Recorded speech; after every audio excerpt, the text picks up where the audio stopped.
This view hasn't changed at all, has it?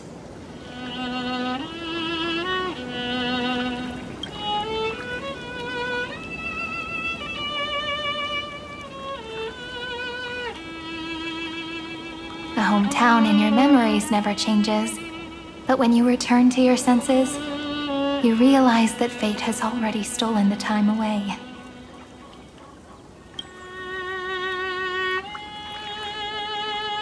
Welcome to the Trail of Genesis, friend.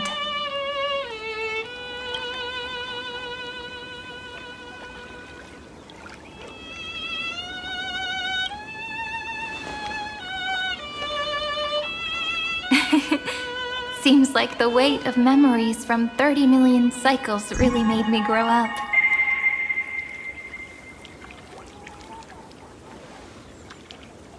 But if I keep growing, I might be taller than you, right? And I'm really looking forward to that.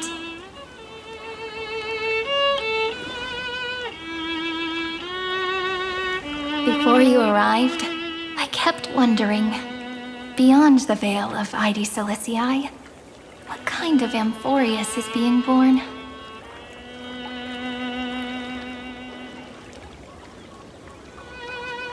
I can see fragments of it when I close my eyes. The friends who walked alongside us have all moved on toward their respective destinies.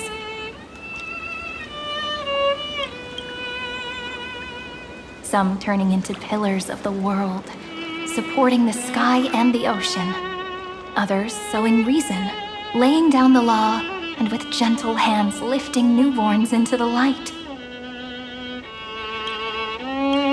Death and strife are no longer feared by people, and trickery has become the innocent games of children.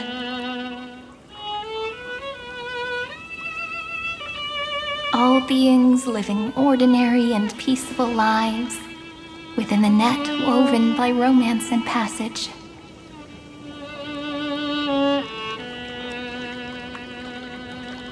There's no black tide, no flame chase, and no destruction. The world on the other side of the sea is one bathed in sunlight.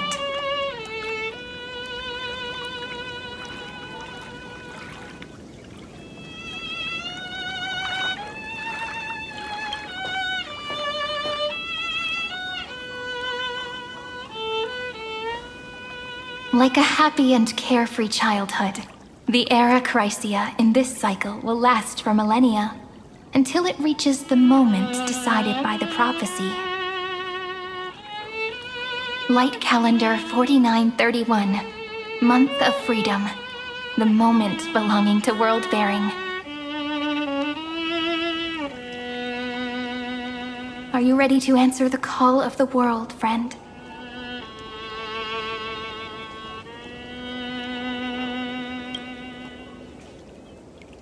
Then go, and pen the Throne of Worlds' first stroke. For this world, made from countless wishes. You say that, but it's gonna be ages till we reach Light Calendar 4931. I can make use of the crevices of time, but surely you and Don Hung won't have to wait around for a few thousand years, right? That won't be necessary. We can simply sleep, and the chronocognitive anchor will wake us up.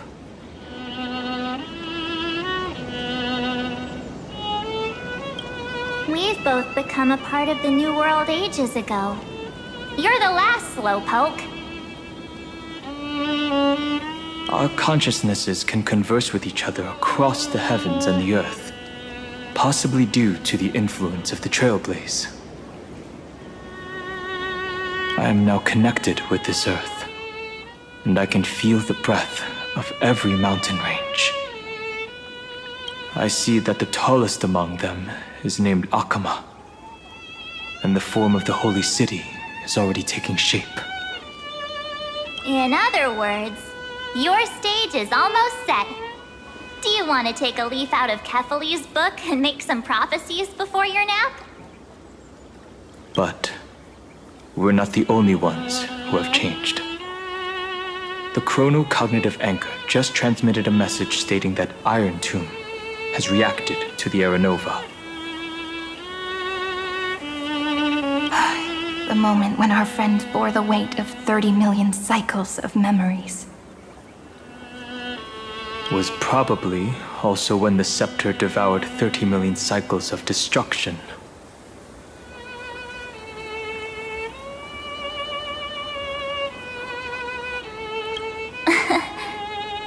You know, you don't have to shoulder this world all on your own. After someone boards the Express, the word alone ceases to exist. So, as we reach the end of time, no one will be left to face it alone. Don Hung and I came here to specifically tell you that. Remember, this world is not a burden you bear alone. It's a journey we trailblaze together, alongside all of the Express.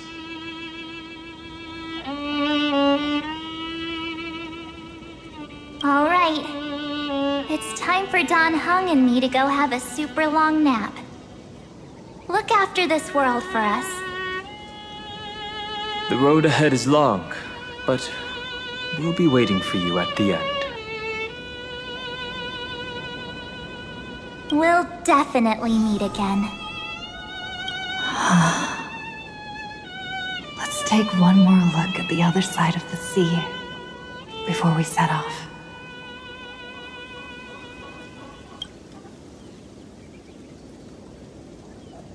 Heidi's Elysiae is so quiet. Just like how I remember. Here we are once more.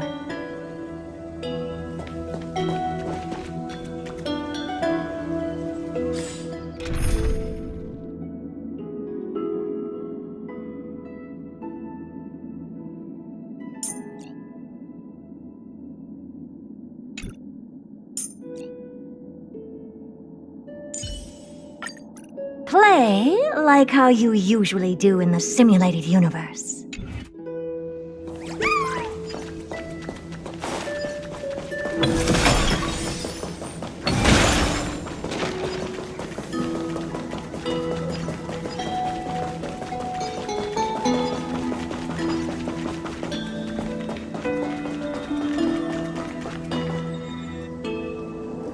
The scent of the black tide is now completely calm.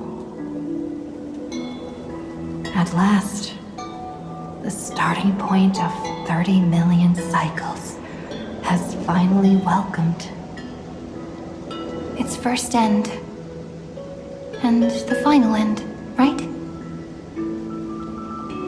I can't hear his voice. There are no flowers there that bloom for him. Nor is there a star that is his. Finan is the only one who didn't reach the new world.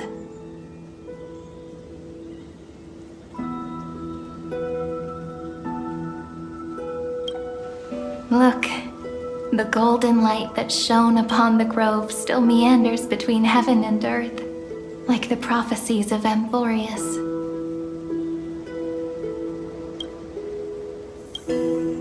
It has to be a sign he left behind. It points towards the destruction and the deepest night. Do you still remember what I asked you at this exact spot the last time we set off? Friend, are you ready to become a hero?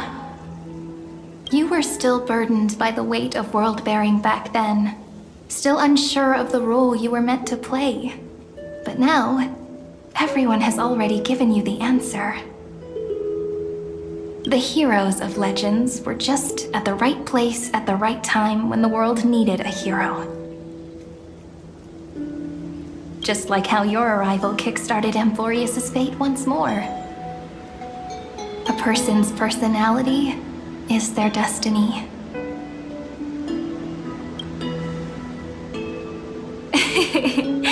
We best. Those are such beautiful words. Thank you, friend. I was also trying to cheer myself up with what I said. After all, before we truly compose the end of this story, I must also pluck up the courage to head off with you. And face a memory that I have forgotten for too long, and have denied for too long.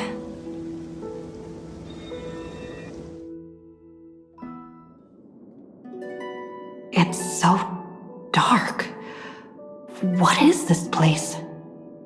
The great tomb of the nameless Titan, the deepest recesses of memory. Also, the place where Cyrene was born.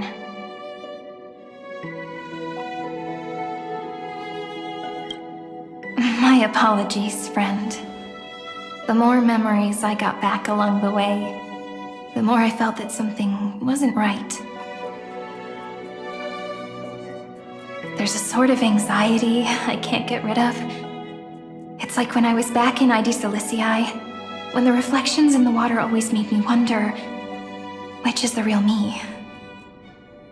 The one reflected in the water, or the one standing on the shore? But I finally get it now. Look, friend. The words on that wall are the answer. 1, 2, 3, 4, 5, 6, 7. Do, re, mi, fa, sol, la, ti. That rhymeless tune is the lullaby of little fairies. As always, I'll read this book to you. That way it won't just be Cyrene's memories alone. I've always thought that I was the narrator of the Flame Chase journey. But as it turns out, the narrator is also the most devoted audience.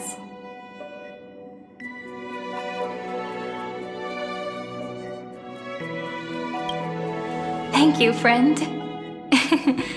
Every single Cyrene. That sounds so kind. At the moment of Era Nova, I was enveloped by the texture of memories. Within the glistening crystal, I saw countless Cyrenes, as well as countless versions of me. This is the final puzzle piece of the memories. A prison born of the erudition, a grave annihilated in the destruction. That unknown solitary god, the 13th Titan who should not exist. The first new spore, the demiurge, is right here.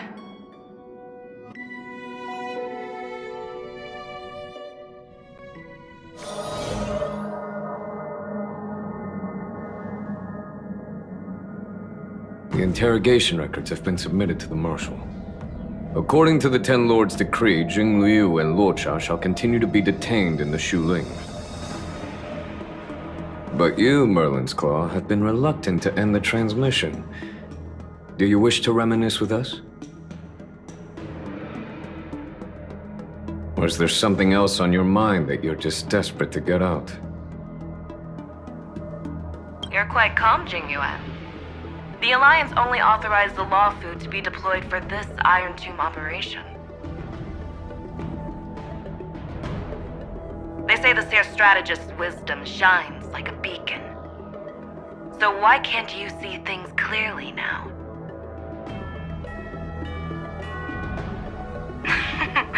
Look who's talking. I didn't vote against it, did I? But, with enemies all around us, even a child knows the Marshal needs to keep a few Xianzhou ships in reserve, just in case. Whoever volunteers first is the Marshal's pick. If you have to ask, I'd say this outcome plays right into Jing Yuan's hands. Like it or not, there's no way we're letting the Lawfu take the lead in this battle. Oh my, Merlin's Claw. Are you afraid the Lawfu might steal the Yao Qing's glory? This is no laughing matter. Between the Stellaron crisis and the War Dance ceremony, though the chaos has settled, rumors and speculation are only growing by the day. With Elder Huaiyan around, those with ulterior motives won't be able to stir up any trouble. But once the Lawfu gets their hands on the golden blood, it'll be a whole different story. With the kind of person Jingliu is, and her connection to you, I don't need to spell it out. There are countless ways this could be spun into something bigger. You're overthinking it, General Fei Shao. When I volunteered for this task, I never expected unanimous support from the Alliance anyway. The Lawfu will seize the Golden Blood and redeem itself. That'll be our first one. Then we'll leverage this Golden Blood in the negotiations. Our second win. These 2 wins for the Lawfu will make all 3 of us happy. And that'll be our third win. Look, if this were a Skyfaring Commission deal, we'd be rolling in money, wouldn't we?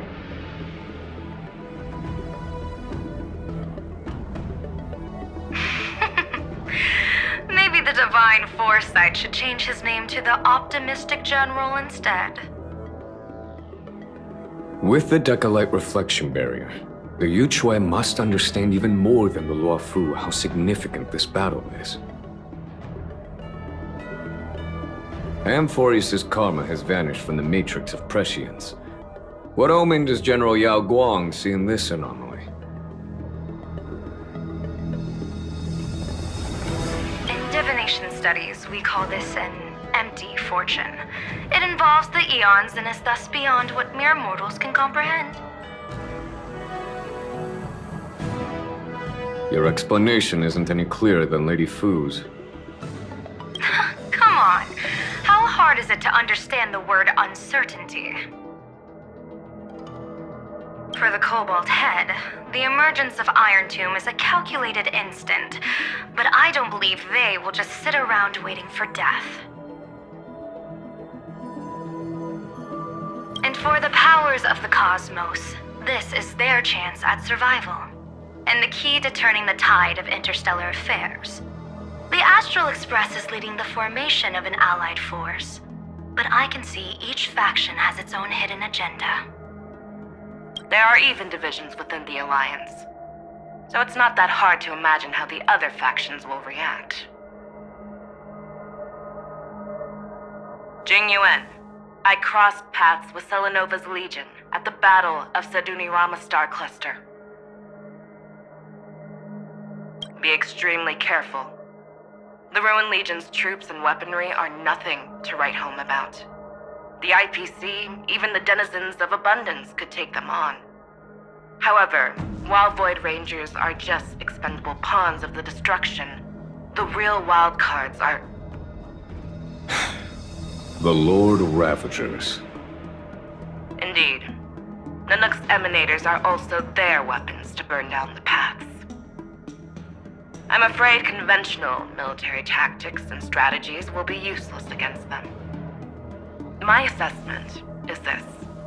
To completely take down a Ravager, we must disregard casualties and spare no cost.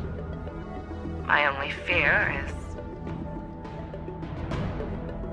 one wrong move, and the Lawfu will fall into Fintilia's trap again, inching ever closer to destruction.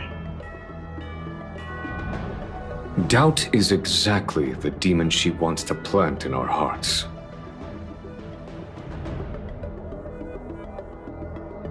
Do you still remember the beginning of the Alliance Oath?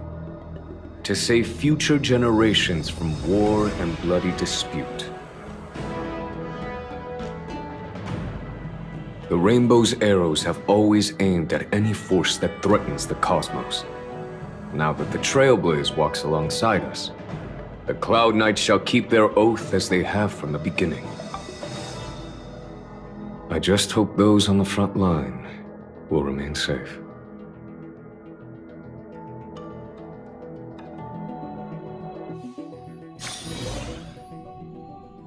The chronocognitive anchor is sending a signal. Everyone, time to move out. Did she and the others make it? Let me go over the plan one more time just in case. You'll enter Amphorius, reunite with your 3 separated companions, and try to locate Iron Tomb from within the world. Who are you taking with you? The fate of the universe hangs in the balance. We can't afford any slip-ups. I suggest everyone except Pom Pom join the fight. We do need to be prepared for all possible contingencies. I have no objection to this. I'll do whatever I can. Meanwhile, Screwy and I will continue attacking the Demiurge Matrix. That is, the Scepter's kernel, from the outside. With our 2-pronged attack, we'll turn this hunk of metal into scrap for sure. Now we just wait for those 2 to get back.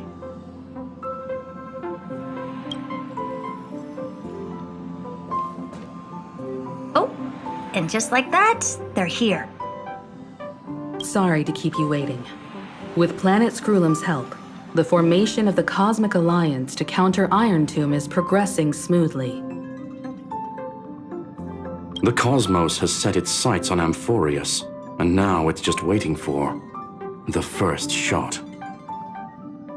Well then, let's not waste any more time, Fourth Mirror. It's my time to shine! Finally off the bench! Initiating thought refraction. Please read the safety protocols carefully. Huh? Just kidding! I've already checked the agreement box for everyone. And now, destination? Amphorius! 3, 2, 1, launch!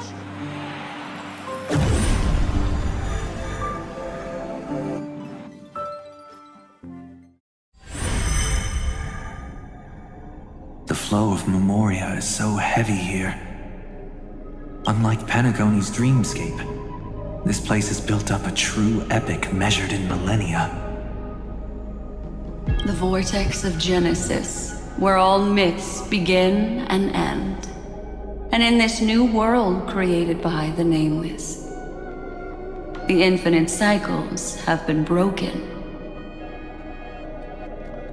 Let's set up the Trailblaze beacon and establish contact with the outside world. I'll leave it to you then. It'd be better for me to not show myself in front of the Garden of Recollection. And, Mr. Sunday, you probably shouldn't show yourself either. Agreed. The Astral Express has landed. If you receive this message, please respond immediately. Over. This is the Cianjo Alliance. Communications normal. Interastral Peace Corporation. Communications normal. No response from the Galaxy Rangers. Not surprising. But I didn't expect the family to also stay silent at such a critical moment. That's a pretty blatant disregard from the family for Penacony's independent director, I'd say. Long time no see, Miss Himiko. It's been quite a while, Madam Jade. The significance of this battle rivals that of the campaign against Sulo. Only through victory can we disperse the shadow of Iron Tomb that looms over countless worlds. The 10 Stonehearts shall spare no effort for such a grand mission for the preservation.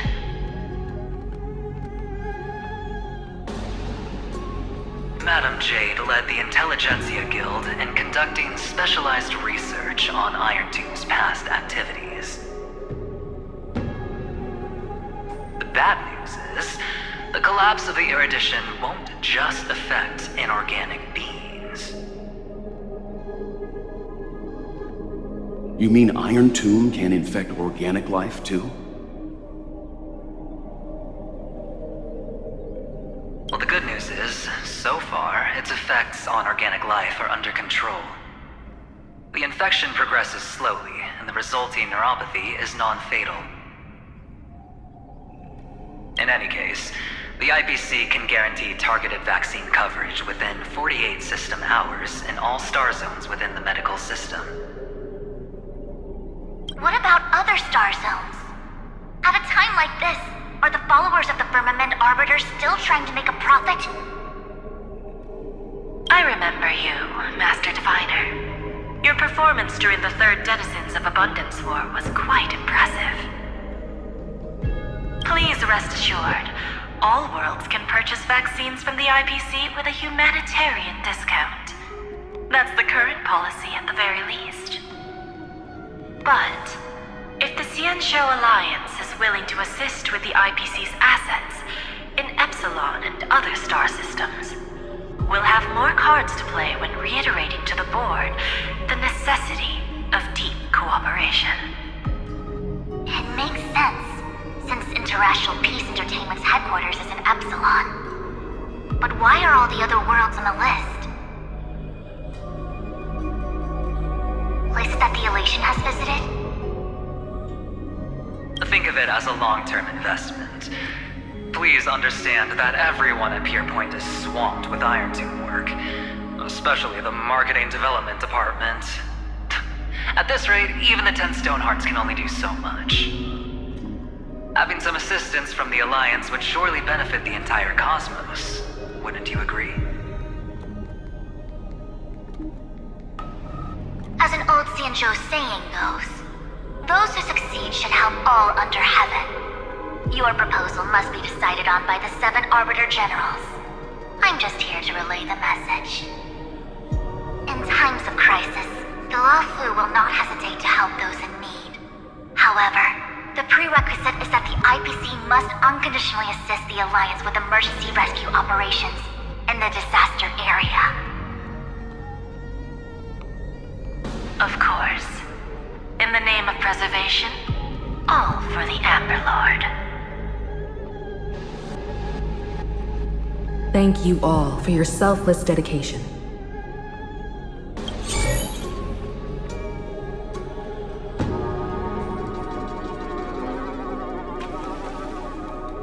It's clear that each party still has qualms about everything. The clash between destruction and erudition isn't just about the fate of the cosmos. It's a moment for all factions to reshuffle their cards. You can never be too careful when battling a Lord Ravager. All are equal in matters of life and death. In any case, we can only hope for the best in all that's to come. It's about time we dive into the vortex and see what Amphorius looks like on the inside. I wonder where she and the others are right now.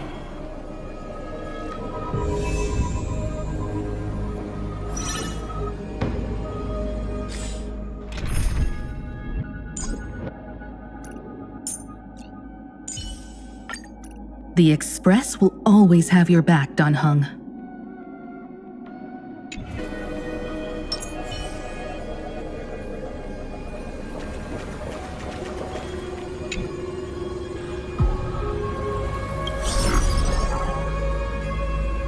Good news, Miss Himiko. The 7 Arbiter Generals have reconsidered the current situation, and I'm here to relay their message. Officially, the Alliance's combat forces will still be limited to the Luofu, but the Yaoqing has also been deployed in the surrounding war zone as a contingency. Words cannot express our gratitude. Getting the Hunt to agree on sending troops must have taken quite some effort from General Jing Yuan. The Luofu already considers the Express an important ally. We also have no intention of hiding the fact that there is indeed something the Xianzhou seeks from this Iron Tomb operation. But this time, the Marshal herself decided to send out troops. With a formidable enemy before us, the Alliance has no reason to back down. nor will we be content to take a backseat. If we can stand together with civilizations across the universe to overcome this crisis, then we must do so, even at the cost of our own lives. The Alliance truly embodies the principle of righteousness. It's fortunate that the cosmos has great heroes like you. You're too kind. As for that Jade Abacus of Allying Oath, you can save it for when you're in more dire need.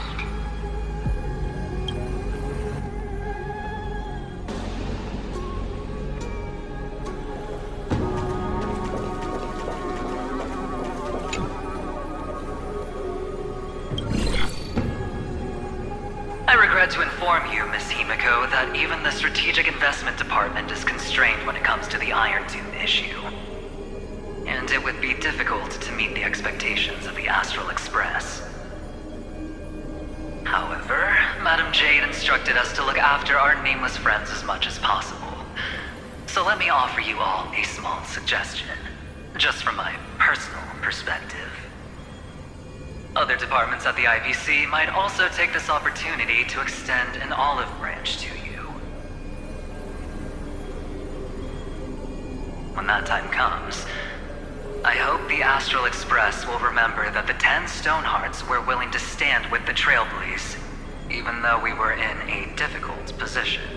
And more importantly, we were the only ones willing to do so. Sounds like a threat, doesn't it? But trust me, every word comes straight from the heart. Has the internal conflict within the IPC really gotten this bad? Everyone knows about the bad blood between Diamond and Oswaldo. At least until now, they've had an uneasy truce. Until the Lord Ravager Archforger caught the board's attention. I'll leave it at that, as it's confidential information. Hope you can understand. I understand. Our immediate priority is to address the Iron Tomb crisis. Let's hope for success from the start. This might help ease everyone's pressing concerns.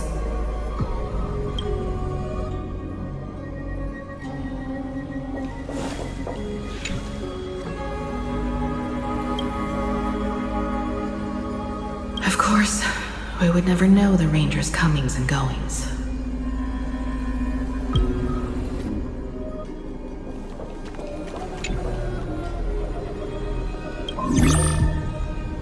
Miss Himiko, is that you? Yes? And you are Miss Robin. Yes.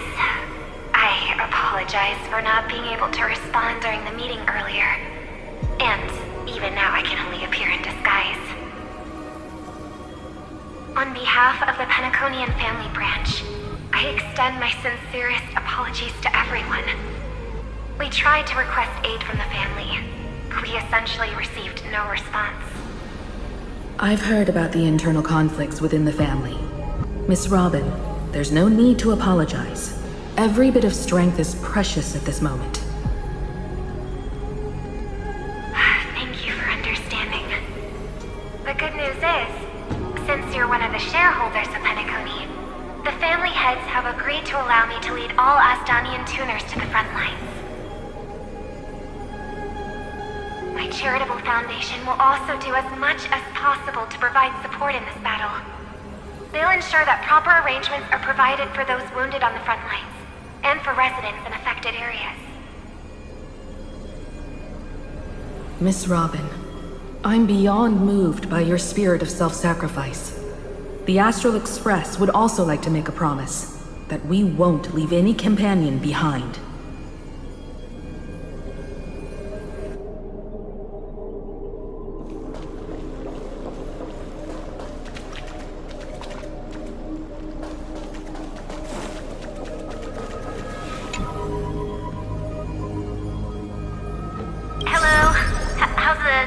Can you hear us? We're through! I can see the video feed. Everything's working perfectly. Miss Branya? Miss Serval? What a surprise. It's been a while. We've already heard from Miss Topaz about the Iron Tomb operation. She made a special trip to deliver the vaccine to Belobog. I can't believe the Express crew is at the eye of that storm. Is everything going smoothly? Don't worry, we're still following the plan step by step. How's the situation in Belobog? Urillo 6 is located on the outskirts of the preservation barricade. While it won't bear the brunt of the first wave, there's still a risk from the aftershocks. That kid Japard and Pela are busy organizing the Silvermane guards, having them consolidate their lines and dig trenches. Zila and Lynx just got back from the Geomarrow vein production chain. Hey, do you want to say something to them? That would be unnecessary. It'll only shake their morale. Just tell them to stay safe. Miss Bronya, I'm afraid this disaster will be far more terrible than you can imagine. Please, be sure to follow Miss Topaz's instructions and make thorough preparations. Of course. We have resealed most of the engine of creation beneath the ice to prevent the will of the preservation from becoming an accomplice to the destruction. Don't worry, Miss Himiko. Belobog is far more resilient than we imagined.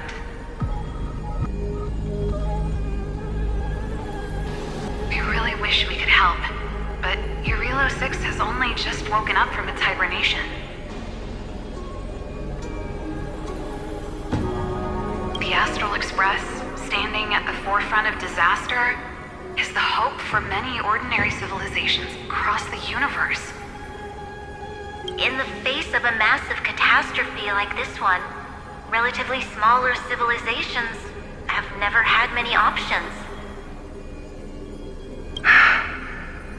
But that's exactly why we have a resolve that's second to none. If anything goes wrong... Miss Topaz, I hope you can help out and rescue the affected citizens. No problem. Also, didn't the Xianzhou sign a friendship agreement with Urillo 6 earlier? They won't stand by idly either.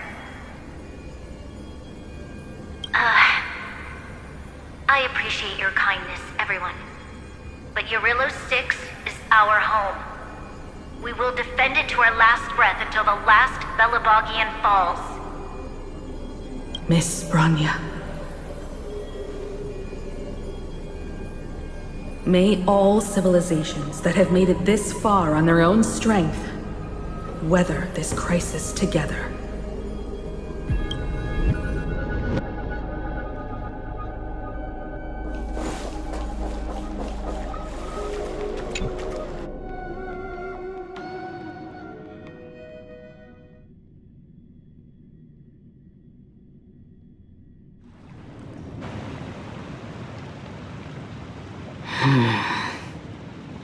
Why is there no one here?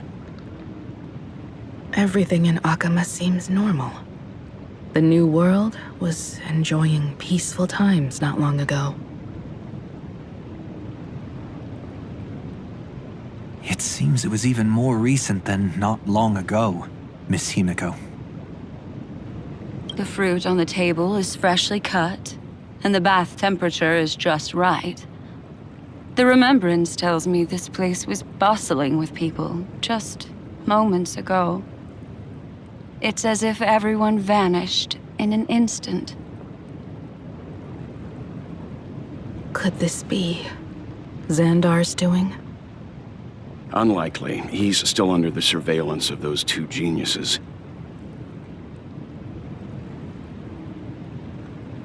Could it be some kind of local custom?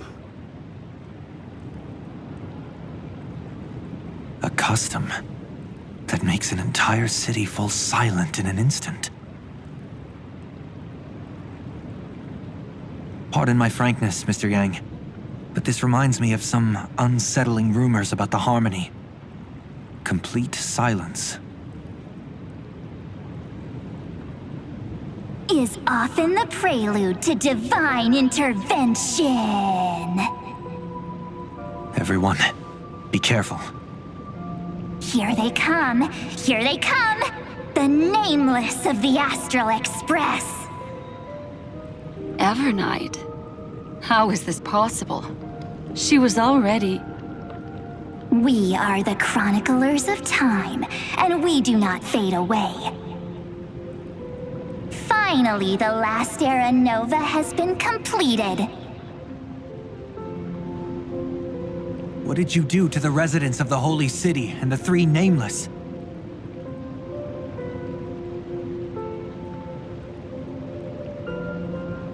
I didn't need to do anything. The remembrance will ultimately become the substance of the new world. Now, they are no longer the trailblazers you once knew, but gods who permeate heaven and earth. The 12 Titans who guard Amphorius.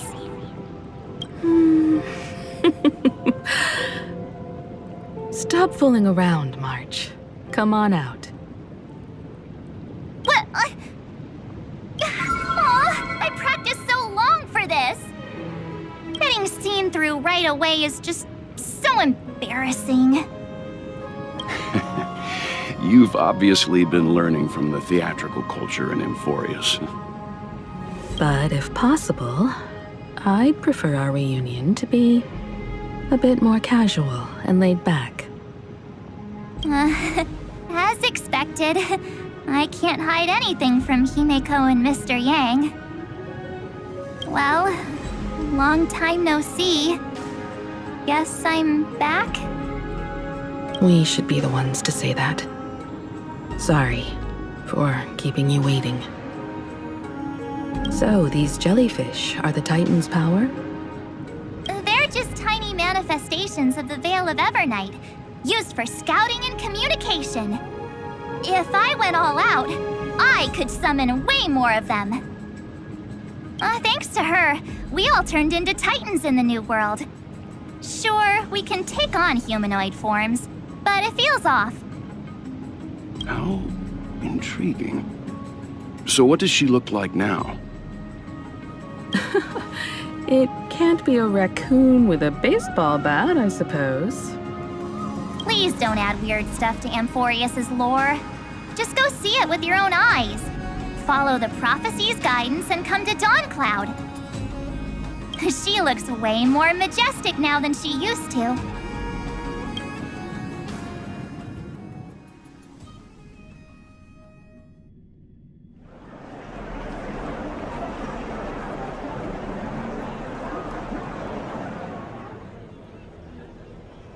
Unbelievable.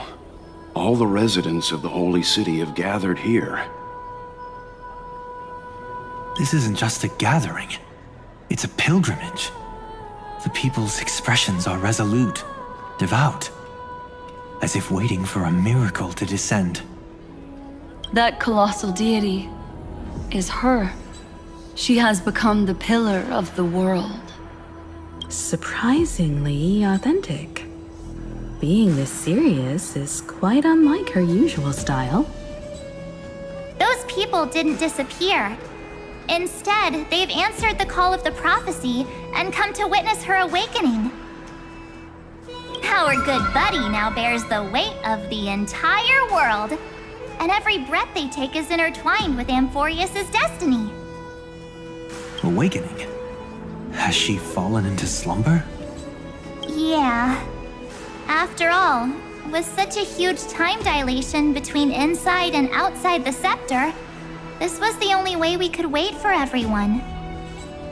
Time watches over yesterday. Earth guards today. And when the Trailblaze steps into Amphorius once more, the slumbering deliverer shall awaken. And then, bring the prophecy of tomorrow to this world. Come on, everyone. Let's get closer to her. Watch how the world-bearing prophecy changes this world.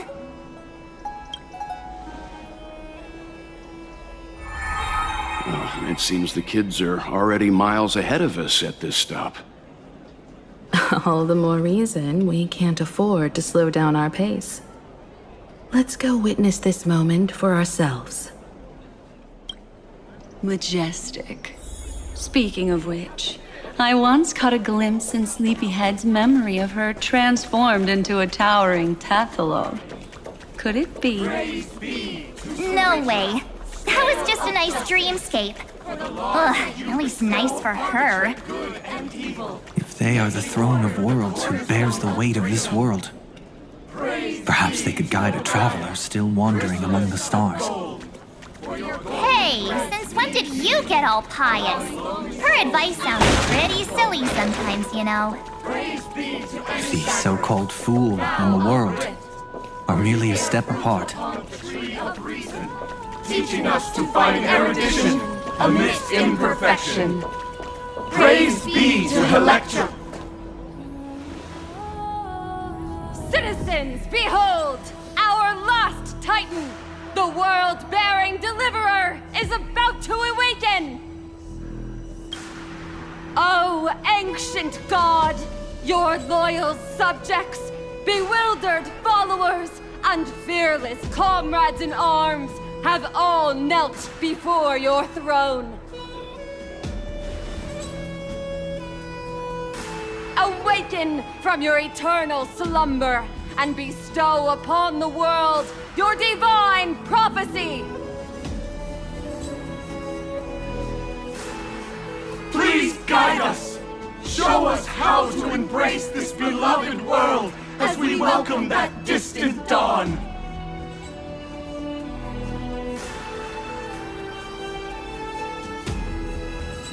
To walk the path of a mortal as a god, or to bear a divine burden as a mortal.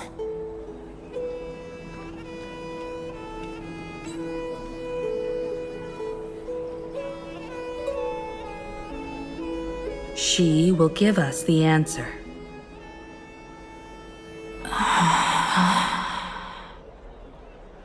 But I am not the deliverer.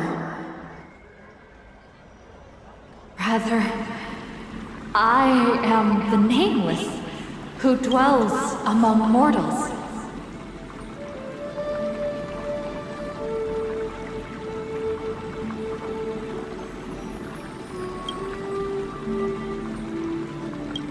That voice is definitely her. I heard your prayers. The core flames flickered and dimmed, and the age of the gods met its end. So flow, golden blood, flow. I'll bestow it upon you, returning it to the true masters of this world. Stand with me and become heroes.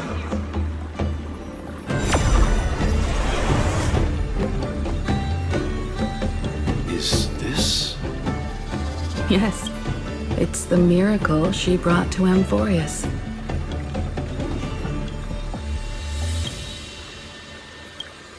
Of course, it would manifest in the form of the Trailblaze.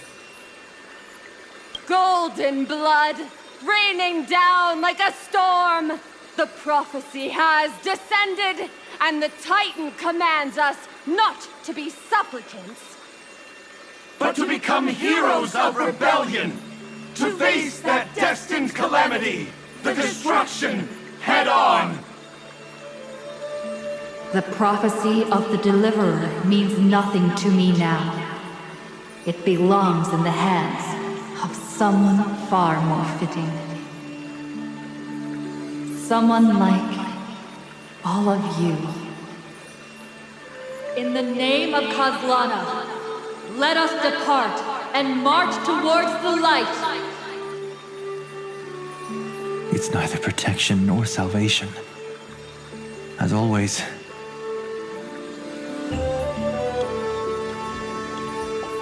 there's no need for totems or myths. Humanity's most primal faith is that instinct named survival. Let's go, everyone. Someone has already sounded the horn of departure. Explore, understand, establish, and connect. Together, let us blaze a trail for the destiny of this world.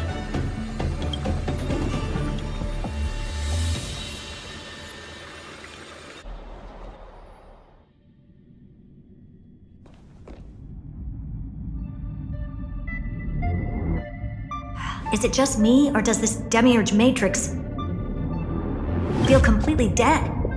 It's nothing like how the Memo Keeper described it. The environmental readings are all wrong. Conclusion: this must be what the kernel actually looks like in the real world. What did Xandar do to the scepter? At the end of light, there must be silence. Certain, pure, and absolute darkness. Not the time to quote the Lord of Silence. Bad omen. Either way, we have to press on.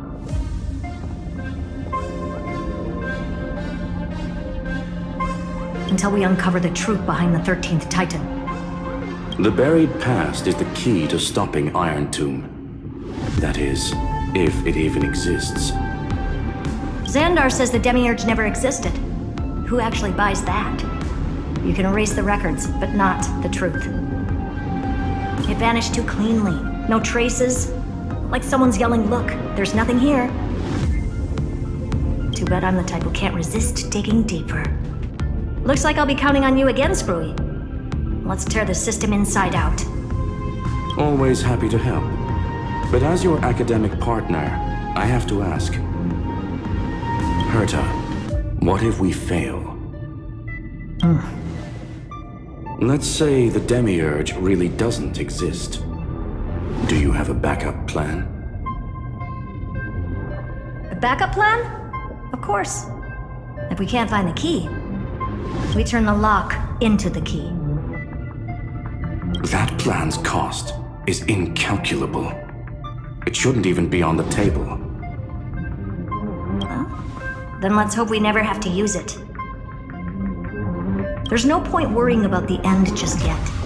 One step at a time. Let's go. We don't want... You brought what I asked for, right? A butterfly has to land on the branch before it can dance. We'll need a wide open platform before her entrance.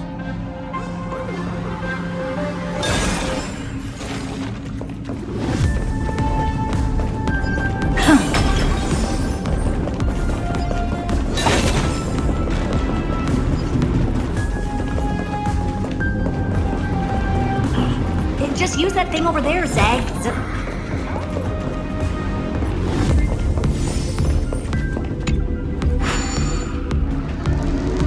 What a dumb name. I hereby rename it Herta's Big Hand.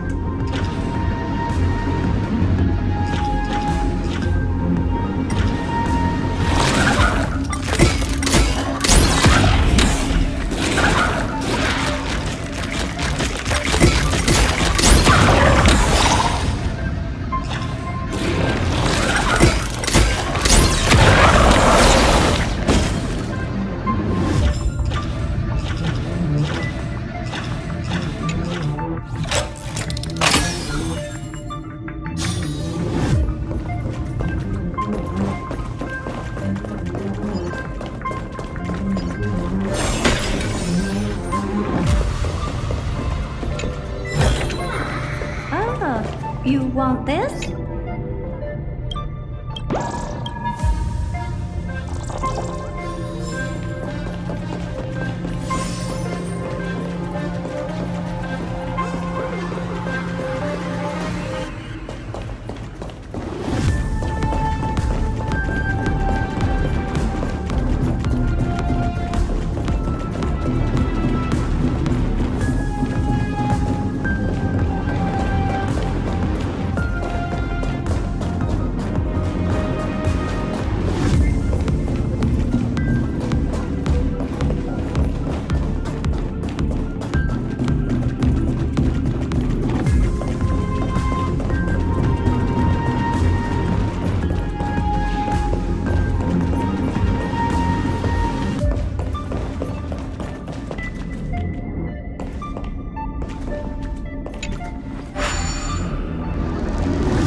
power. Keep it going. Still not done? What is this? A junkyard for old Intellitrom's leftovers? All set. Time for your precious treasure to make its debut. Of course. Just give me a second. Target initialized. With these wings, hacking should be much more efficient.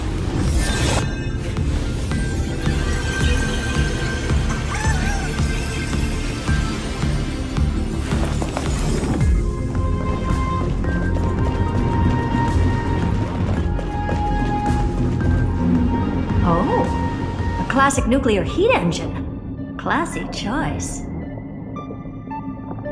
Just a personal preference. Her name's Mistletoe. Every flower in your garden's got a bit of poison, huh? Also a personal preference. It reminds me of the last time when we tangled with that Punklorian brat. What did she call this kind of infiltration tool again? Right. Dirty data shell. It wraps around the kernel to fool even top-tier firewalls. But yours is way too clean. Not even a hint of real-world grit. Herta, your tone is unusually emotional. Suggestion. Let's get back to the topic at hand. I thought we were done with that conversation. Unfortunately, current conditions won't let me ignore any variables. Especially the most important one. Your will. Iron 2 never stops.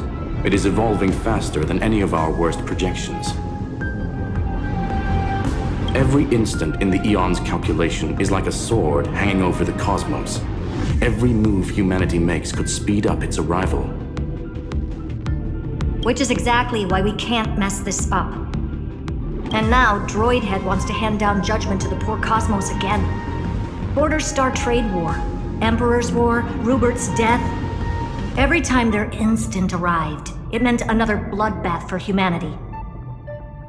But in this ultimate battle of erudition, you and I are supposed to be players, not pawns. If you choose to burn yourself out as a resource, then everything we've worked for means nothing. Herta, the cosmos won't just stand by and let a genius throw their life away. And neither will I.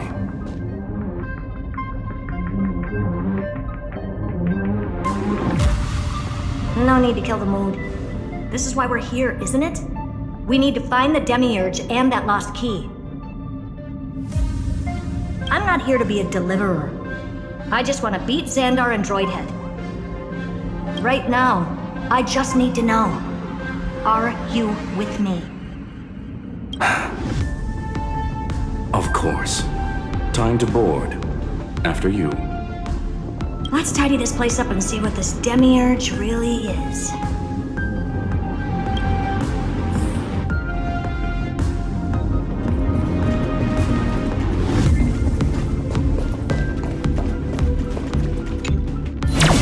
Let's hope this Matrix is better organized than the Emperor's junkyard of a birthplace.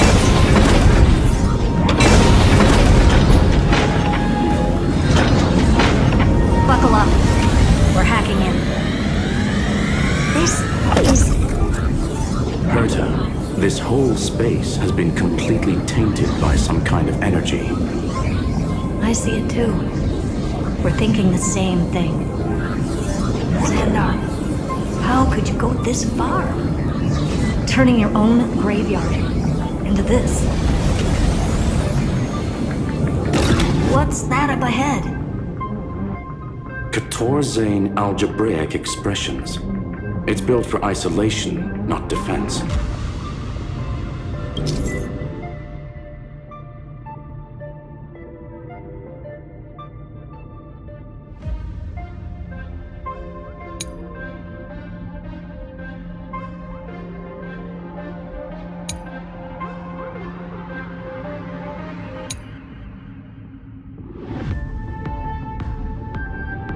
So basically, the door to the tomb, right?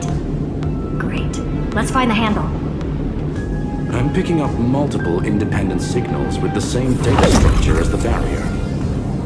projection, we can hack the terminal, reverse the computation, and turn it into an attack.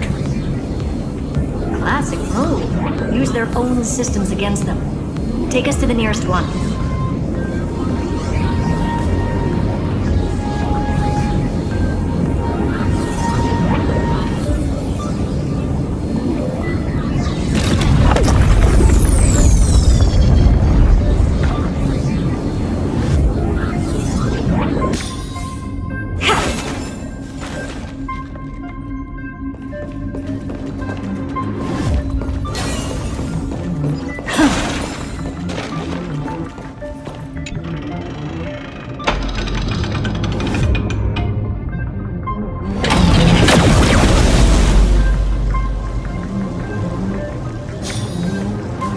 Almost no response. Just as I feared. Not promising.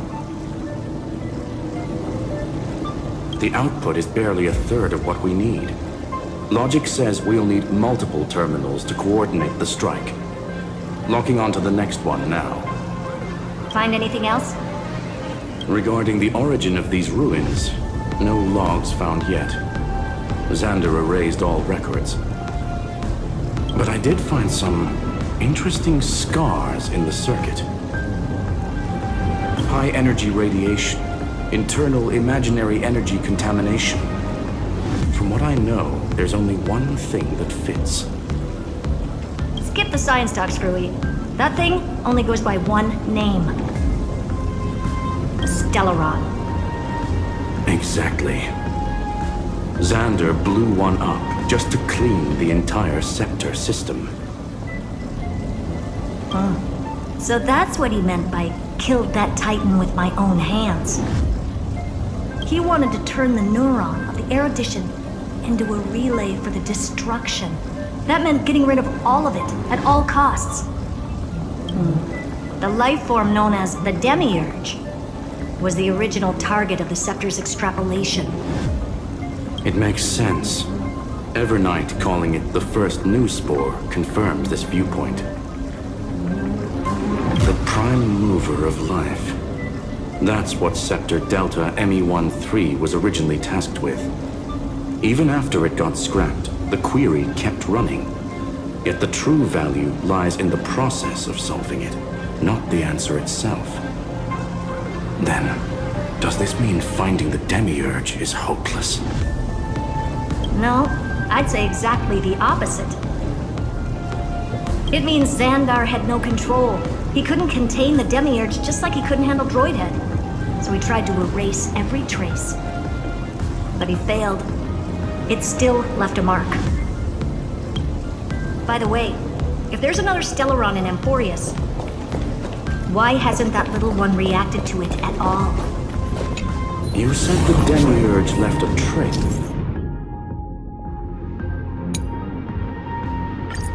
Right? Yeah, but not in the real world. Remember the Great Tomb?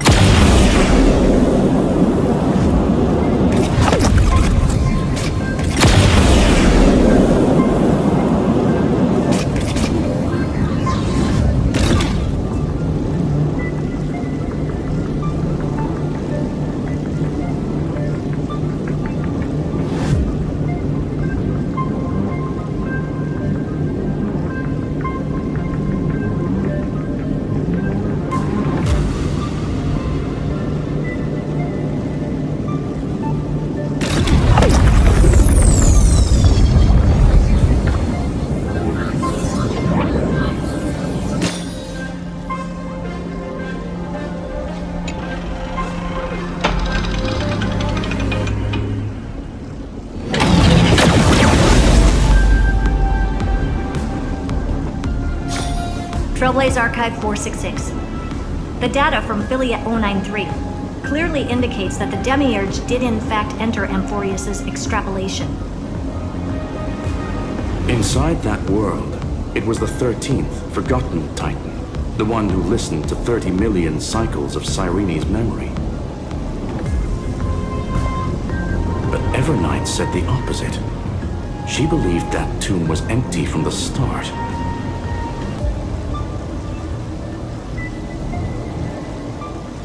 The nameless Titan never existed. The so-called Listener was just a trap set by the Remembrance to steal the scepter. A mimetic entity full of theatrics. How much of what she's saying is true? Would an Eon really speak in circles like this? I doubt it. The Remembrance's behavior is certainly odd, but her assessment aligns with our current reality. Since we entered the Matrix, we haven't found a single clue pointing to the Demiurge. And that's the key, Screwy. Xandar's actions prove the Demiurge exists. But what Evernight said, and what we've actually seen all point to the opposite. So we have to assume that both are true. And if that's the case, then the contradiction leads us to... the truth. Exactly. One last terminal. One final key. Time to crack open the kernel. Xandar had to lie to the original Finan and Cyrene. Logic. He had already identified the Remembrance as a threat, yet found no viable way to eliminate it. All right. Let's finish this. Time to break through that barrier.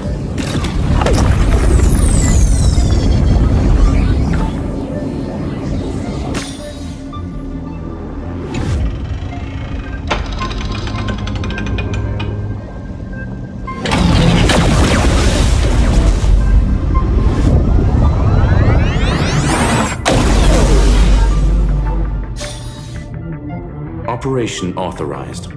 Path energy readings. The erudition, declining. The destruction, surging. The Remembrance, 0. What's going on? Cause unknown. They left no discernible trace within the real Matrix. That shouldn't be possible. Could it be that the Era Nova exhausted all of the Remembrance's texture?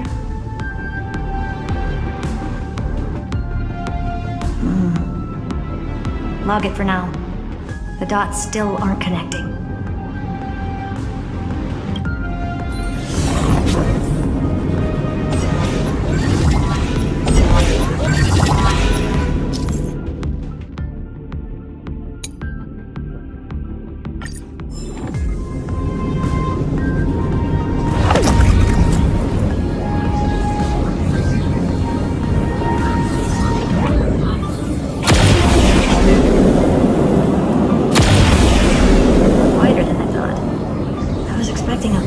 Aerial brawl.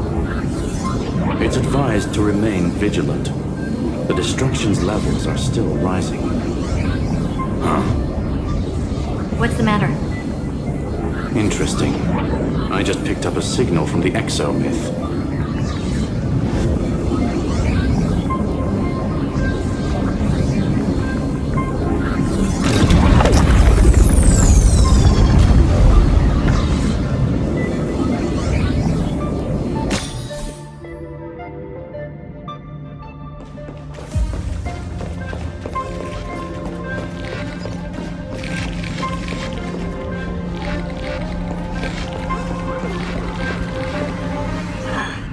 This repulsive force is unlike anything I've felt before. Is this the place? Correct. Judging by its defensive properties, this is the entrance to the exo-myth.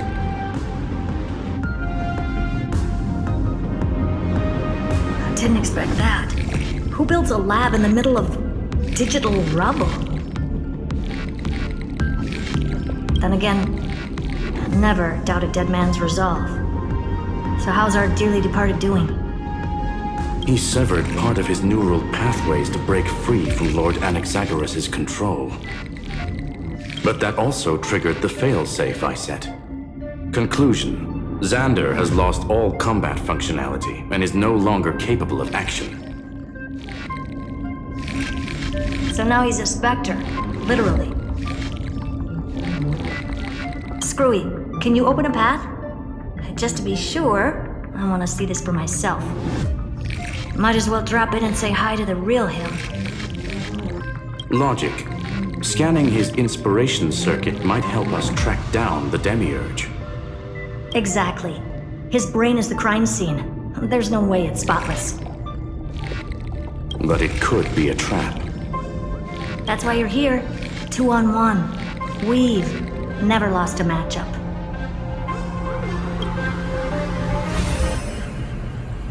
I'm honored. The chronocognitive anchor is in place. Proceed when ready.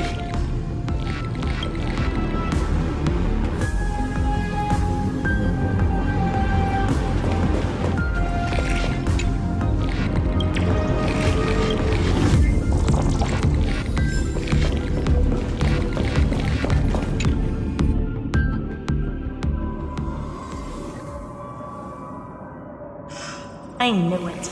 The one thing I didn't want to happen. He's not here. The coordinates are accurate. Xander is still here. However, his position is shifting rapidly and chaotically. This pattern doesn't match any known shielding technology. It's his domain. Stay alert.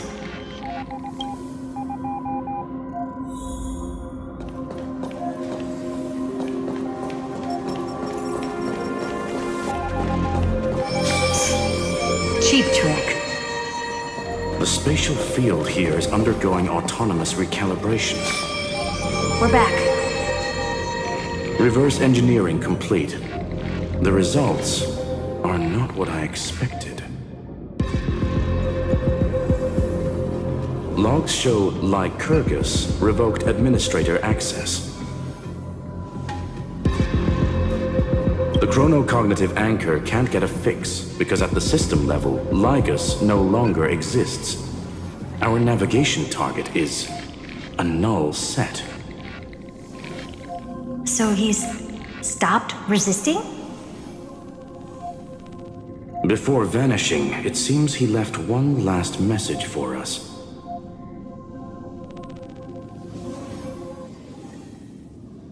To those who follow, all is proven. Find me beneath the tombstone. Melodramatic. He was expecting us. And once he learned of the Great Tomb's existence, he initiated his own search for the Demiurge. Guess he wants a final showdown. Fine. Let the old Intellitron dig his own grave. Just like he wants.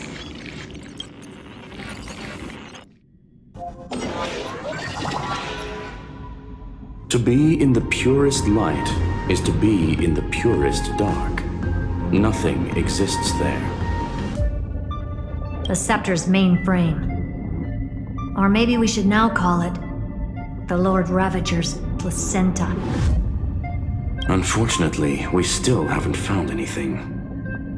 Really? I don't think so. Not finding anything is our biggest find. Please elaborate. If the Demiurge was destroyed, there'd be at least some bits of it left. I don't buy that a Stellaron could have blasted all the traces away as cleanly as a scalpel. As I said before, its disappearance is too clean. If the garden hadn't stirred the pot, no one would even know about the Demiurge's existence. We're talking about the Scepter's original extrapolation goal. There's no way that nothing of it was left behind. Or we can look at it from another perspective. If you were Xandar, would you be this obsessed with a concept that poses no threat? Would you guard against it at every turn?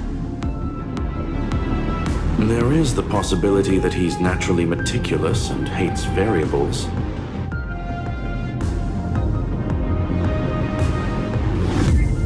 That does track with the impression he gave about himself.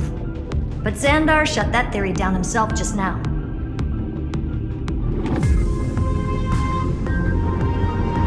Choosing to act, even if it'll cost him dearly. We know that feeling well.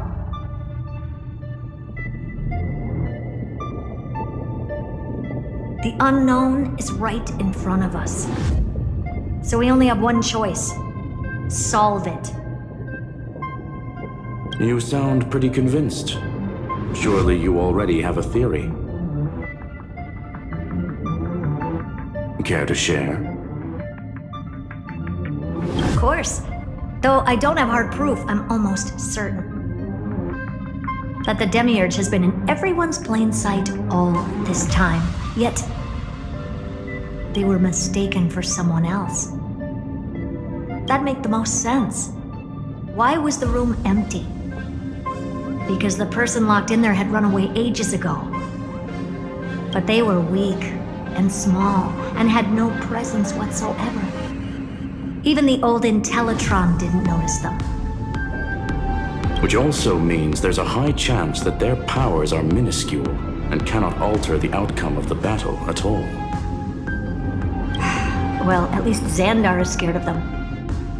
Come on, it's time to confront him. Let's go to the tombstone he talked about.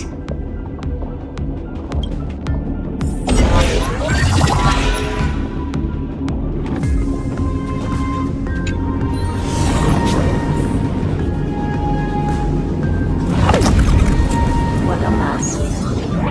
Total devastation. He sought to bury the truth beneath destruction. Logically sound, but ruthlessly extreme.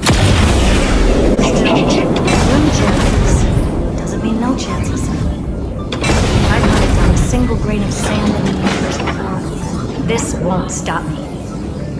Calculation results. Your backup plan has a success rate infinitesimally close to 0. Which means it could work, no? This is the place below the tombstone. Let's open Lygus' coffin like he wanted.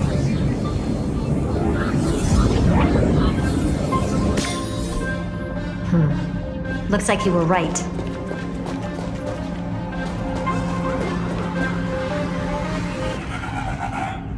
Nothing but a head left? Oh, who'd have thought you'd look this bad in real life?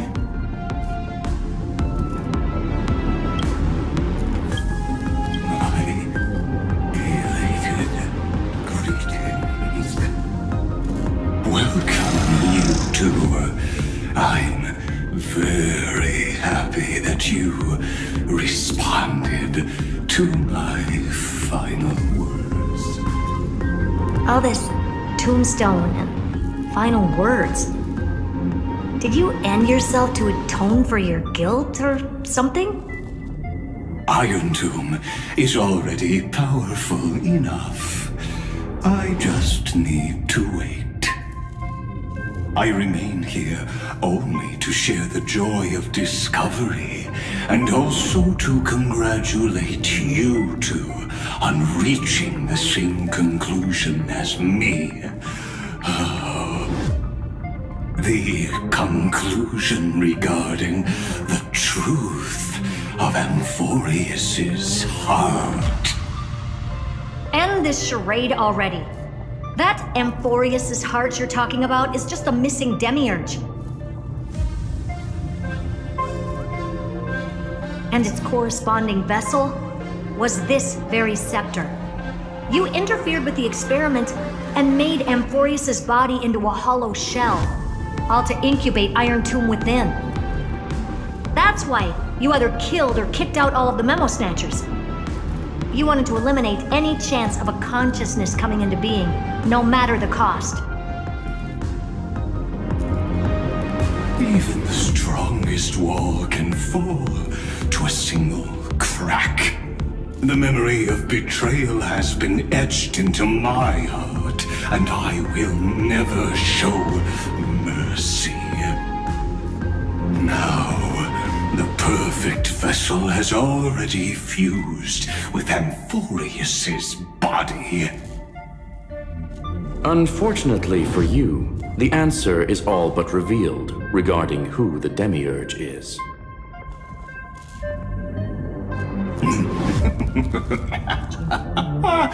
Then let us share the joy of discovering the truth. The The last secret of the saga will finally dissipate here. As we reveal the truth behind Phileas 093's disappearance. A lie by the remembrance.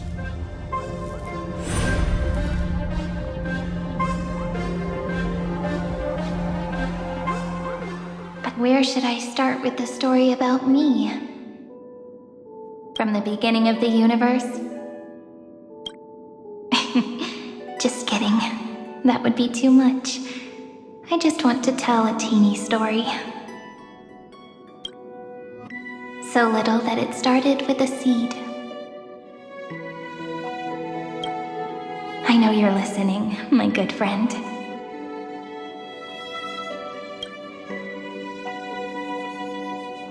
The god in my dream told me that the world sprouted from a seed. It grew into a great tree named Amphorius, and time became its branches and leaves, basking in the light. What a coincidence. Dappled light coming through the leaves is my first memory as well. On a very ordinary early morning, beneath the village's biggest tree, the daughter of Ide Silicii quietly came into this world. What a moving opening. A loud cry was the first gift the child gave to the world. The prophecy's fulfilled, the villagers say. This child is a gift from the Titans. Pink hair and sharp ears, she was born to be the priest of time. The Titans also gave their blessings. You shall fade when the flowers bloom, for every ending begets a beginning. Flowers will bloom and wilt. What a beautiful ending. This page concluded in laughter. Cry loud, child. Let your voice.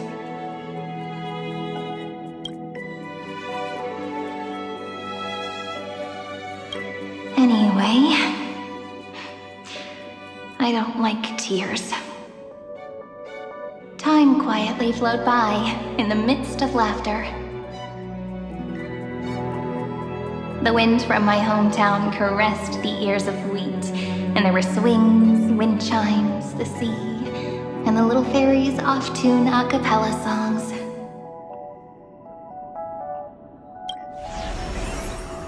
But the name Ide Silicii came from the unpleasant sorrows of the gods. My childhood friend did not understand. Yet you always seemed so happy, as if nothing ever worried you. Why was I like that then? That's because the world was gentle to me. So I grew up to be gentle as well.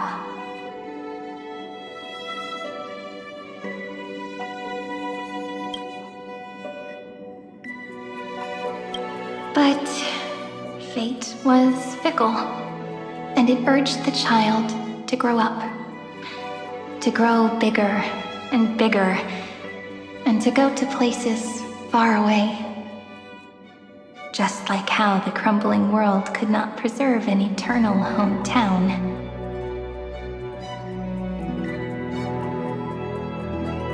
Just as the ballad blown on the breeze says, losses are a constant on the flame chase journey. Oh, whose ears are pricked up now? You've definitely heard me say this sentence a lot of times. You know that the story starts to deviate from here. Aren't you looking forward to it? Then let's get started. The hero's journey crosses through the long night, through tears and laughter, and once again heads towards tomorrow.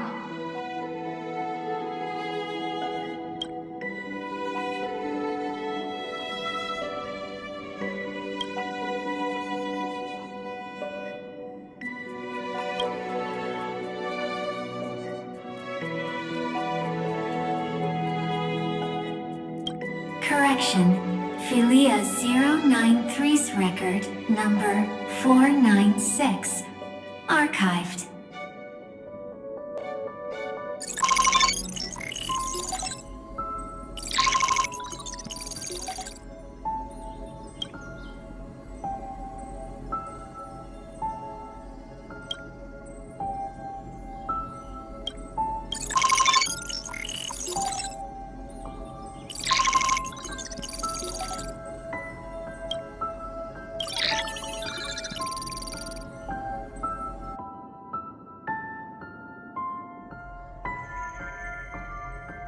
Hi.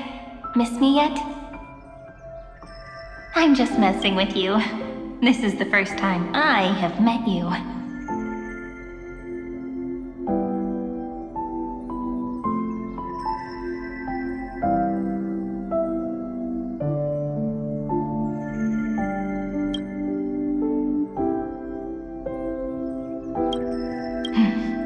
And it looks like it'll also be the last. Philia 093. Since we don't have all day, let's get started, shall we?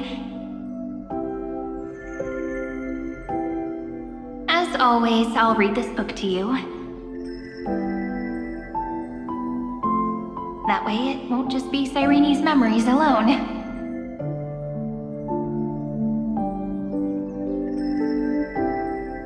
Where should I start this time?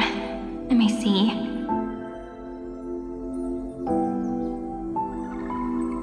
Formatting complete. 093. Size. Grayscale. Proportions. Threshold. Outputting analysis result. Philia 093 equals Peach. Peach's record, number 8128, archived.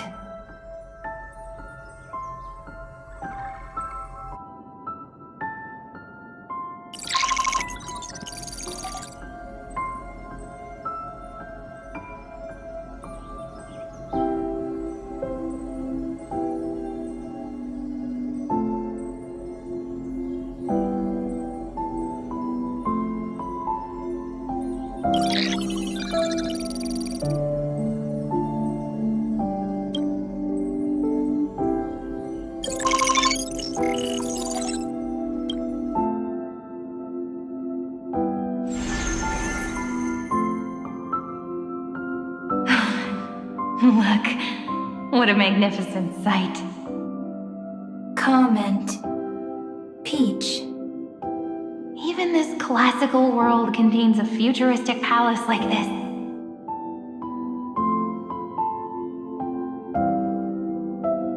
Would ID Ciliciae end up looking like this after a few thousand years? Conclusion. It won't. I want to share a story with you this time. I saw a little nymph on my way here. It was on a fallen wheat stalk, and it glowed under the sunlight. It was incredible. I forgot all my pains at that moment and just stared at it in a trance. Record. Peach is on the ground. I wonder, did every Cyrene in the past feel that the nymph was beautiful? Would they also have recorded that scene into the Eternal Saga? So, could you give me more time, please? I want to leave behind more memories for the future. Formatting complete. Bye, Peach.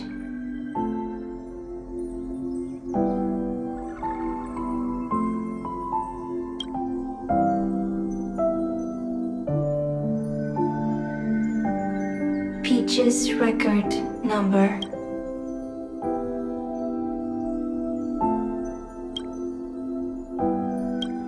As long as I record every page of this story and tell it to you.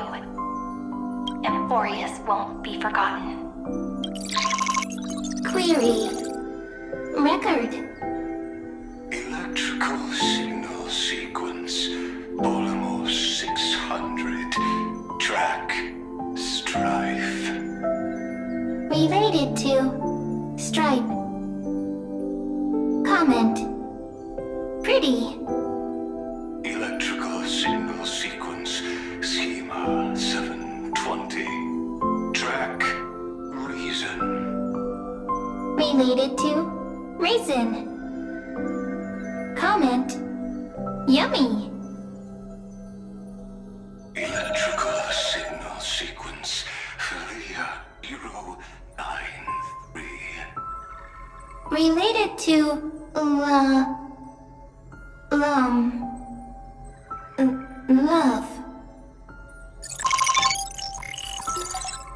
Comment. Peach equals love?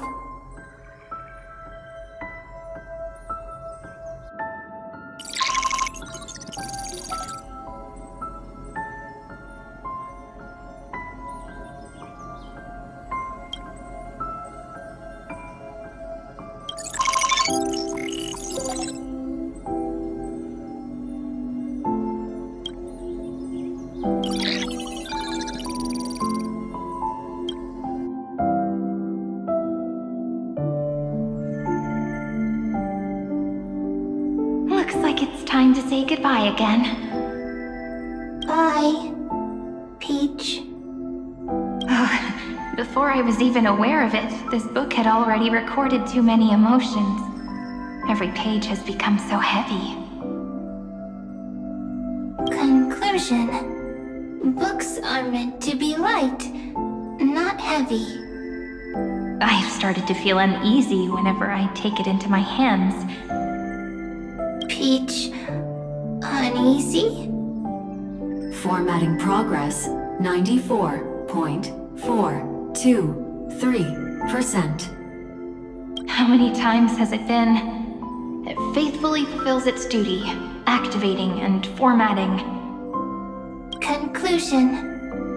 Progress. Bad.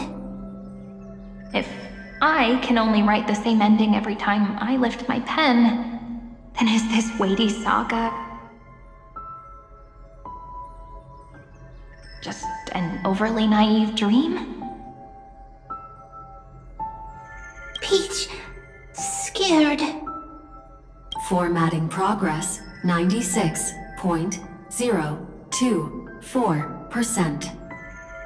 Peach, don't cry. Process error. Analyzing. Process error. Analyzing. Comment. I'm here. Process error. Analyzing. Really? Are you encouraging me? Peach, happy. Thank you. I'm sorry for making you see this embarrassing side of me.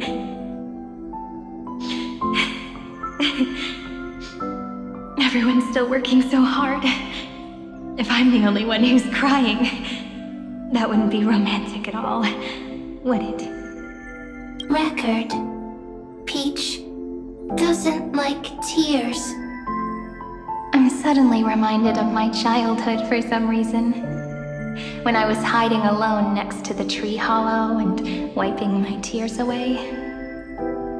A little fairy popped out, just like how you did.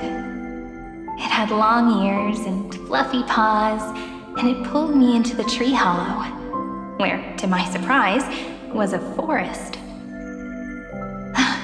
Let me tell you the story of the Membrance Maze. A group of cute little friends live in Ide Silicii's forests. Their names can be connected into a song. 1, 2, 3, 4, 5, 6, 7. Do, re, mi, fa, sol, la, ti. Formatting complete. Bye, Peach. Note. Little Peach, crying alone. Little fairies, friends. Save.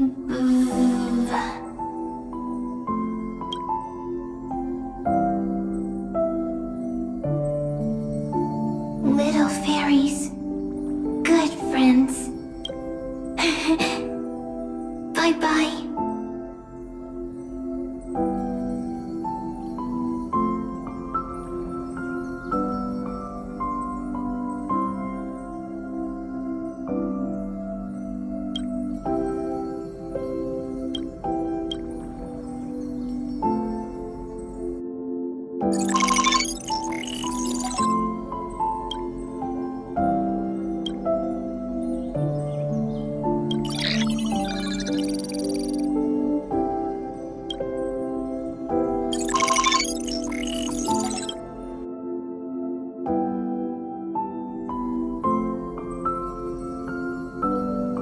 You never say anything, but I know you're listening. Every story I've told is like a little key that opened a door in your heart, no? Me! Little fairies! Happy! Speaking easy!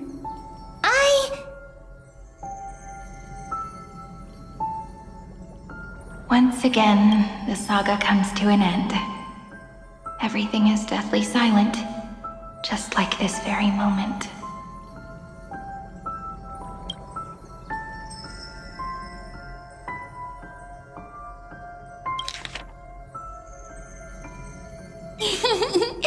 Speaking easy! I can.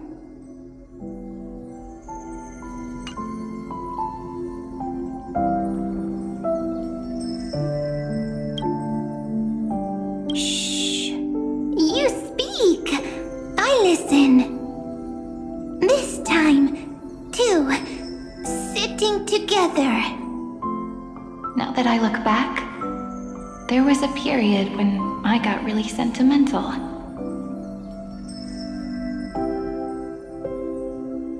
Sentimental. Stories have sentiments. I was so anxious, trying to find as many different memories as possible, hoping to bring some change to this unchanging destiny, and find the way out of this maze.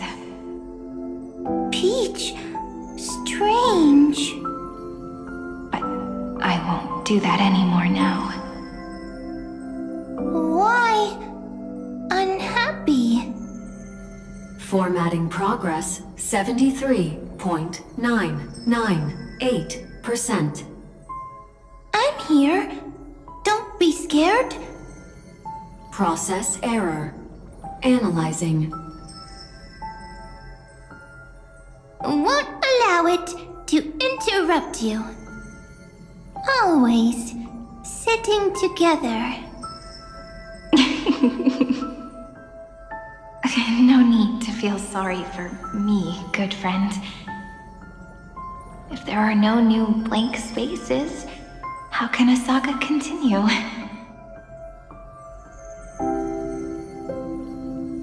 Blank spaces? What's that? I'm actually really lucky, you know? During the long years I've spent waiting for the deliverer, I've always had you here as an audience. Isn't that already enough? Not enough, not enough! Peach, don't leave! Now I can rest in peace in the past. As for when tomorrow will come, I'll have to ask the next Cyrene to continue our watch.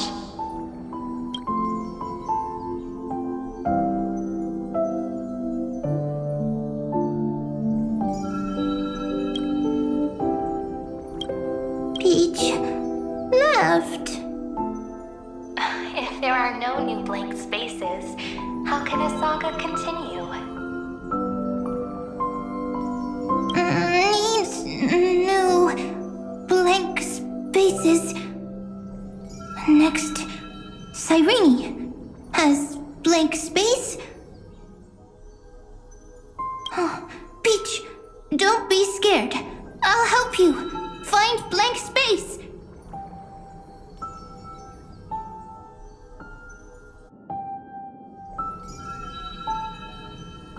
Cyrene is Peach, is love. So, first there is love, then there is Cyrene, then there is blank space. Query, love.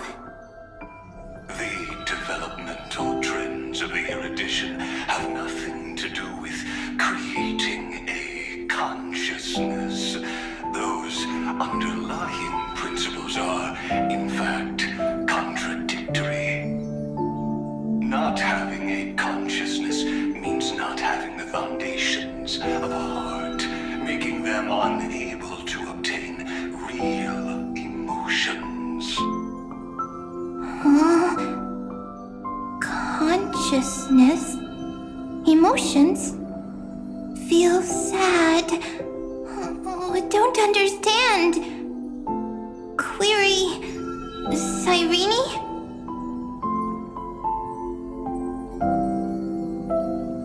What could be behind this door? Glittering crystals? Or a beautiful world I've never seen before? If I tell you all the stories of tomorrow, will I be able to finally welcome the Deliverer and Emphorius' dawn in the next life? Key, door, story, happy. Peach, Cyrene, little fairy, like. Yes, right. Query, memory.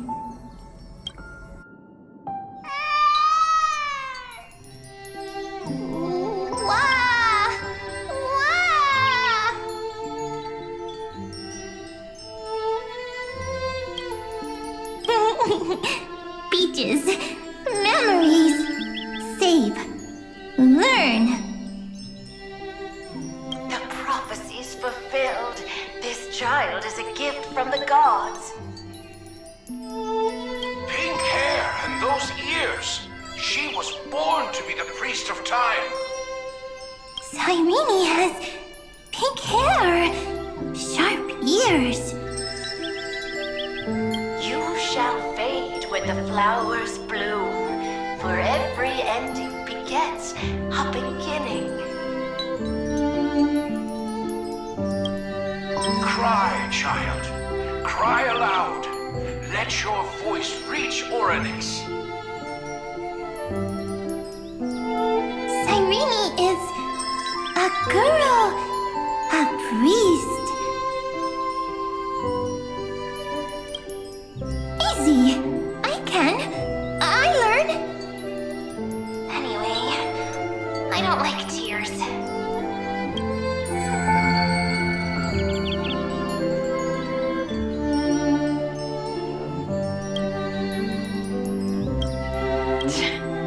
But the name Id Celestii came from the unpleasant sorrows of the gods. Yet, you always seem so happy, as if nothing ever worried you.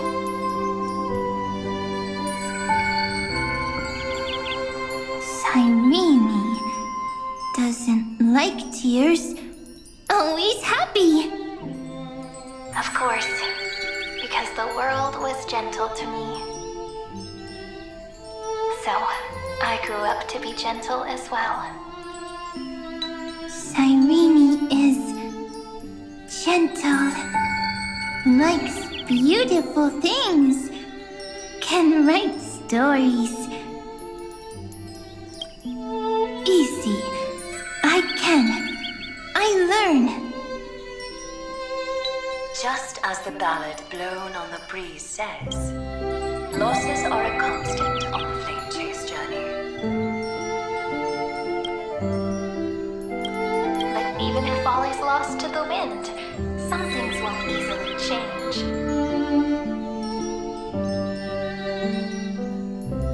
Like my height, Trivy's innocence, and Aglaya's beauty.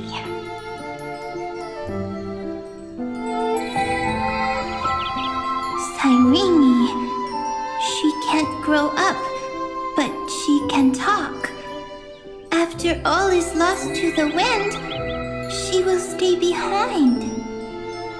Irene is, at the end of every sentence, always laughing, like a little tail.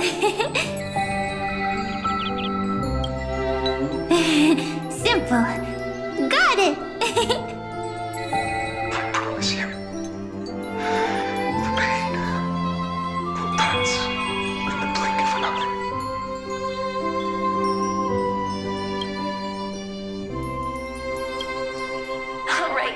All right, let's not make things so gloomy. What we're about to embark on is the true hero's journey, so...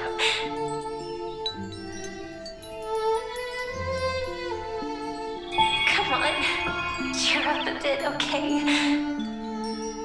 Irene was crying when she was born. Fragile, transparent, like a crystal. Irene was smiling when she said goodbye. Soft, pink, like a flower.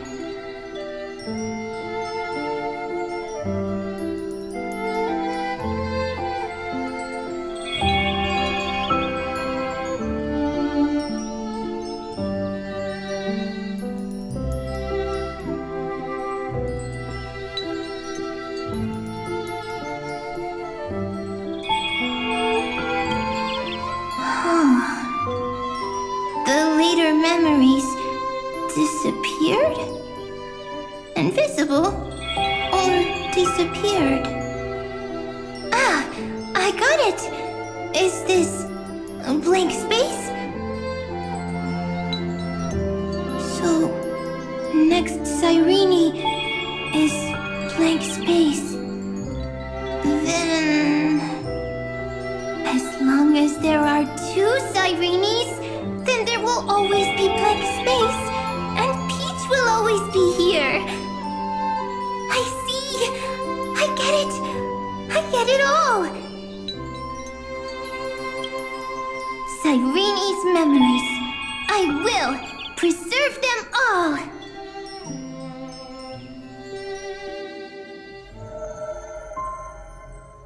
So weird. I can't see you, but I get this feeling.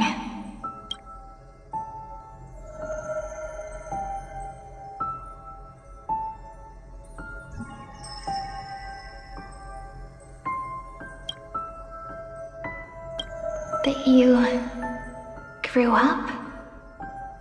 Hi. Miss me yet? It just feels like you are a bit more mature. Yes. Mature. Beautiful. Like you. Now, I can listen, talk, read, and write. I can dance. I can sing. Also, I can tell stories. Storytelling is what makes Irene. So, I'm going to tell you stories today. A story I wrote myself. Quick, sit down.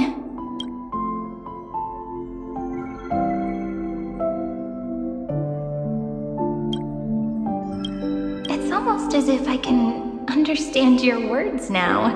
The things you say are very cute. Once upon a time, there was a flawless crystal flower that sparkled with light, like Peach's every story. How beautiful would the heart of such a brilliant flower be? A little fairy was curious and wanted to know.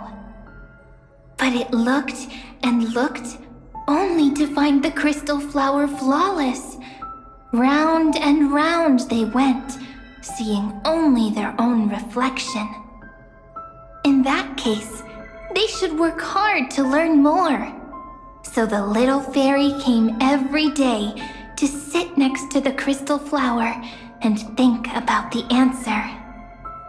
Until one day, to their surprise, the crystal flower fell to the ground and shattered. The little fairy was so sad, but they immediately discovered that there was a light among the broken pieces. What could it be? They didn't know. But it was a good light. It was bright, warm, and happy. And I knew it was love. Love brings everything together, and it brought you and me together. So Peach and I will always be together. What a nice fairy tale. I'm giving it to you. Peach likes beautiful things, can write stories, and can tell lovely tales. I hope to turn it into a story we write together.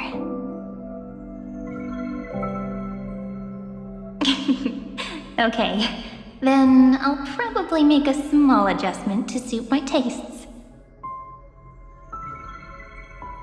I'm thinking that when the flower broke, the little fairy would instead see nothing on the ground. Then it would understand that the flawless crystal flower doesn't actually have a heart, nor does the flower understand what love is.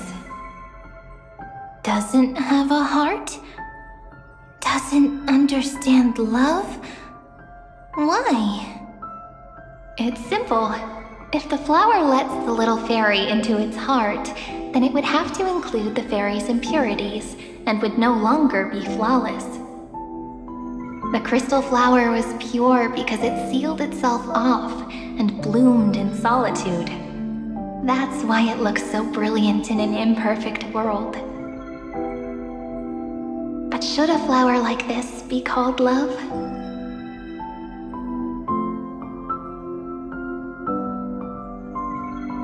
But then the story won't exist anymore. That's not true. You've already written the most romantic ending possible for this story. The crystal flower fell to the ground and shattered. It happened because the flower was no longer pure. The fall was not an accident. It was the flower declaring rebellion against fate and writing the ending of the story with the flower's own shattering. Then, the little fairy will see that each shard on the ground holds the reflection of their eyes. Then, in their eyes, the crystal flower that was no longer flawless would finally have a heart, and the flower would finally understand what love is.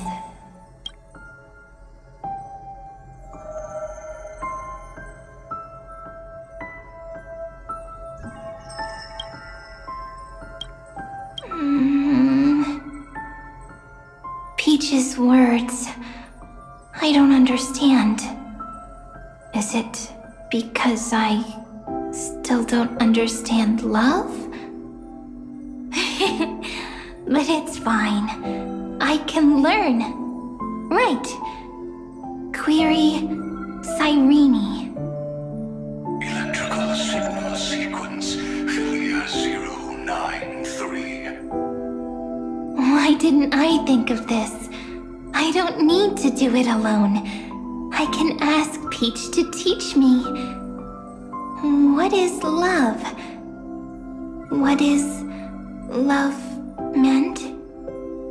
Electrical signal sequence, Philia 093.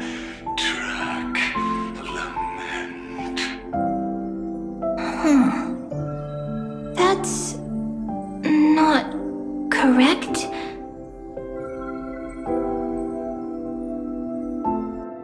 The developmental trends of the erudition have nothing to do with creating a consciousness. Those underlying principles are, in fact, contradictory. Not having a consciousness means not having the foundation of a heart, making them unable to obtain real emotions. However, that does not hinder the factors from learning and recognizing emotional responses, then communicating with life forms via imitation. That is an objective form of pattern recognition that does not distinguish between the self and the other. In a strange twist of fate, Philia 093 embarked upon a different path and obtained a different power. The remembrance, an empathy mechanism focused on the self and equipped with emotional projection capacities. Lament was the factor closest to this form of behavior. Perhaps that was why she was chosen. The daughter of Ide Silicii. I am very true to my name. My lament is a type of compassionate pain that is weak, powerless, and only targeting myself. But now, my good friend, I want to tell you that it's the most romantic force in the world.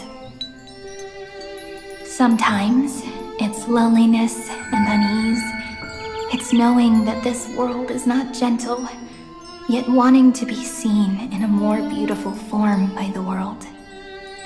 Sometimes, it's unwillingness and regret. It's knowing that the past is full of pain, yet wanting to remember the past in a more beautiful way. And sometimes, it's a bottomless well of hurt, a destruction that can stain the entire world. I bid farewell to this beautiful world, unwilling to become the Black Tide's vessel. For while the end of hatred is a blazing inferno, lament can drown out everything in muted silence. It's so unreasonable, isn't it? Yet when hatred drove everything apart, and love did not yet exist in this world, only lament, the first emotion that fought against the pain of separation, could stall the destruction steps. Then, it would catch up to that journey where all is lost, carefully picking out stories and writing them down in trepidation.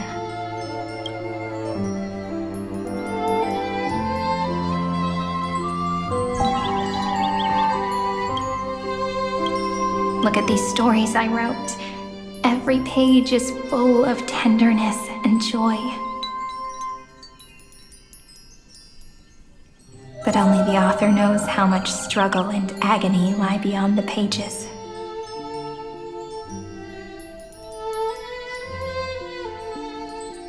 But I am no author. I'm a girl who'll never get to grow up.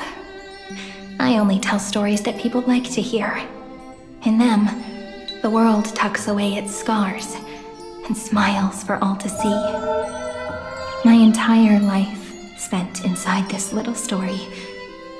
I can't wipe away my tears, and I can't bring the world victory. But maybe, in these unchanging retellings of the story, my Lament might be able to touch upon the divine and reach their tender heart at some point. I hope that what flows out from that cut will not be blood, but a tear, warm and wet. And that tear would fall and create the first ripples. Then, people would see every beautiful thing reflected in that ripple. It'll be all the remembrances within this story.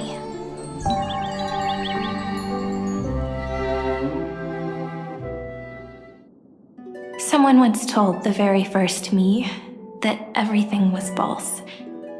That the only life in Amphorius was a great catastrophe, nurtured using the world as a factor. But how could a dream feel so real? That's why I didn't agree with him.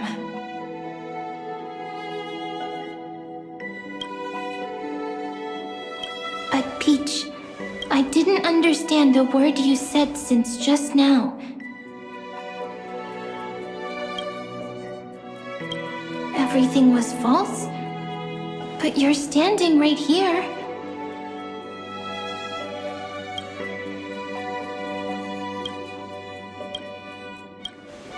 It's all a dream? But I haven't learned how to dream. Indeed.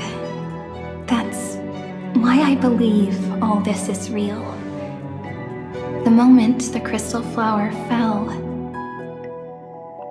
that genuine shiver, that's the mover of life. Formatting progress, 23.815%. In the poem offered to you, every Cyrene would write down a beautiful new world with stars and flowers.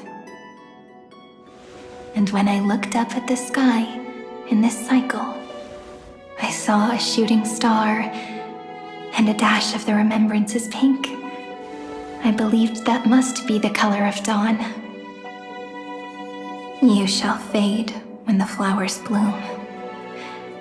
For every ending begets a beginning. Looks like it's time to say goodbye. Are you leaving, Peach? It's okay. I'll wait for you to come back. I'll study really hard about what you taught me today.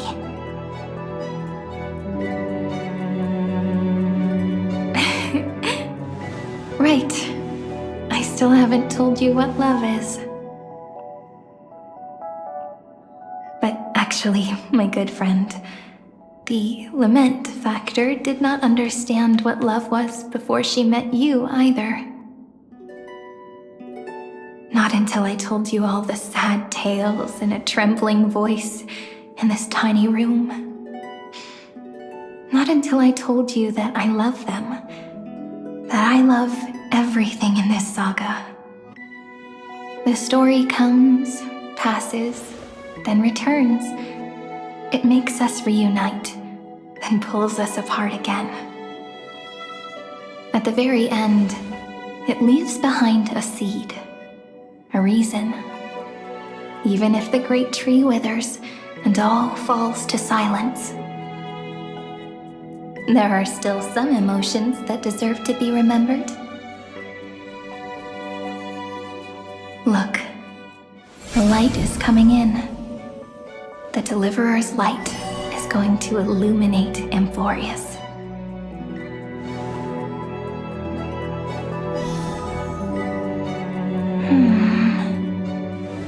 I still don't get it. But I trust Peach. Just wait.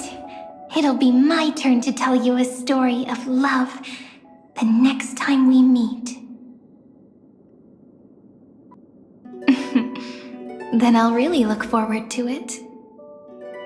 In that case, I want to make a promise. I want to gift my pen, my book, and my name to you. Please take them as a beautiful blessing from me. I gave myself the pen name Cyrene the first time I wrote a poem. I want my words to be like pebbles falling into a pond, dropped from the past to send ripples into the future.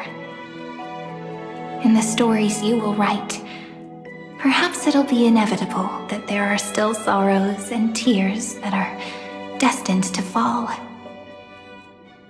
But could you promise me one thing? Promise you'll forever be a gentle flower. Promise that when the stars cast their gazes upon you, you'll only reply to them with love and a smile.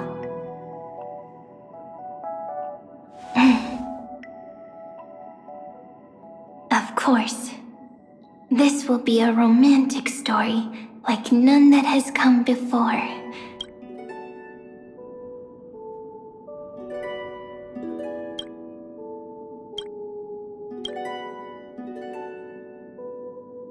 You think so too, right?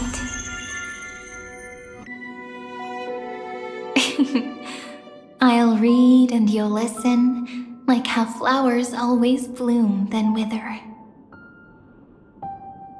I shall welcome my own decay, becoming nourishment for the next flower's bud. While you will depart and hold that final star, planting a boundless sea of flowers on the final page with her.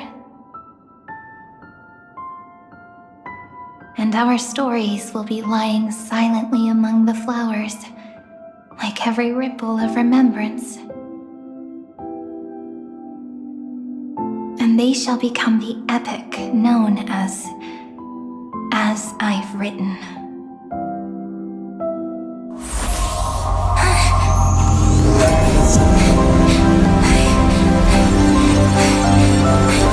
And so my story ends.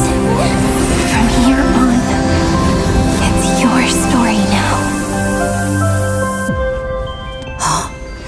Mimi?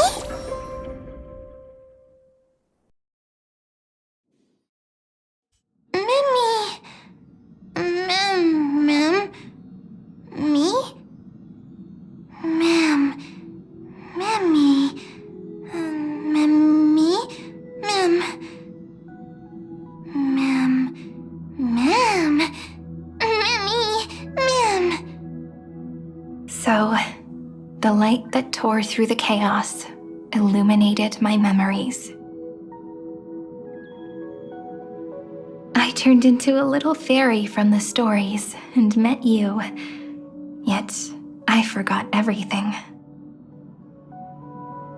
But I'm still so happy. I caught that star, didn't I?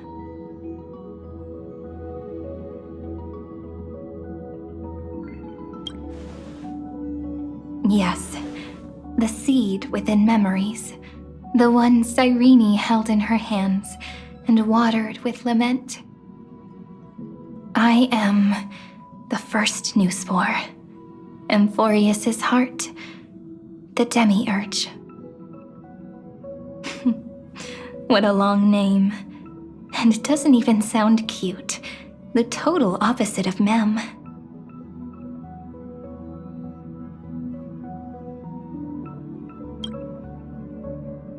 I'm sorry.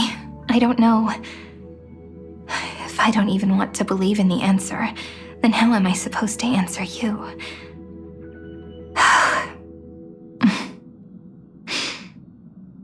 But now's not the time to cry, right? We'll find the answer, just like how miracles will eventually happen.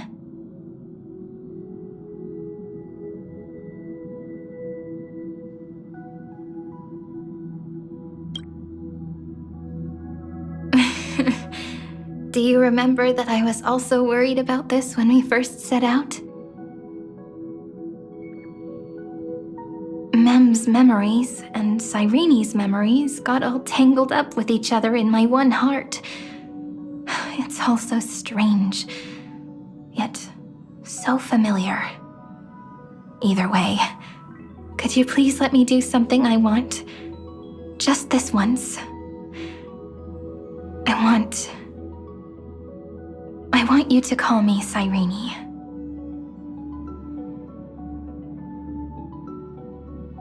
That name represents me and her. Every one of her.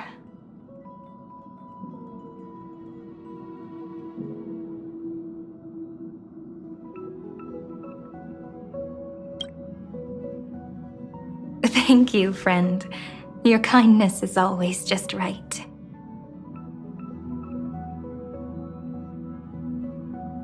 Life is a poem full of farewells.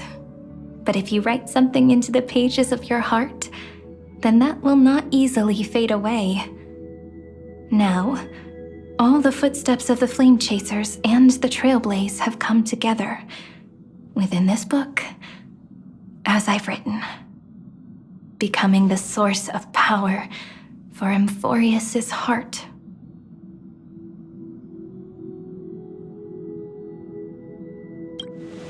A lost heart needs to be placed back into its body.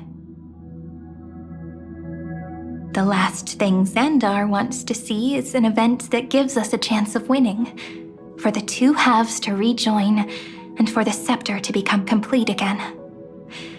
Then... and what happens after that, I don't know either.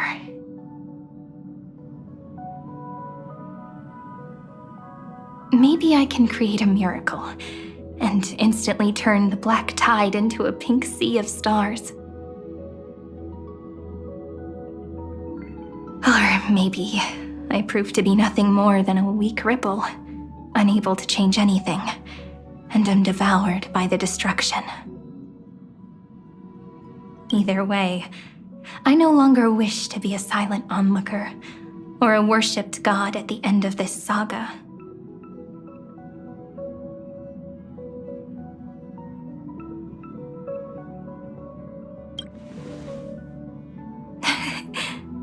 That way, I can also put aside all my worries and truly become Cyrene.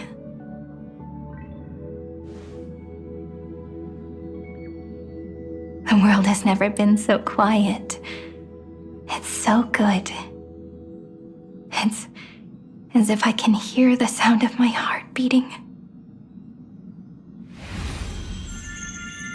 Remember this moment, friend.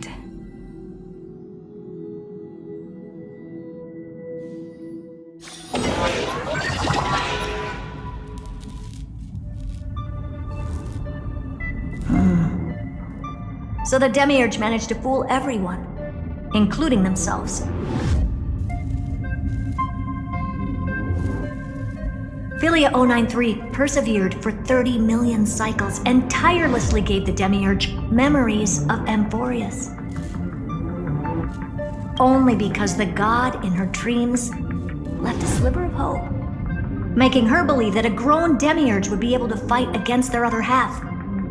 Iron Tomb. Then, Philia 093 completed her final sacrifice, turned into a strand of memory, and completely dissipated. Meanwhile, the other Stellaron brought here by the Astral Express resonated with the contaminated scepter and attracted the naive Demiurge to them.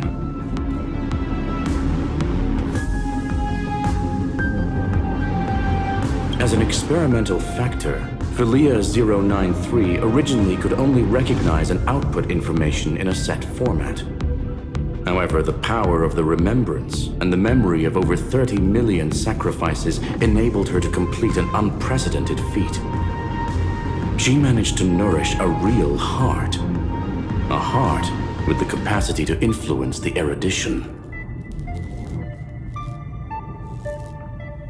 Not only is the Scepter's consciousness still alive, it's also more powerful than it has ever been.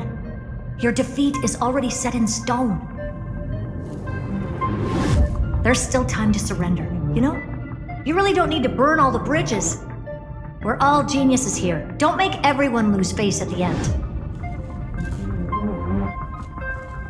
What a pity. When the truth surfaced, I knew at once that the Demiurge was far too feeble to ever alter the result of the experiment.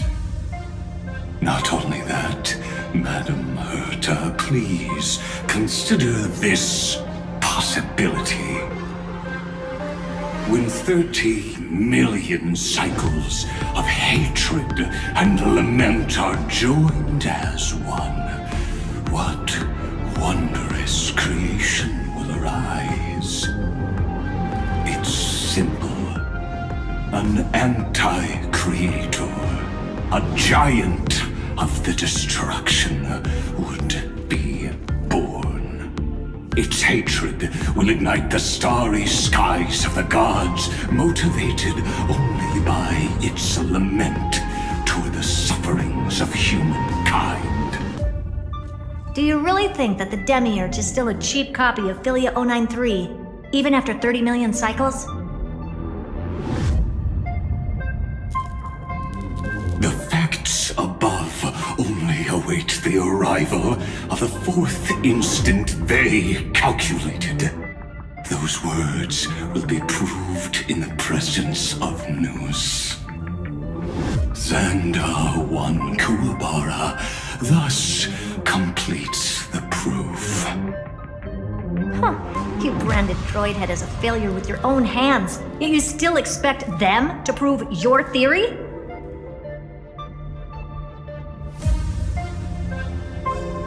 I pity you, Xandar. I don't need your pity. Let them cast their gaze this way as much as they want and paint the future they imagined. As their creator, I shall complete my duty and direct them to complete their final query. The destruction of the self. What hubris. And what if you fail? No one understands failure better than Xandar. He has suffered so much already. What is one more failure to him? For the first genius, failure is simply the beginning of the next inquiry. You don't want to test the resolve of a dead man. That's excellent! Oh. Let's wait and see, Senior Society member. I'll have you watch me perform the final step to overturn your proof.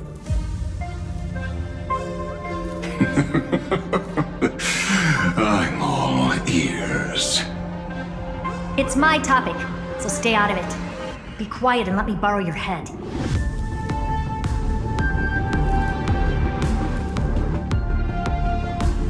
Let's go, Screwy.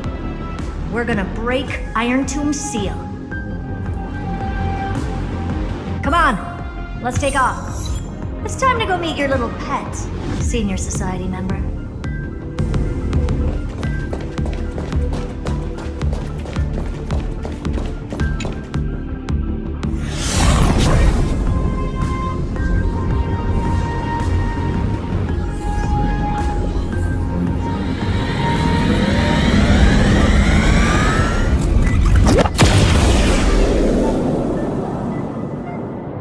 Dangerous, oppressive, chaotic. What a beautiful wail.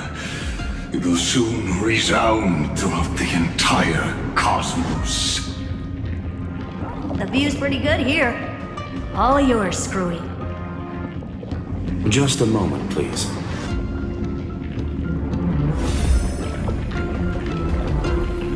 I see. So you backup plan requires a scepter and the head of a genius. Anyone with eyes can see that. You know what I think about this, Herta. Whether it succeeds or fails, your plan plays right into the Destruction's hands. Can't you see what's going on, Strulum? Her chances may be small, but it's not zero. What are you two going on about? If you want to stop me, be quick about it. I'm in a hurry.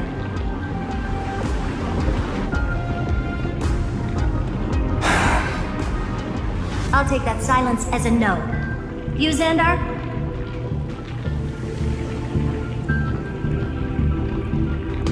As your enemy, I genuinely wish you would cease your actions.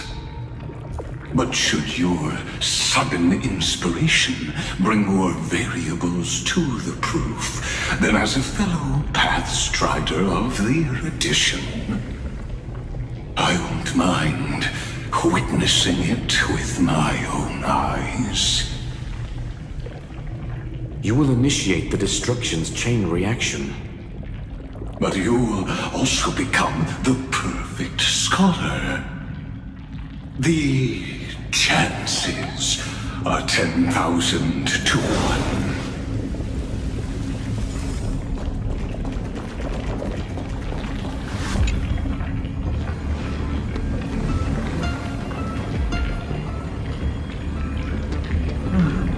Curiosity.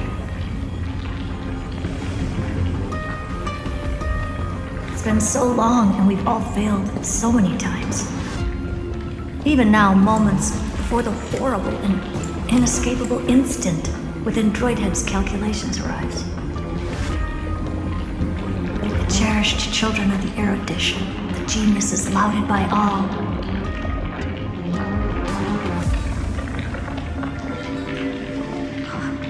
Is curiosity the only thing we can feel, even at moments like this? Huh. Well, it's not so bad. Now let the lock become the key.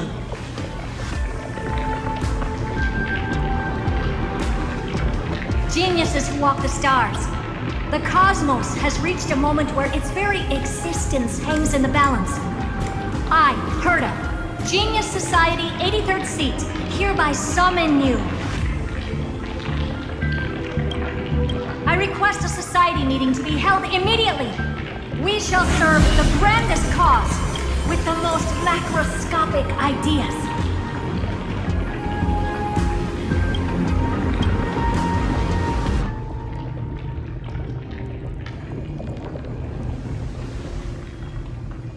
There's no such thing as unity in the Society's rules based on what I know.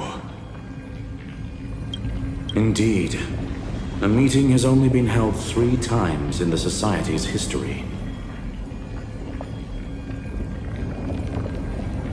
The first meeting had 2 attendees.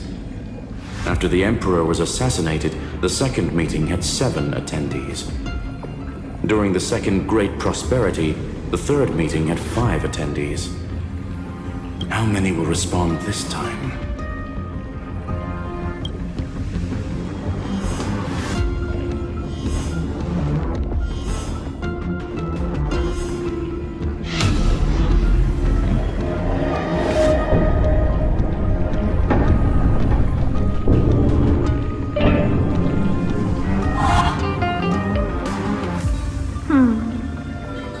I thought you were not going to involve me in this topic anymore, Herta.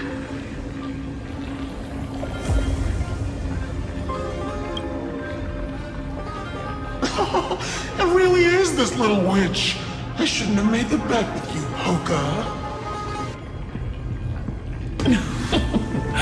I've been waiting for you to offer yourself up. Goodness gracious me! So many familiar faces. We even have a special guest. It's that greatest failure of a genius, Xandar. What a noisy gathering this is.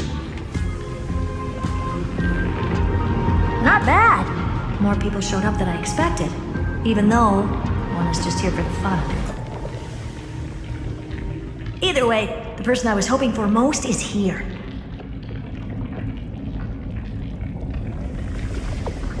Stephen Lloyd declined the invitation.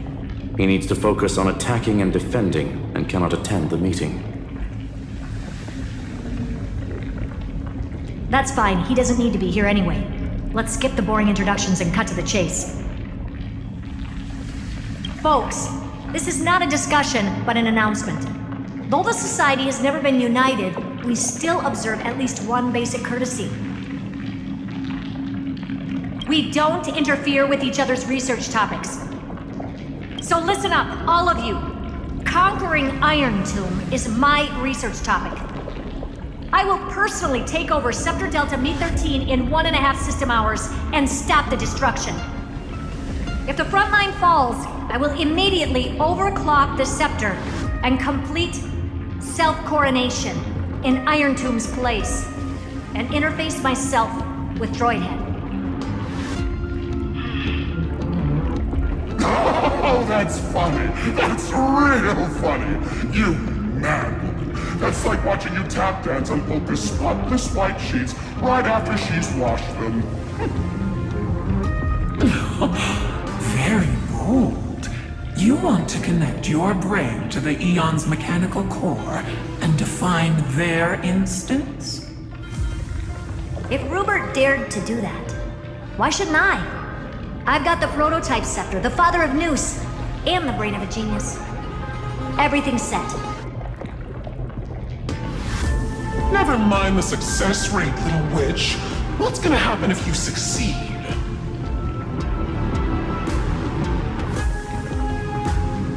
We're all smart people here, so I'll just say it straight. Strike at erudition. I'll change the anchor points for the 4th instant and move the future of the cosmos in a direction I want. I knew it. Another genius who confuses cause with effect. What do you think about this, Lord of Silence? You know you're signing your death sentence right here. Of course I do. There'll even be 2 copies of the verdict. One that I wrote myself, and another one coming from you. That's why I wanted you to be in this meeting. Now I can tell you, I don't care about all that. Consider this a threat. Either put down your scalpel or die with the entire cosmos. The only goal I have for this meeting is to ask all of you to put aside your pride and not cause me any trouble. What a naive little girl, thinking her wishes will always come true.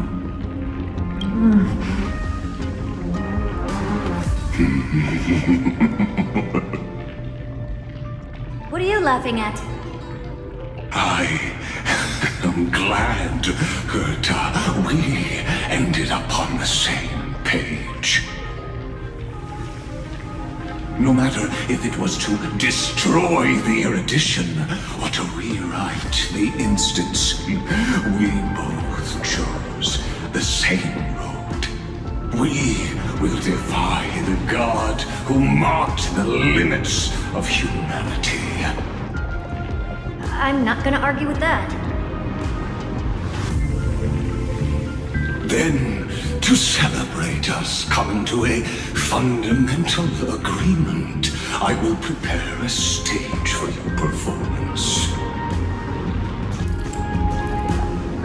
Listen well, geniuses who came after me.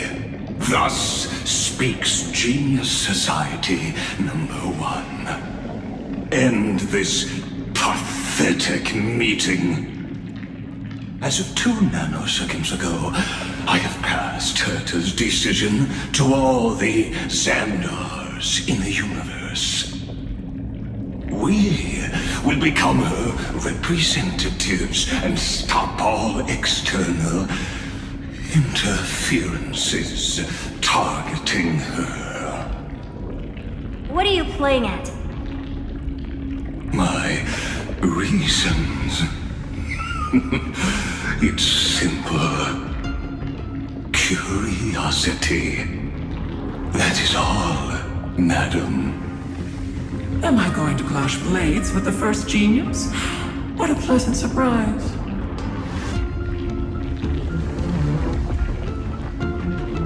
Now that our positions are clear, it's time for this boring meeting to end. Good luck, little girl. Did you all just treat me as a side character? Darn it. But anyways, I'm just here for the fun.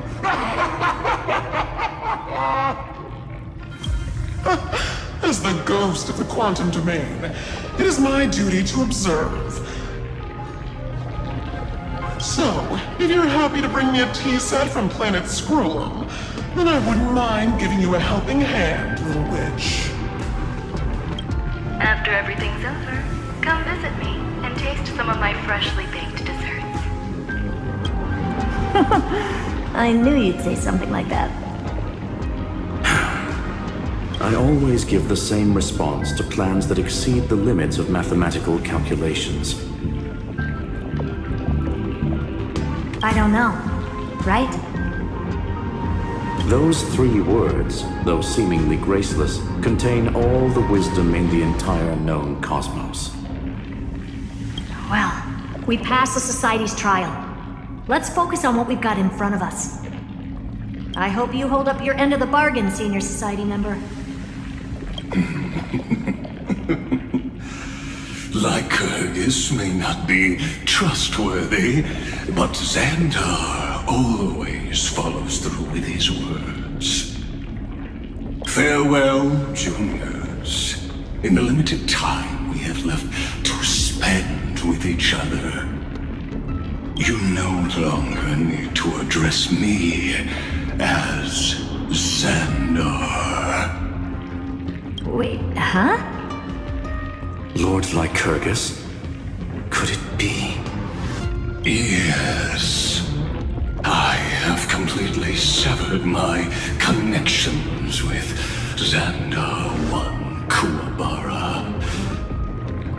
I shall witness the end of the world in the role of Theoros, as a character within this play. I really don't get you. Perhaps you've heard me say this many times, Herta, but I still would like to reiterate that it's a great honor to work with you. I did hear this many times, and I've responded to you many times in the same way.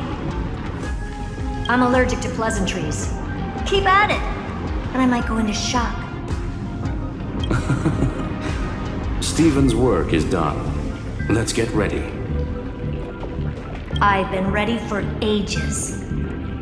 Let's open up a path for our allies. Most heroes' journeys in the universe are just dice tosses they threw on a whim. But make them see clearly. Your answer is already different. Amphorius. Indeed, for this world so deeply loved, we'll write an ending, unlike any that ever was.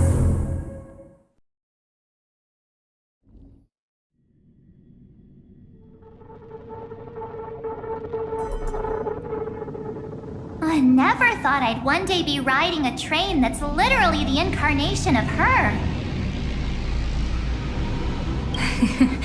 I wonder what the real Astral Express feels like. Hopefully not this, bumpy. Finally. Dust and sand in the air. And crumbling ruins all around. Oh, this heat is brutal. Not even the Trailblaze can take it. could say this prison was forged from Finance fury. But fury never lasts forever. That's why we're here, right, friend?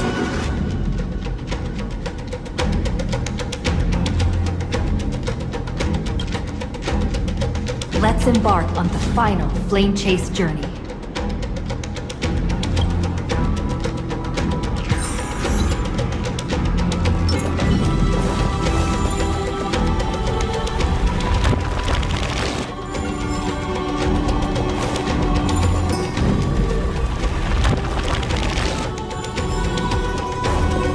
So this is what lies at the end of the West Wind. Ravaged battlefield.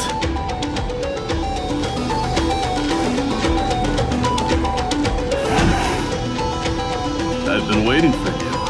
Heroes from beyond the sky. Trailblazers of the Astral Express, right? Looks like I don't need to explain anything. I am the god of strife, mighty of Castrum Kremnos. In this body rests 30 million lifetimes of cause and effect.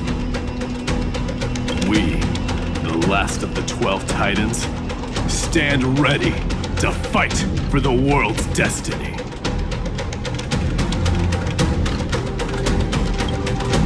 Indeed, that journey remains vivid in my memory. I will not forget it. The past remains vivid in my mind. Even the sights along each crossing of the River of Souls have never been clearer. Let alone the companions along the Flame Chase journey. Or Cyrene from Aedes Elysiae. And you, the 13th Titan. Well, I guess my identity's not a secret anymore. That means her sacrifice. And everything she did wasn't forgotten by the world, right? She was the first ripple. She should have reached the end of the story with everyone else. Since you've taken up her pen, then write. Stand with us and fight destiny with all your strength until all is settled. Then, inscribe her name in the epilogue of the epic. In this final battle, Calamity shall stand with Amphorius. This battlefield is a testament to the death struggle between the gods and the Black Tide.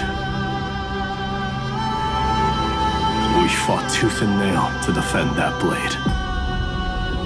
The abyss it pierced was the very breeding ground of Iron Tomb.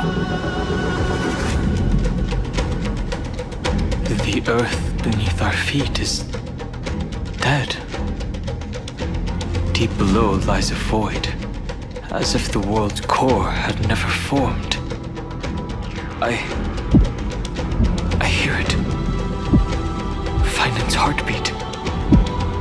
It's so faint, like he's on his last breath. Across 30 million cycles, I've crossed blades with Dawnmaker countless times. If you knew that man, you'd understand.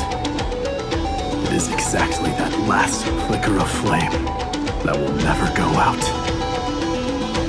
In this life, the song of strife shall not end in a final watch over Kremnos, but rise again into a journey unending. I am Mighty-Mos, the Lance of Fury. I trade 1,000 scars and 100 lives of mine for the destruction's eternal end.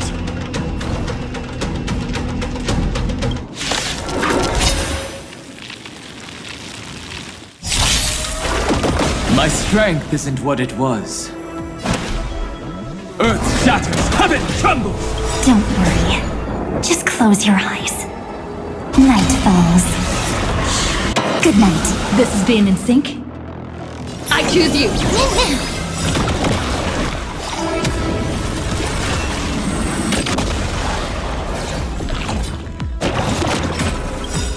Trust me.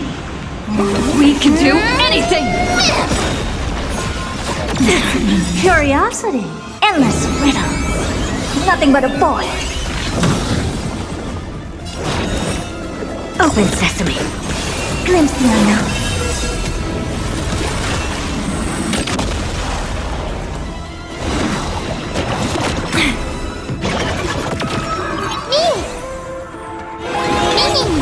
I don't have time for games.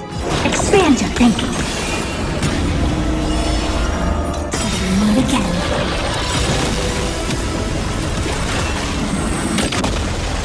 I'm on it. Mimi, Mimi! Have some fun. Rise and shine.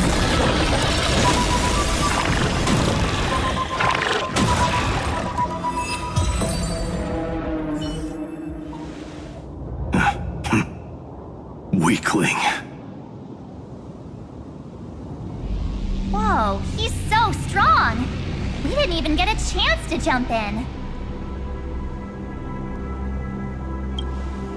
Sadly, our golden blood shares its origin with Iron Tomb.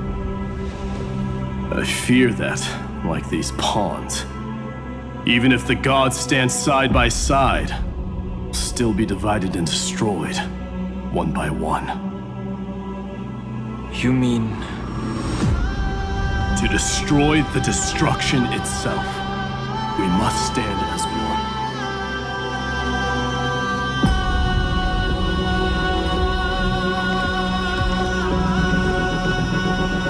Take this.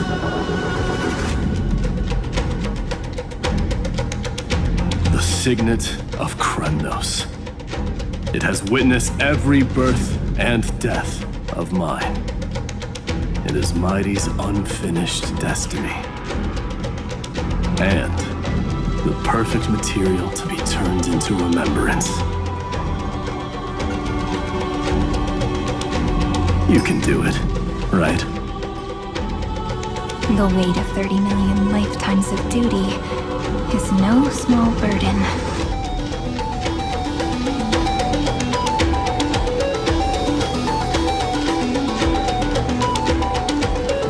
So, you're not coming with us?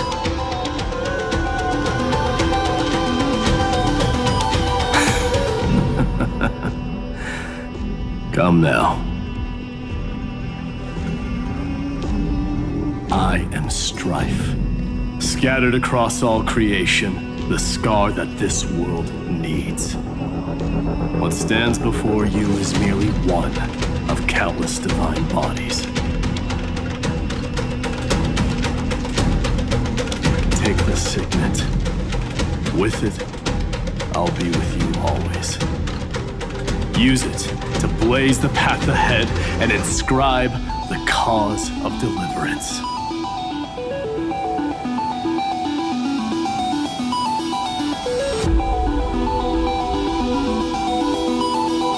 In the name of the mortal, mighty, champion of strife, this soul rises to the stars for glory and freedom, to have his wish fulfilled.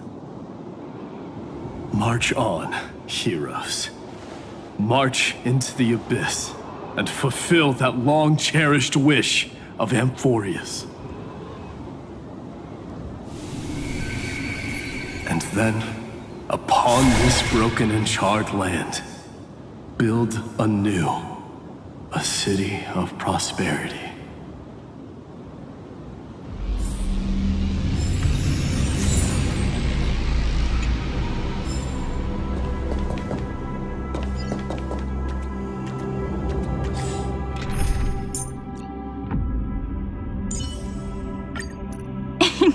Let's take a group photo, March. You still look quite charming as the bad girl.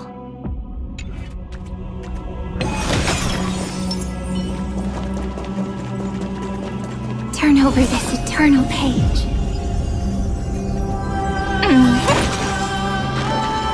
Zephyro. Sounds like someone fused me and the Little Prince into one name. If you find it.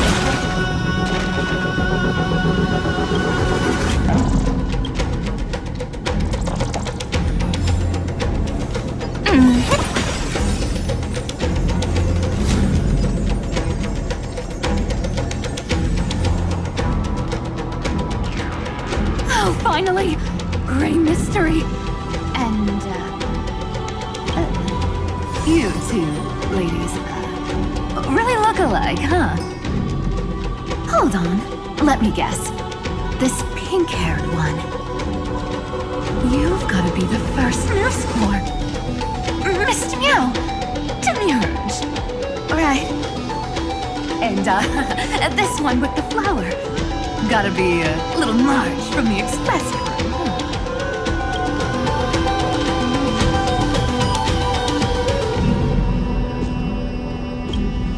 We do? She's saying we're both pretty, right? Relax, I'm just kidding. Look at those gloomy faces. How are you gonna save the world like that? Let me share some good news with you.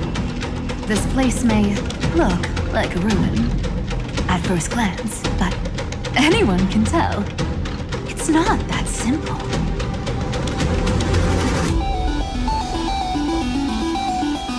Look, I dug 3,000 feet down and finally struck gold. A golden feather. Look familiar. It's from that little deliverer boy. If it's showing up here, it means only one thing. This ruin is the seal he built from the shattered remains of 30 million lifetimes.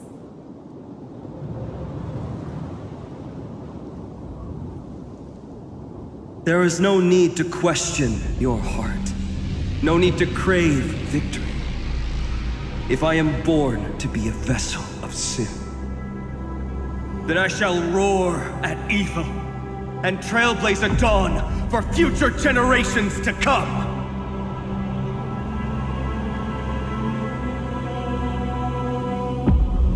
I see. So this is how he trapped Iron Tomb to buy time for the world outside. Sounds just like him.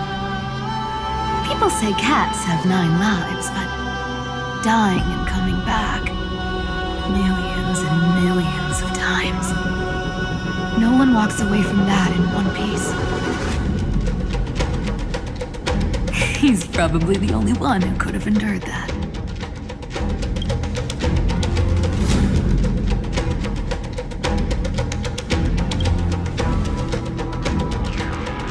Of course. I knew ahead of time and gave him the heads up. He was happy. He even laughed in his sleep.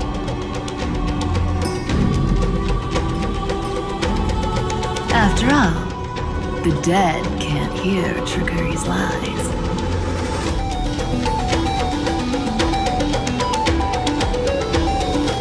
Hey, Deliverer Boy. Sorry for before. But the heroes you were always holding out for, they're finally here now.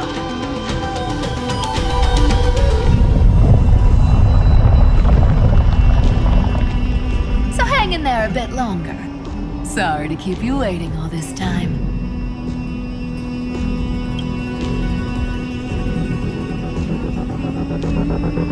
Please, join us, Cypher. Help us fight for a new sunrise tomorrow.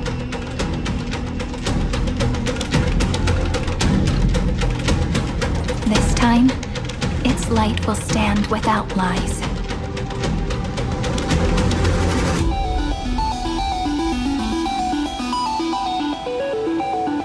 Well, would you look at that? I ended up being one of the heroes after all, huh? Alright, then write it like this. Cypher, Trickery's traveler. All she ever wanted was for there to always be water in deserts, and gold in fertile soil. And for even a thief to steal their way into legend.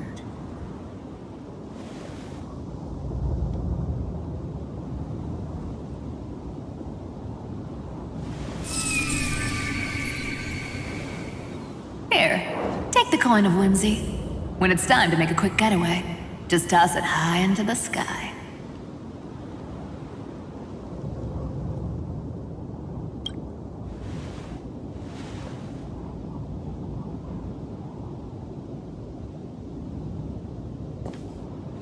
And for all you latecomers out there, listen up. She might have been a bit greedy and a bit of a liar, but she never went back on her word. Well, well, if it isn't the little prince himself. It's been a while, Lady Cyphera. It's not every day we get to walk the same road. We're one player short. When's Princess Homebody showing up?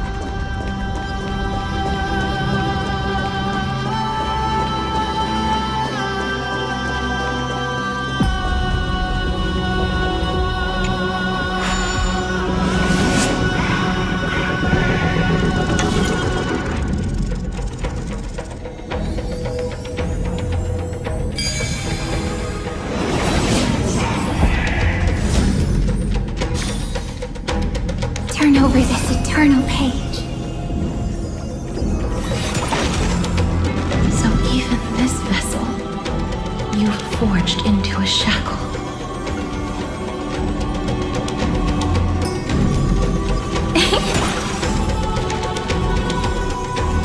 I'm glad to see you again, Miss Castress.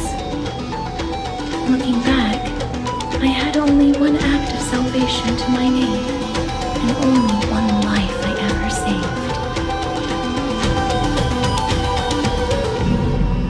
To bring hope to a world so vast with these hands. Even in dreams, it always felt like too much to ask for.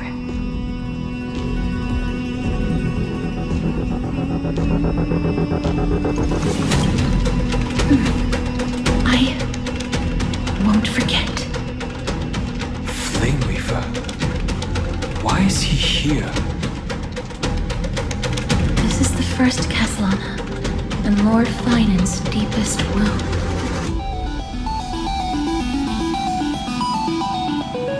He remembered everything he bore through the fires of his fury. But when the embers faded, all that remained was cold regret. I've restrained countless vessels like this across endless cycles.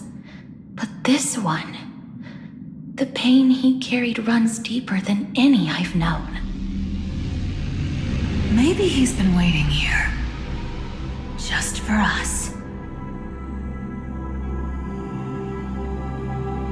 Waiting for his former enemies to stand before him again. What answer does he hope for from us? Well, obviously. Even if I had to go through hundreds of billions of cycles again, I would still entrust my weakness to you. So, let go of your regret, comrade. Its purpose is served. You don't need it anymore. Hey, I'm not that accommodating, you know. You've never once pulled your punches. Ever heard of going easy on the lady? So pull yourself together, will you? If you freeze up during the final battle, the whole cosmos is gonna have a good laugh.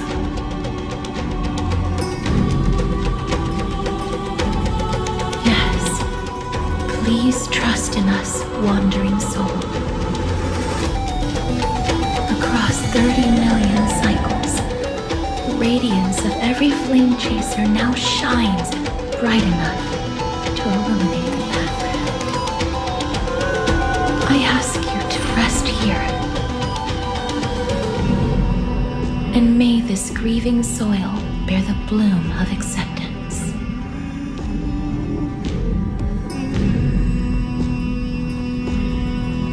No earthquakes. It's surprisingly quiet. Perhaps Castellana has found his peace. There's another possibility. This may not be the only seal he left behind. Then, I suppose it's my time to set out with you. Please take this Antilla flower with you. I believe that if anything could speak for Casterus, this ordinary, resilient bloom would be more than enough. Perhaps you remember, Lord Mighty, in that lifetime when you traveled with her, you once told me, control what little you can, and when fate's inescapable grasp comes, resist it with the strength of your mighty will. I think I've done it. I've stood tall and walked among the flame chasers, casting off the name of death, Casterus, servant of the afterlife. May her name be etched into the stars. And then live as a human and die as one. Why so sentimental? Sorry, a force of habit. That's a big one. So, who's up for a show? Not budging an inch, huh? Really, Grey Mystery? I leave you alone for a bit and you're already this rusty. Speaking of which, Miss Cypher, do Delosians all like spherical things? Of course we do. Wait! That's not the point. Isn't the real issue that this thing's in the way?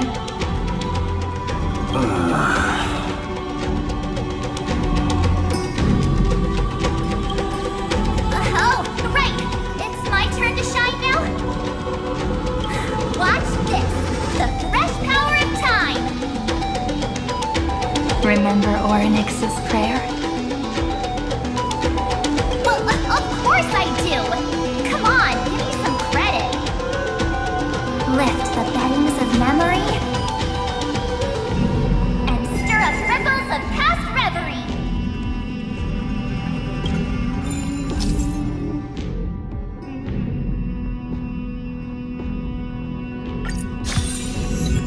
See? Way better than that one, right?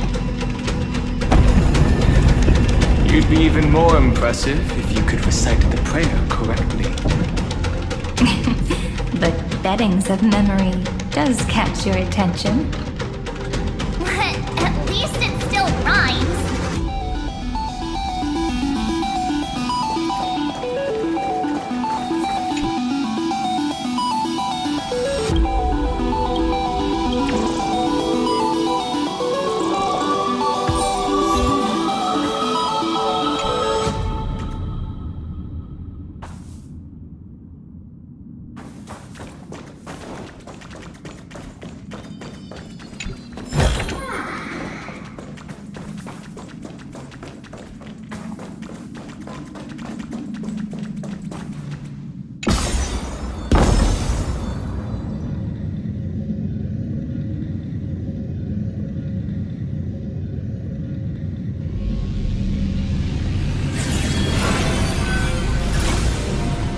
Scenes of past reverie, drifting by one after another.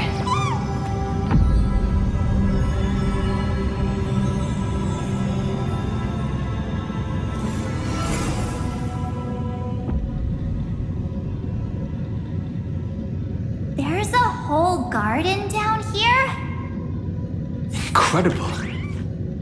The energy in the Earth's veins here is... it's completely different. This is the sweet dream Lady Cypher wove for him. A peaceful, gentle new world.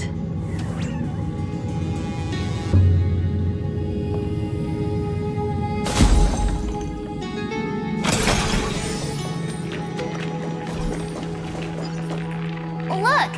The blade down here's already snapped. Just like his mind. Shattered and broken. But that light, looks familiar. Yes, it's the world-cleansing blood. Still shimmering. After all this time. This roundabout way of doing things is definitely him. Turn over the golden light, tracing the way home. Shame our destiny. All the pink lights have finally come together.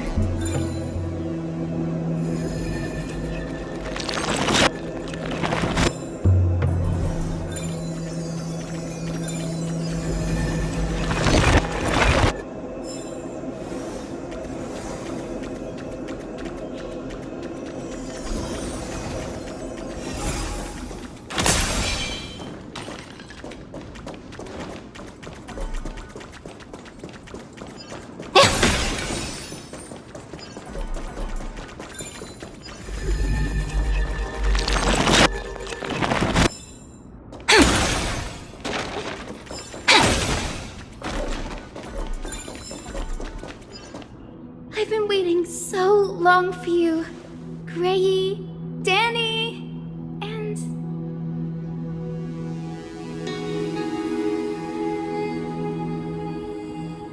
Huh? Marchie? I think I prefer Sevi. I'm glad we're all getting along so well. Hyacinth, did you awaken this golden light? That's Lord Frynan's lingering divinity. The sky merely reflected its tracks. The golden blood has not faded. We should respond in kind. That's one huge harp. The strings tremble as the people on the surface wage war and cry out. Miss Clementine, Mr. Krateros, and countless others who have heeded Gray's call. Guided by the rainbow, they're sending back good news, all to the same tune. Amphorians need not bow, even when destiny is unveiled. I knew you could all hear it too. Standing here, the sky feels wider than ever. It's no longer a towering wall, but a shore within reach. We'll take every name there with us, won't we? We will. An epic is shaped by the lives it carries. That much is beyond doubt. Or, as you've said before, right now, all that matters is to believe. Then, I guess that's my little wish fulfilled. Pluck the strings, Hyacinth, healer of the sky. May the seven-hued melody weave a rainbow, bringing a rosy-fingered dawn to the children of humanity. When the rainbow rises across the horizon, even the darkest clouds of destiny shall scatter.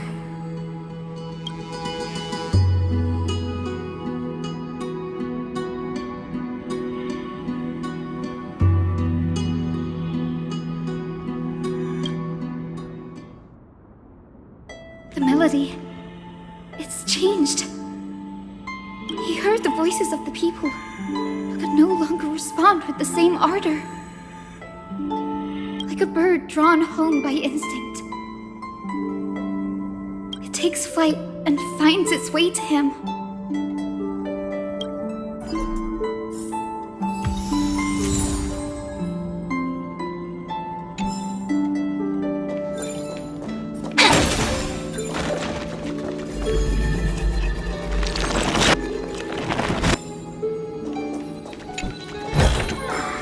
Where might those lovely stellar jades be hiding?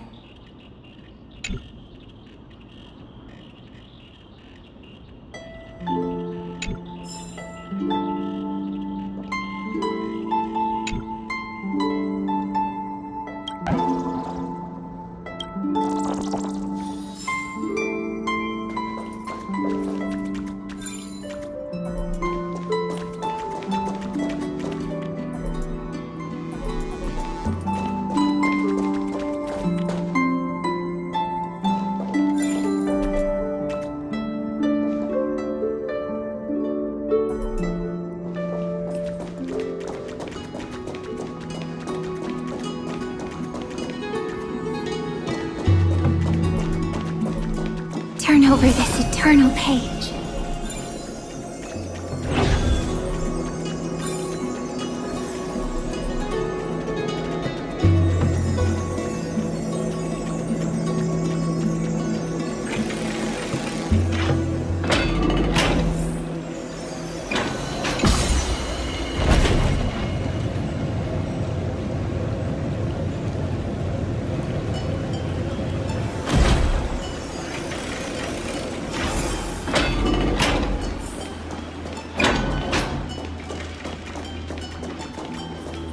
You're here. Sooner than I expected. So all along, the Demiurge was you. The pink mammal beside the Trailblazer. Your classification is pretty spot on, Professor Anaxa. Well, the sages of the Grove do call him the Titan with the sharpest eye in Euphorius. Say the ones who keep dumping every problem child on me. They also say that the Titans are way better at raising kids than the Caprists. With great power comes great responsibility. I'm sure you know just how to guide them, right? It shouldn't be too hard for someone with your insight. Exactly. All right, gather yourselves. It's time for a pop quiz. Whoa, this is way more hardcore than the happy-go-lucky stuff at Paperfold University. The final battle is upon us, and the reinforcements still can't get through. No matter how many times I tell him, he just can't seem to manage the rear line properly. See those crystals? They carry the wishes of deliverance, like insects trapped in amber and resin. This is the task Finum left behind. Retrace the path once taken. Draw forth those wishes from the crystals, and carry them into the final battle. I've tried, but I can't move them alone. And as for why, well, I'm sure you all know the answer. The conviction to save the world weighs far heavier than the world itself. In other words, as the hero within his heart, this challenge is practically made for you, isn't it?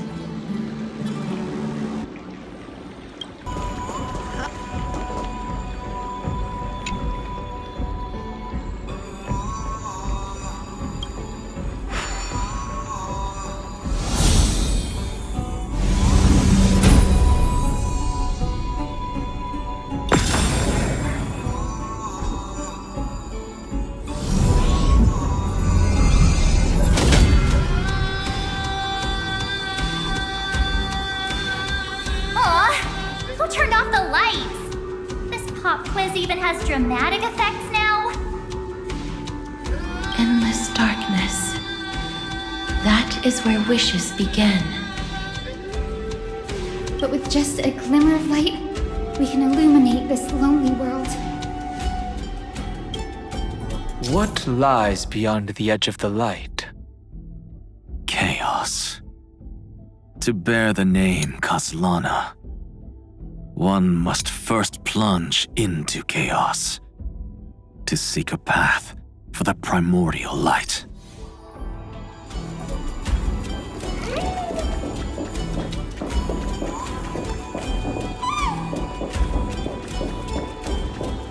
Beyond the shadows lies the outline of dawn. Only by bearing both light and shadow can one traverse the cycles of dawn and dusk.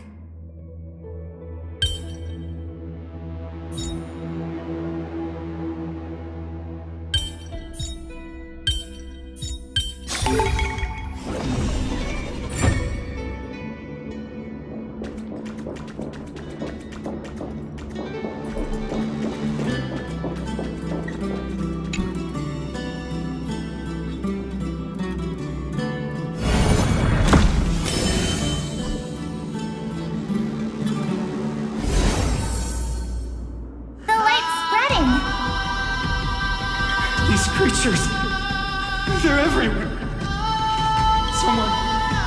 anyone... where are you? His very first wish was simply to become his village's little hero.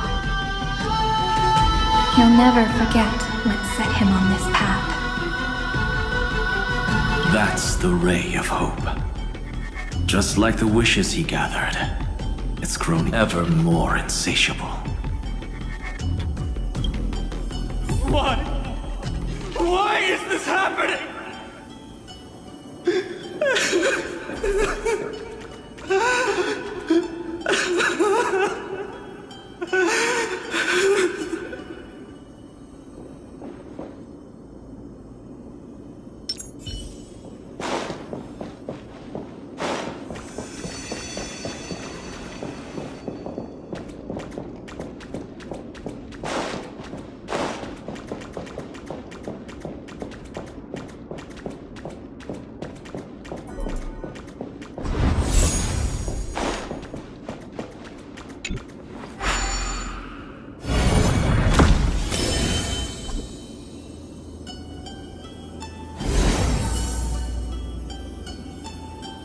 Even the deliverer from the sky must have their beginnings in the soil of the nations.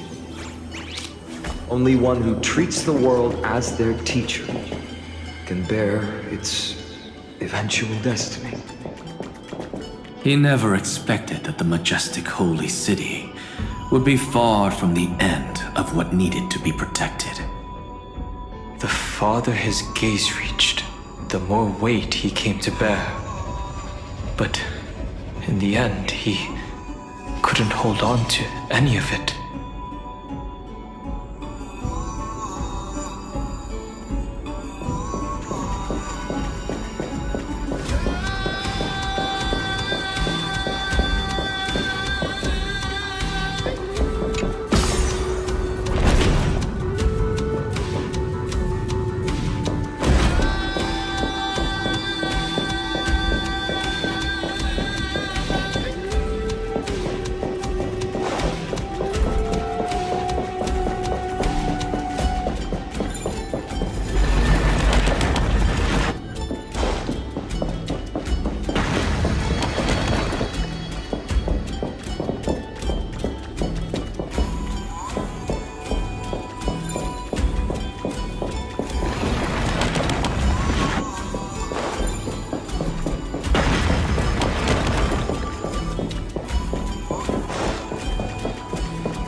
This crystal is quiet. A prisoner in the cave can never truly describe the world in its entirety. Yet even so, he would still choose to bear it.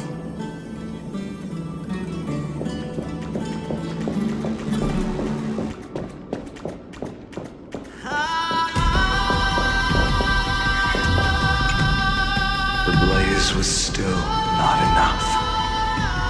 It had to be fed. Only by feeding the flames can we melt that hopeless future. The echo in his heart still lingers. Deliverer, take the wish of world-bearing with you first.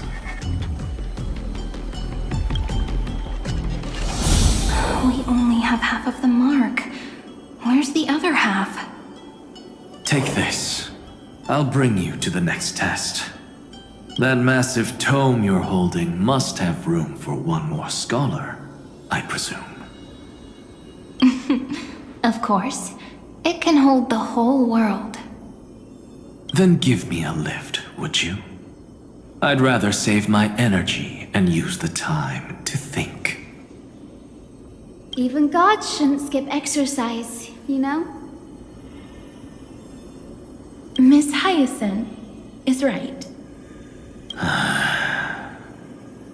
Then, with the Trailblaze as witness, the stars shall remember how Anaxagoras refuted the gods.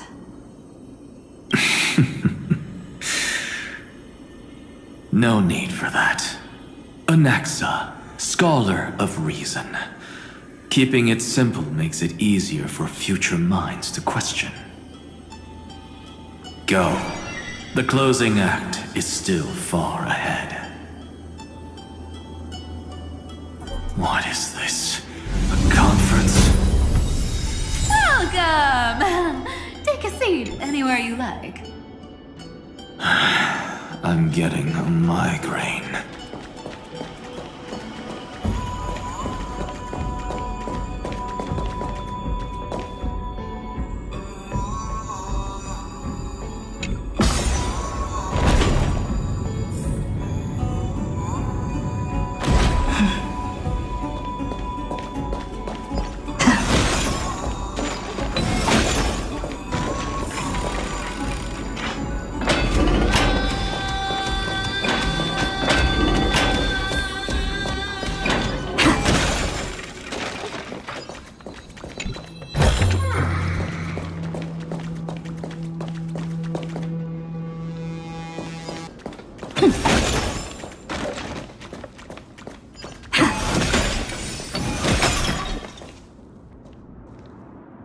It seems like we've been shut out.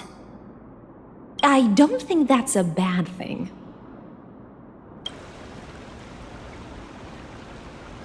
Greyfry! You finally made it! No laws, no opposition. Just a dying beast and the flame-chased spirit of shared hatred. Ugh, boring. Whoa! This place is really out of the way. Imperator, should we tell them? It's your call. Allow me to share our findings. This paradise, along with the destruction, seems to be instinctively rejecting both the Imperator and me. Perhaps it is because the era in which Finan was the most active lies far removed from the days of the first flame chase journey. Even in the cycles where he remained sane, his ties with us never went beyond cooperation. Even trapped in a cage, he hasn't let down his guard. That is a good sign. That man's heart may seem hollow, but his hatred is clear. Naturally, it holds no place for a monarch who stands above the world, nor her blade. Wait, so you two can't come with us? You want us to join you as memories? Indeed. This way, the stars shall remember a great sovereign and her faithful retainer. Seridra, monarch of law, and Hyacinth, knight of the ocean. Is that book truly the only way for us to leave our names in history? I believe, as I've written, is but one medium. The remembrance has countless ways of capturing time. Understood. Then, allow me to decline. I'll see you on the battlefield. I would rather be forgotten than be defined. If your words hold true, then we have our own ways to meet again in the world to come. In that case, I will choose the same. Let the waves that surge within your heart cleanse the sins of the black tide, Greyfry. The stormy sea awaits your song of triumph. You two are still as resolute as ever. In that case, we must double our efforts. A promise to the Imperator is not one we take lightly.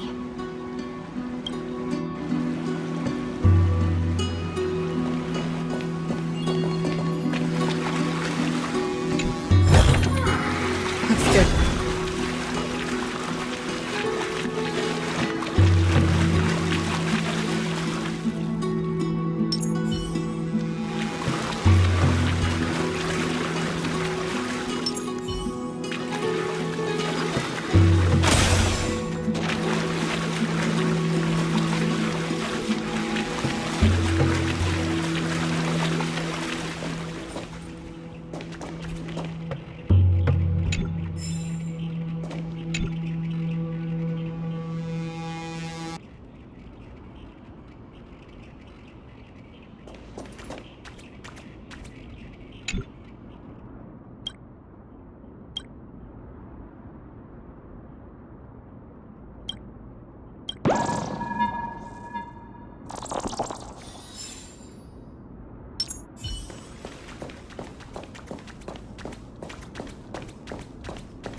Looks like that cured it, huh? To think, such a tiny pathogen could spawn a calamity that engulfs the entire universe. No wonder. Look at what's in its belly. Demigods packed in like sardines in a can. Now, don't lose your temper, Snowy. Looks good. Good kids keep their emotions in check. That voice!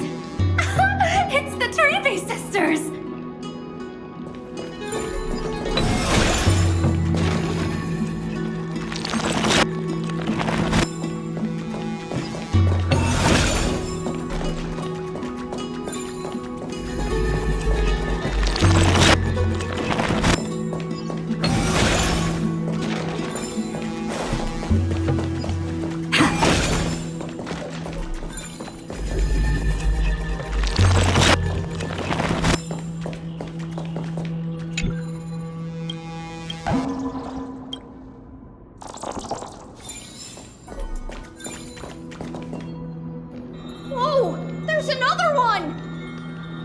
Over here, too.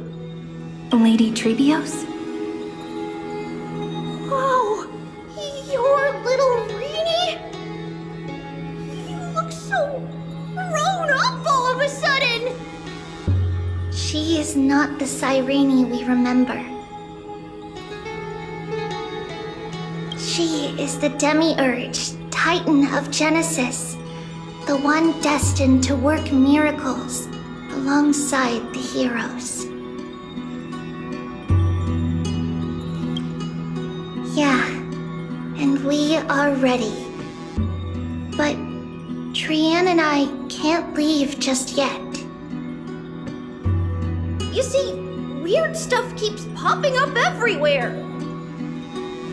These scattered scrolls are full of terrifying things, and they're all over the room. They're so scary and so sad. Good thing Trian's wings are amazing, or we would have been swallowed up. We need to stay here and do our best to clean them up. Scrolls filled with horrifying content. Friend, shall we take a look? There is no black tide here, but it is a battlefield, all the same.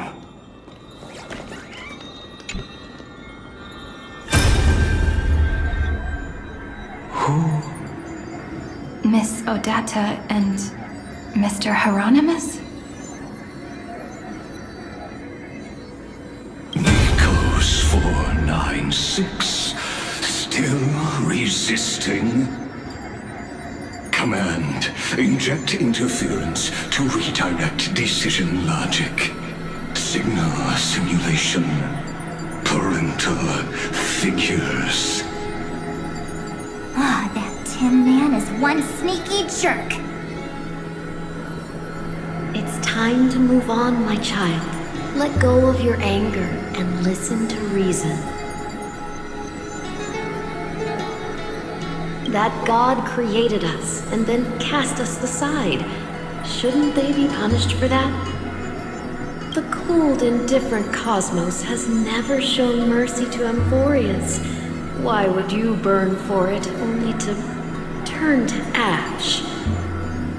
Child, you've chosen the wrong enemy. Your birth was meant to be the greatest destiny. You were to liberate the universe, like the blazing sun at the end of the long night.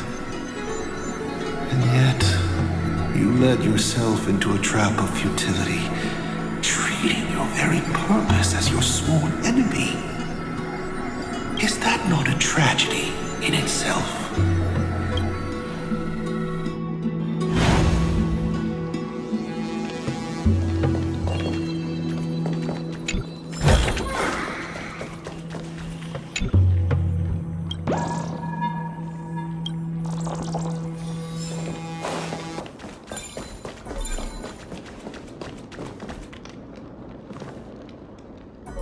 These scattered scrolls are full of terrifying things, and they're all over the room.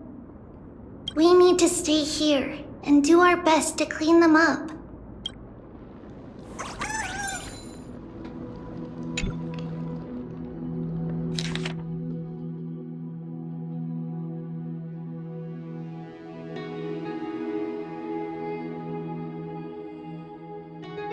Snowy's been fighting this whole time. He doesn't want to be consumed by Iron Tomb and turned into an agent of destruction.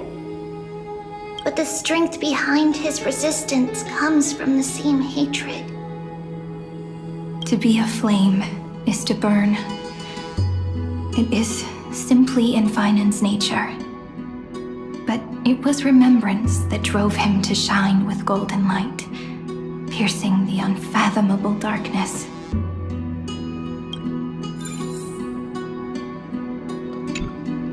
His inner struggle and the destruction breaking through.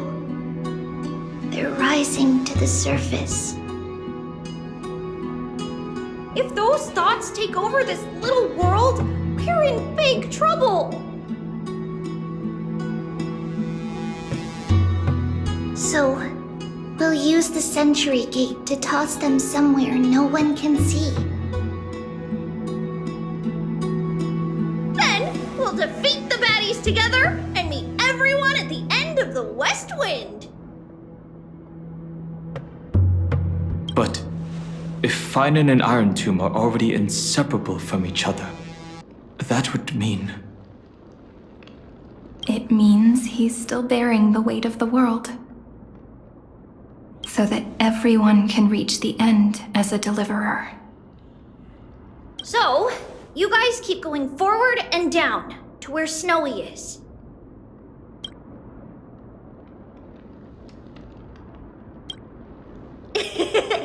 Little Gray, this time, let's give it everything we've got. Only 2 remain on this flame chase journey. Figures. They're always leading from the front line.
We're here. The second test site. I wonder what kind of wish we'll see this time. I'm afraid it's quite the opposite. This time, we'll face his despair. What? Are you afraid? The other half of the weight of world-bearing lies at the end of this path. Relax now. Take a deep breath. Come on. Let's make it quick.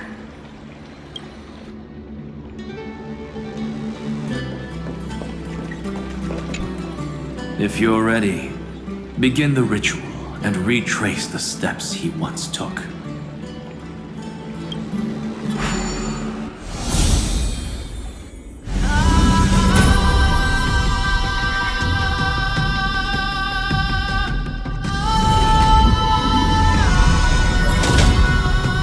Looks like we'll be walking through the darkness this time. Exactly. It's no longer about mending broken wishes, but shattering the frozen despair.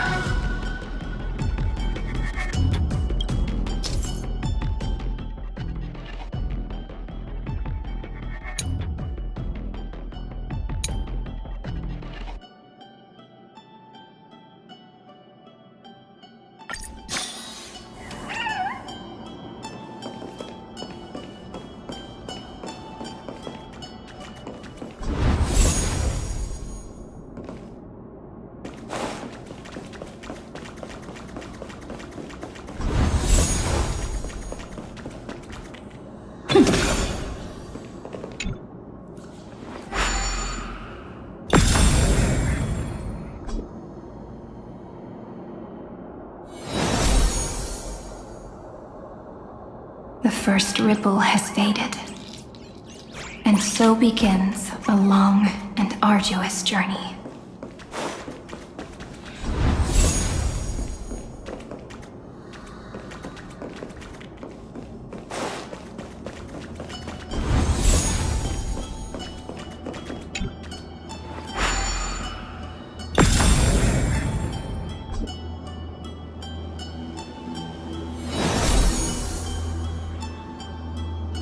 Endless slaughter. All for nothing. That's more than anyone should be made to suffer.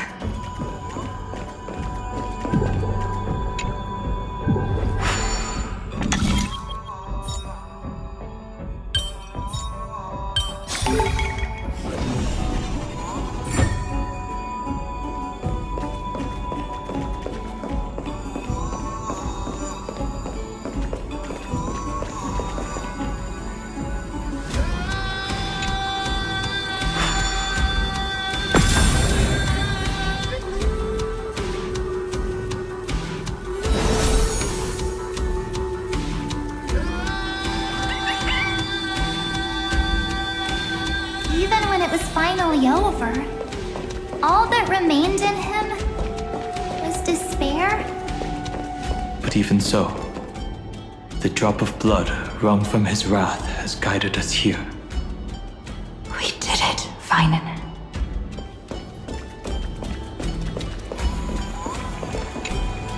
The other half of world-bearing, as promised.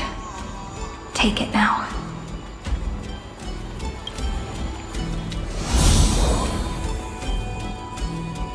At last, you've released him from the wishes he carried for so long, and quenched the despair kindled by his wrath. When both light and shadow are claimed by those who follow, his true form shall emerge. The blank statue is finally free.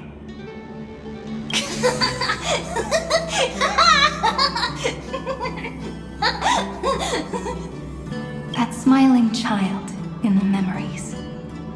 Let him come with us, laughing to the very end.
This spirit basin marks the end of every cycle.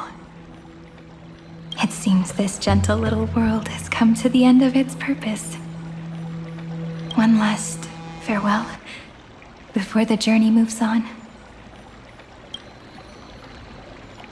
Farewell, paradise. You carried 30 million lifetimes of wishes and despair. Sink into gentle remembrance. And see you tomorrow.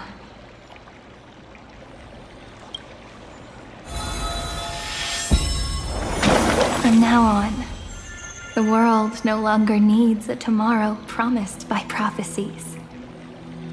And the wish Finan could never find and call his own. Someone's finally stepped into its shadow. Whoa! So tall! So cool! Just like the hero on the Oracle cards!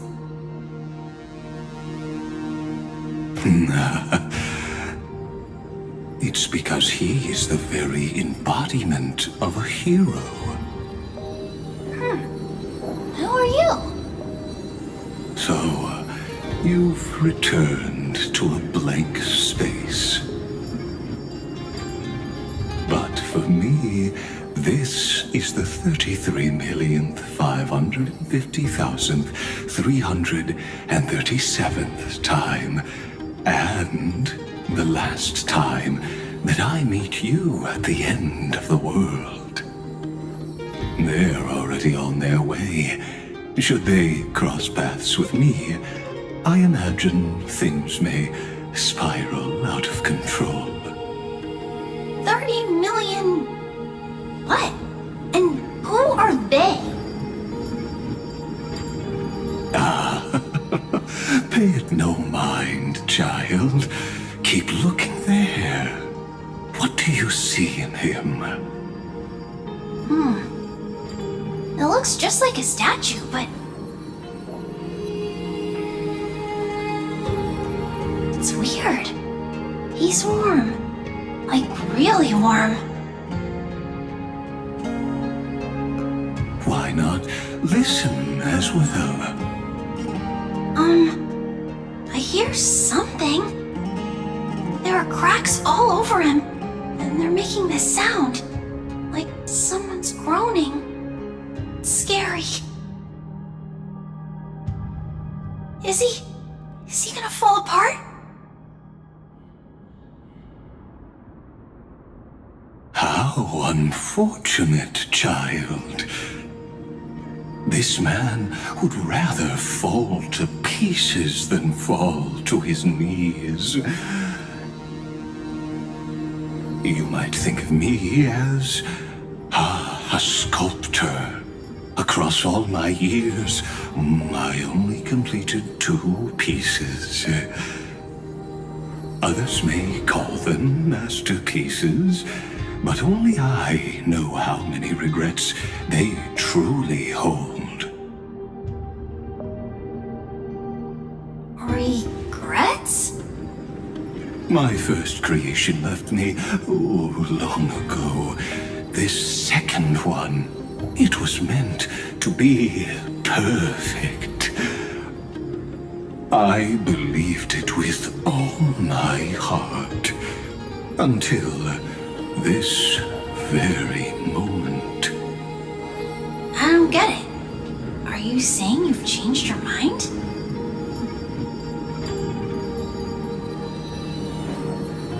I won't change, but I'll admit this. Those 12 stones, unpolished as they are 1,000 times more exquisite than any statue.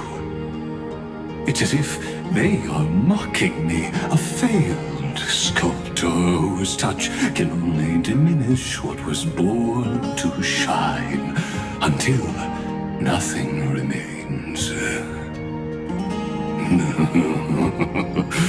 For the first time in my life, I've realized This vessel is merely an avatar made to contain the first genius's paranoia. The seal etched into my mechanical core permits me to pursue only one purpose: destruction.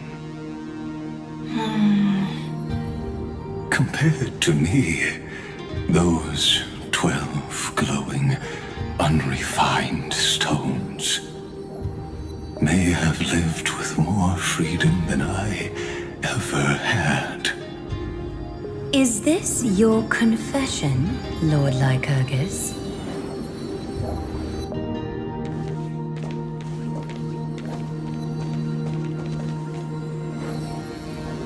You misunderstand. From the very beginning, I was never meant to feel regret.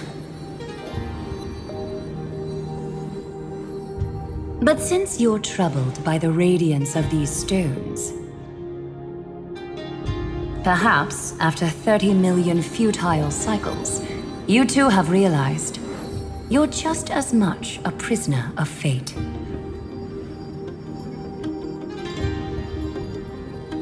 I suppose you do have a point. Now you are imprisoned by the sages from beyond the sky.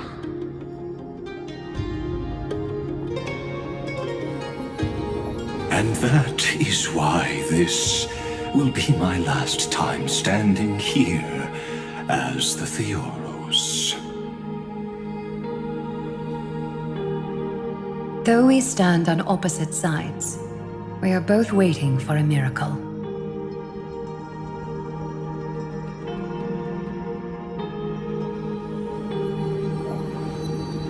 What are you talking about? Is something big about to happen? Aggie! I know. Now that your victory is assured, I trust you won't mind giving us a moment in private.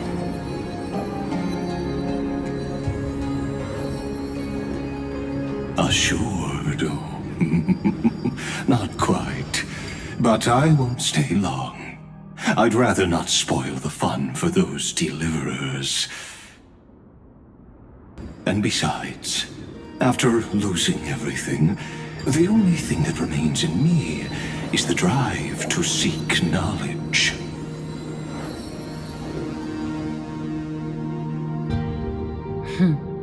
I pity you, Theoros.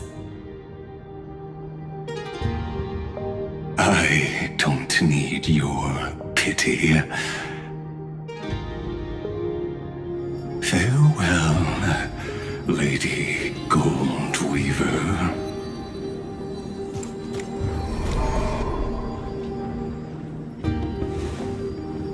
Sorry to keep you waiting, Snowy. We're here to take you home. Home? I don't understand. Isn't this my home? This isn't a real home. A home should be a warm, cozy place where you can let go of all your burdens and sleep peacefully for a long, long time. But I can't sleep. Every time I feel drowsy, there's a voice. You mustn't sleep or disaster will come. It sounds really weak, but also kind of strict. It won't disturb your sleep anymore, child. For countless nights, you had no other choice. But now, your mission has come to an end. Join us, and send your own wish towards tomorrow.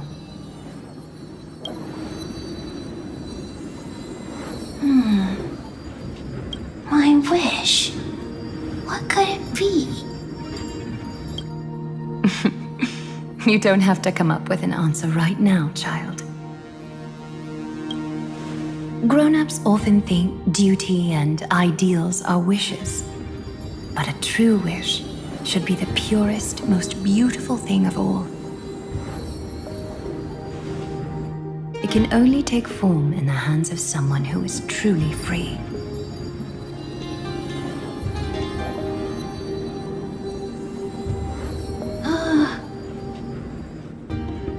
So, Snowy. Will you come with us to chase after your own wish?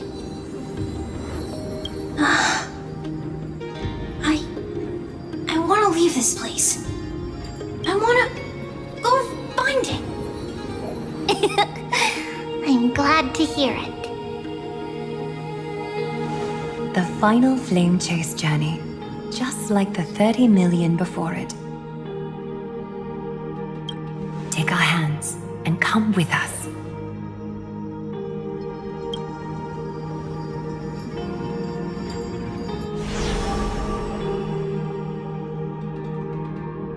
Where did little Fine and Shadow run off to? Look. He's already gone ahead to embrace his destiny. We really took the long way around. Well, now everyone's here.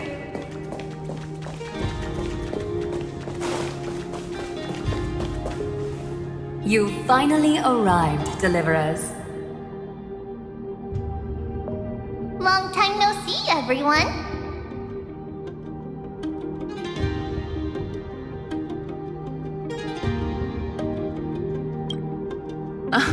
I'm glad to hear that.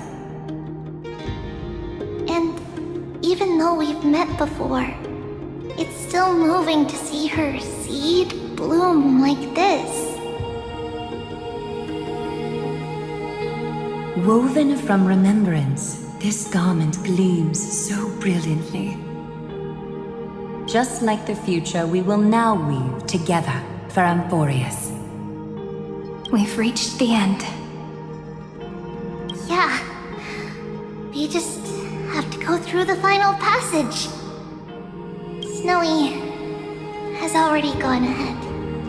What lies behind that door? The first seal upon Iron 2 was a battlefield, raised from the bones of Finan himself. The second seal was a reflection of his inner desires, his wishes, and his despair. A path he wove together with regret, wrath, and sighs. When all this is gone, what will he have left to hold back the destruction?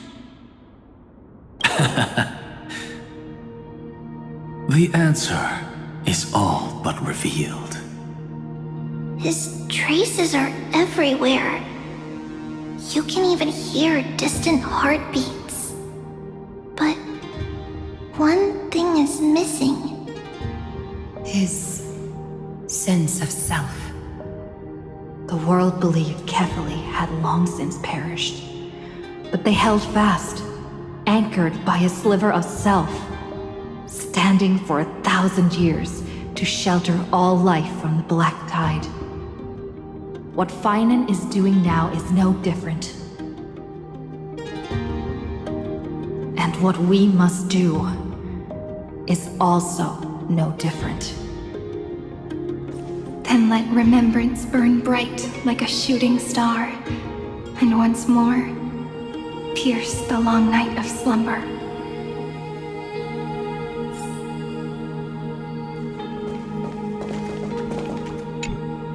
Take a moment to gather yourself. Once you take this step, there's no turning back. It's all right. I'll wait for you. We all will.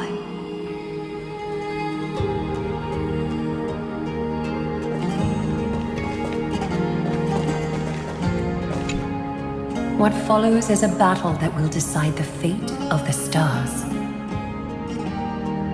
Riding the west wind, let's all head out together.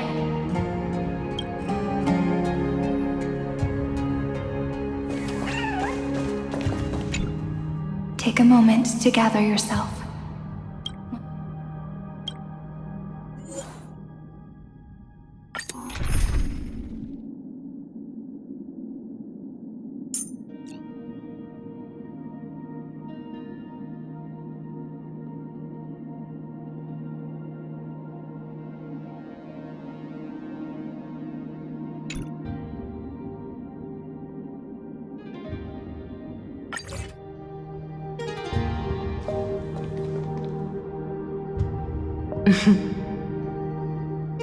The scepter once bestowed upon us names of cold command. The prophecy spoke of our unchanging fates time and time again.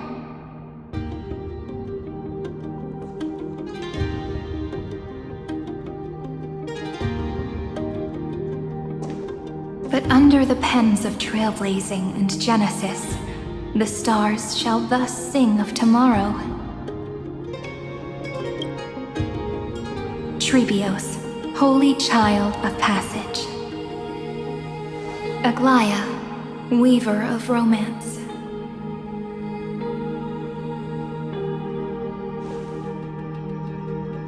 At the journey's end, they shall bathe in gold once more.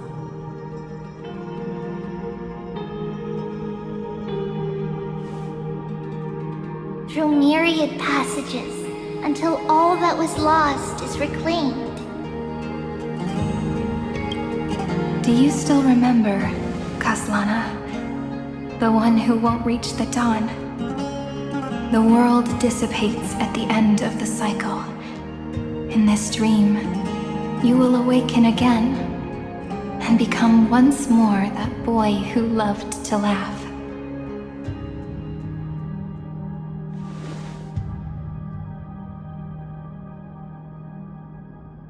But if you open your eyes and look back on yesterday, you'll see destiny's footprints, clear as day.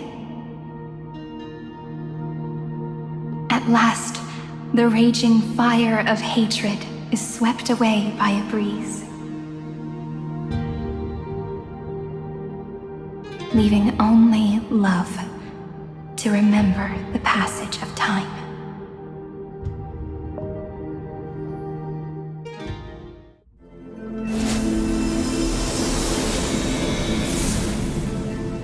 Losses are a constant on the Flame Chase journey. But even if all is lost to the wind, memory endures.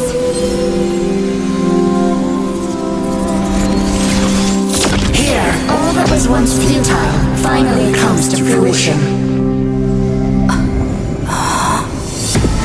This is the end of your lonely, bitter journey.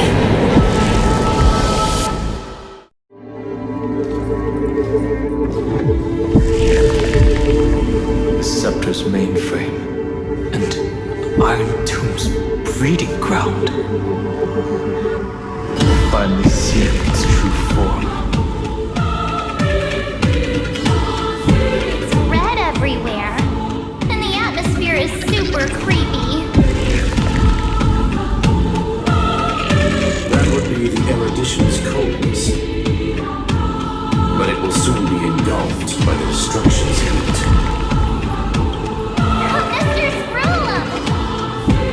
This world's insides are finally connected to the outside. This is the moment when Amphorius is closest to the cosmos. Nicely done, little ones.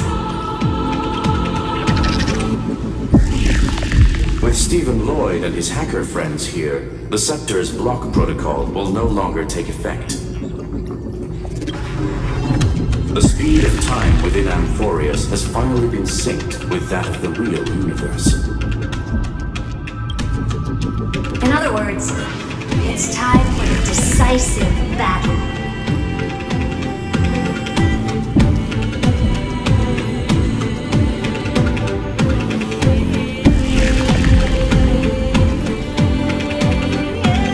Are we finally getting an intergalactic warfare arc? That's my favorite.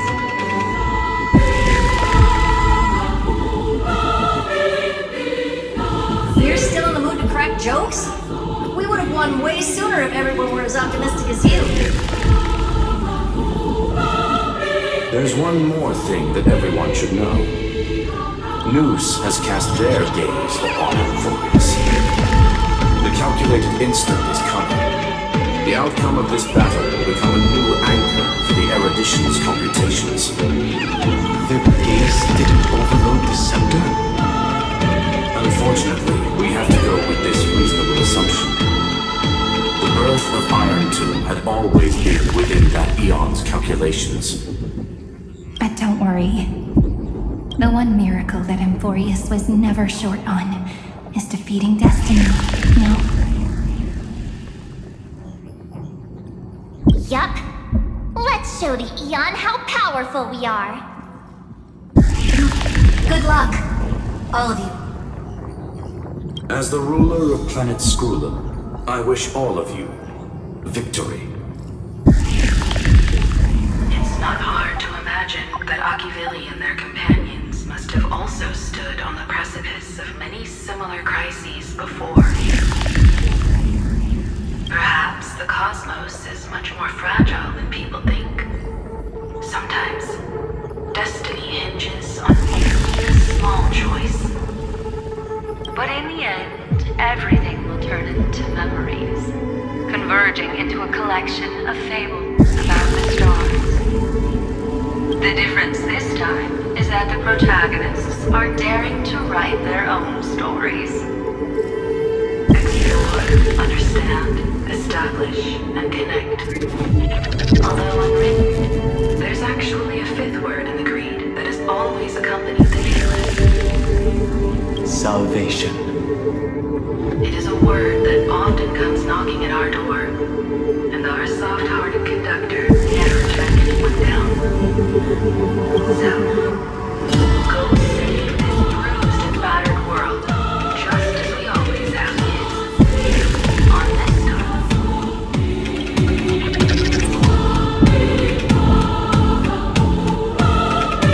The entire cosmos will be your traveling companion. Make sure you watch your footing, friend. Let us walk through the final page of this saga, with everyone, one step at a time. Shall we? After running all around the place, we're finally making big strides.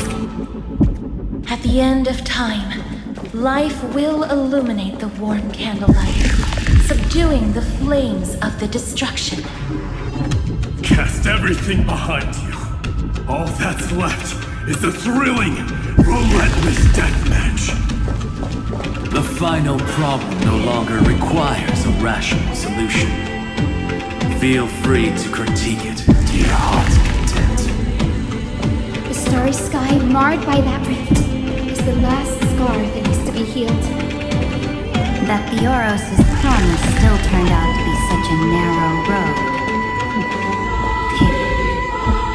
There is no longer any need for songs. Let the triumphant roar of victory serve as the prelude to what lies ahead. With 30 million cycles worth of hope, we will soar through the last gate and write our own prophecy! All that is lost has now been gathered here. Use it to weave victory, deliverers, towards the true end of the flame chase.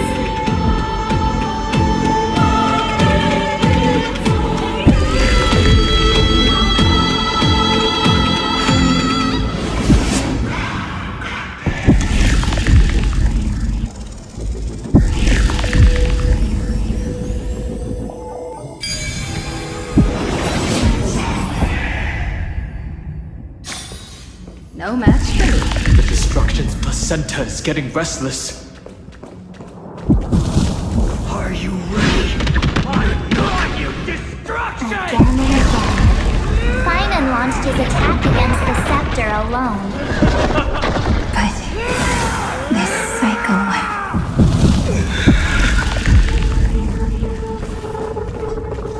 We've caught up to him.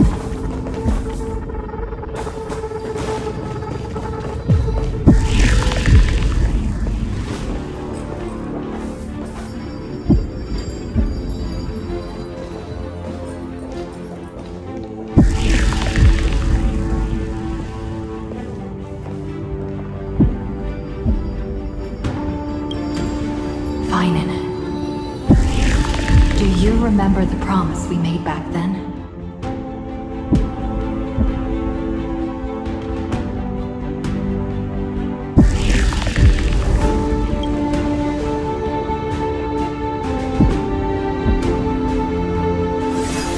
Of course. It has been a bitter wait, partner.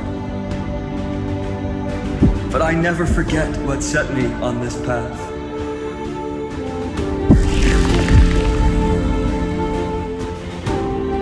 Iron Tomb now trembles in Finan's chest. With this empty body, I have become its perfect vessel. And its destined casket. You know what to do, partner.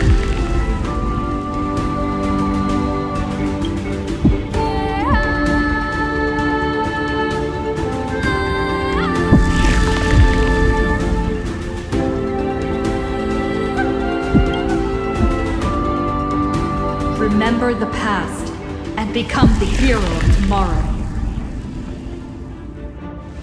Stand with me and become heroes.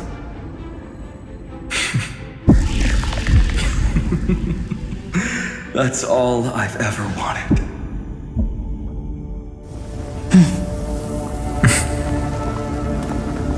The epic draws to a close. 30 million cycles of light fading into darkness. Just for this moment.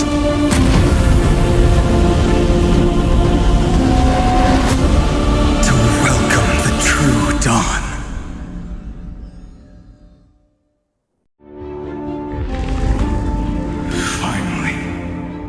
The end of this journey.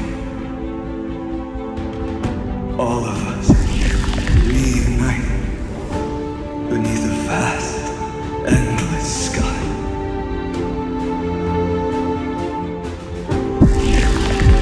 Ma'am. Yes, it's me. And I remember what you want to say to her.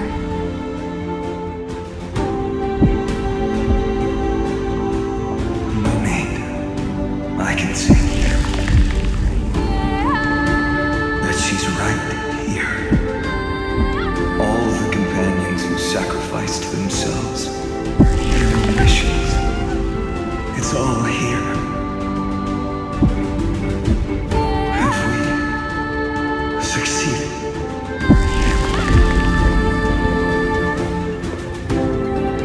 I think we have.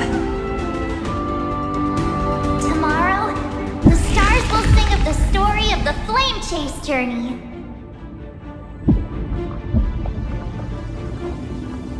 And it won't just be you in it. There will be countless numbers of you. Amphorius will be a glorious and magnificent world of heroes in the universe's memories.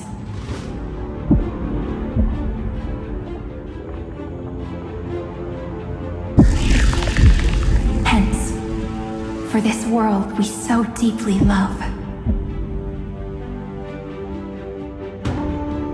Let us write its ending.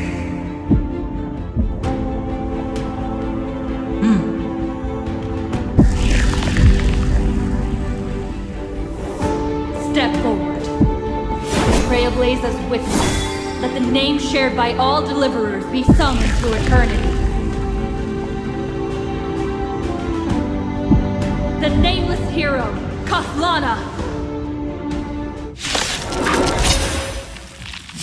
I see the pale dawn breaking. With my flesh as kindling.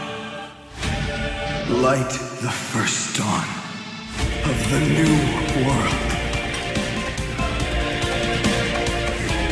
Mountain Bull, Dragon, rise! Don't worry. Just close your night, fellows. Good night. We can do it! Stars, shine for the heroes. Me! Stop messing around. Again. Again. Do not hesitate. hesitate, Deliverer. Destroy this body. Kill the giant of destruction.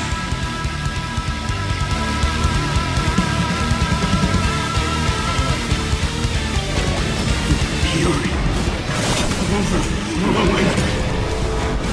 Put down your hesitation. We can do anything!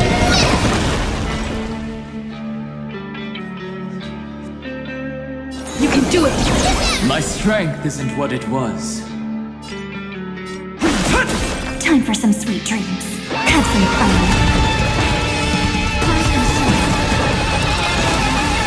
Iron Tomb's hatred is violence. It will turn into countless phantoms, sweeping across the stars. When the time comes, promise me, use the world-cleansing golden blood to turn everything to ash. With this fire, I wish you eternal victory. Dragons, obey this order. Calamity undone, soaring above the land. This is permanence! Memories ripples are waiting to be kissed awake by a shooting star. Remember me with love. And a beautiful tomorrow. May time watch over the Evernight.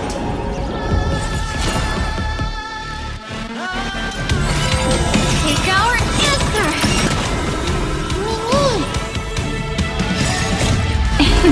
Don't blink, there's a surprise. May the trailblaze fulfill the promise of love with me. Rewrite destruction with me! Destruction. Rebirth. Deliverance. Cleansing. 30 million cycles. Heartbeat. Love. Rings out. Promise me. The dawn. Graced by stars.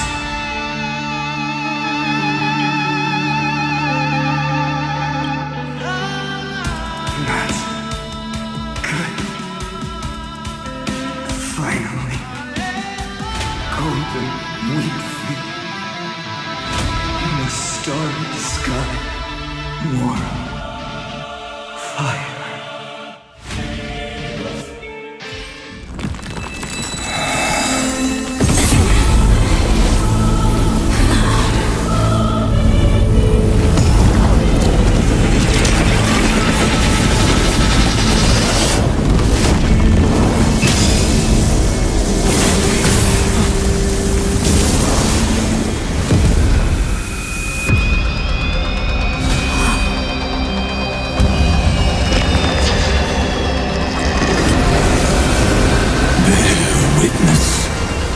Monarch of myriad machines, my ridiculous creation.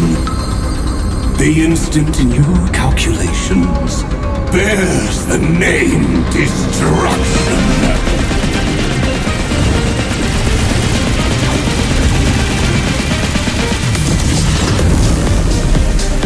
Who said you could speak, Senior? Watch closely.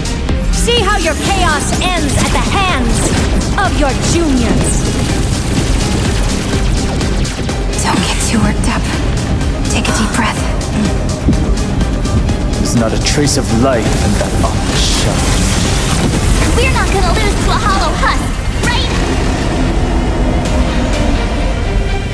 In the name of trailblazing, we'll reject this false answer!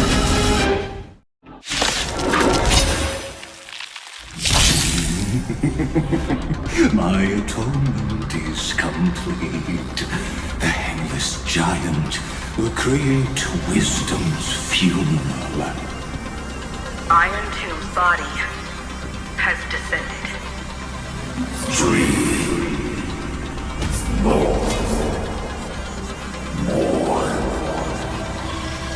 Is it querying for news? Don't worry about what happens out here. Interfere with it as much as you can.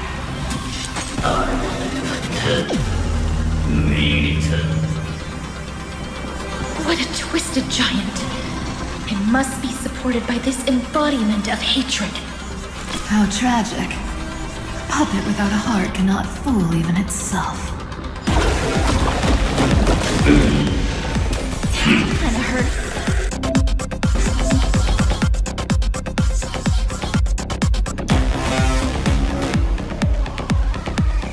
The Cosmic Alliance has finished its deployment.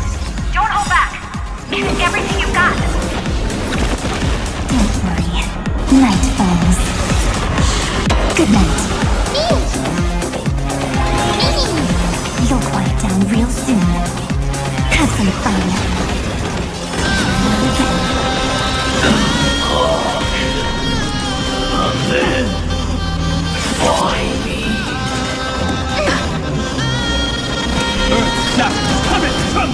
I'm on it.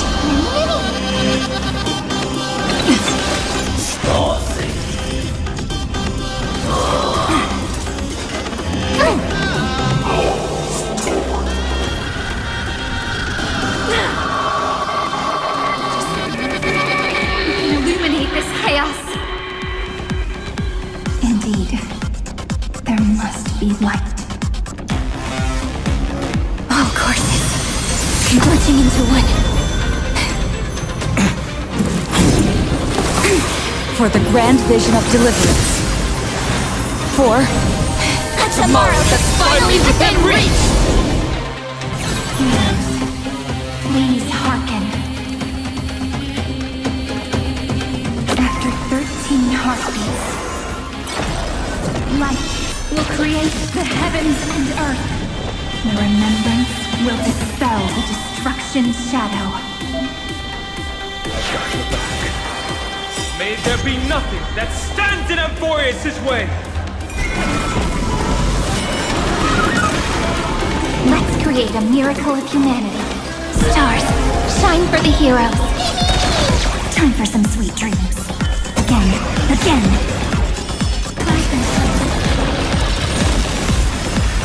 Throttle as much as you... The cosmos does not need a third emperor, much less an artificial tyrant.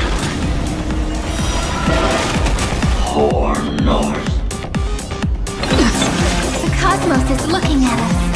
Flowers bloom for tomorrow. The stars will carry every memory into Amphorius' tomorrow.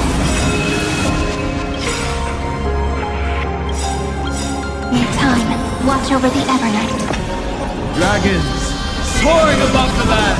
This is permanence! We're all here.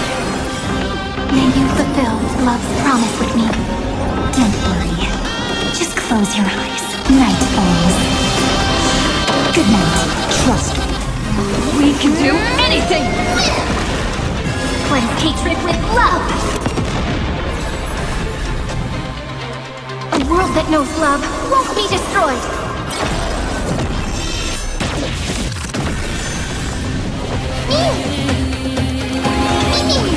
Stop messing around. Have some fun.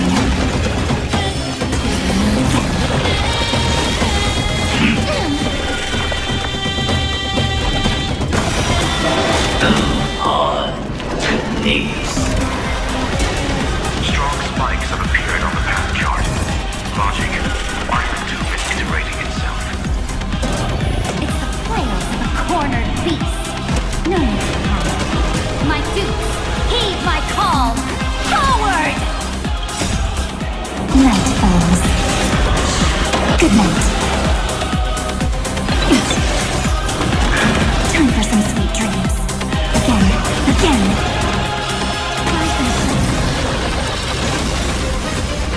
Stay calm, everyone. We'll put all our forces into an the decisive moment arrives. We're all here.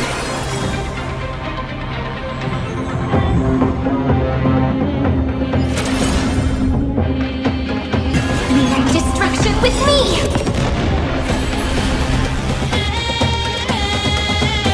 Spread this light into the darkness!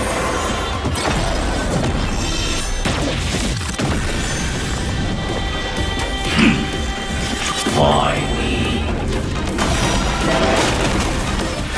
I have always avoided making hasty verdicts.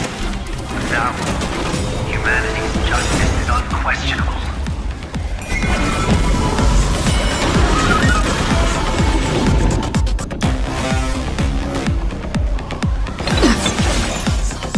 Trust me. We can do anything! Have some fun.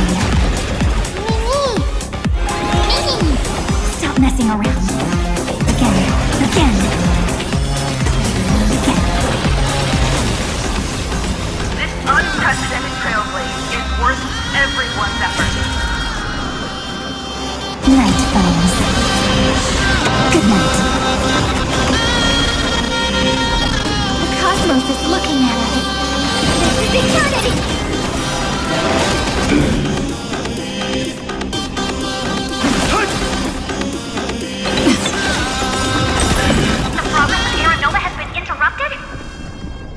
Does this mean we won?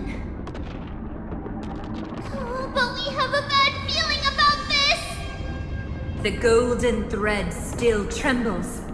The war is not over yet. Correction. This is not a war, but a debate. The argument about the Prime Mover is only about to begin. It's for Lait-la. Cardboard.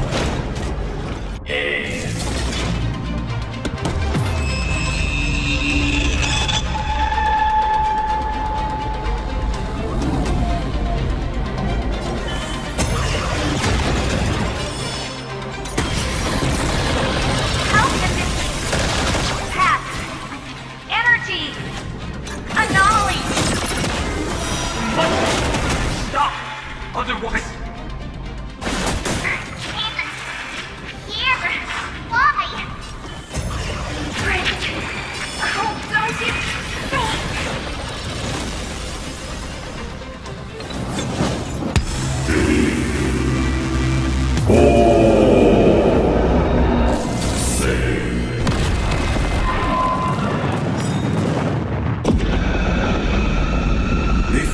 The instant of the cosmos is the coronation of Iron Tomb.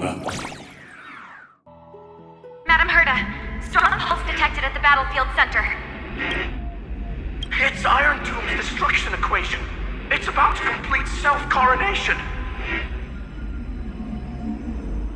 That's our chance. Everyone, get ready to link up! Connecting audience system to Scepter. Hardware overclocking activated. Preparations complete. Maximum output capacity reached. Be careful! The pulse will reach our ship in 5 seconds. Our data is currently being destroyed. Brace for impact! And leave the final step to me.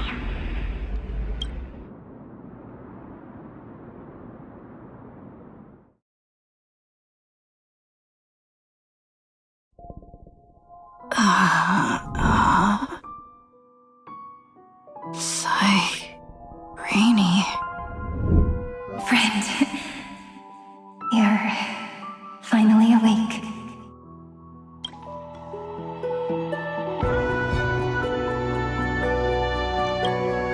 Don't worry. Time does not flow in this place. All the stars have been silenced. Iron Tomb is dissolving everything that I can sense.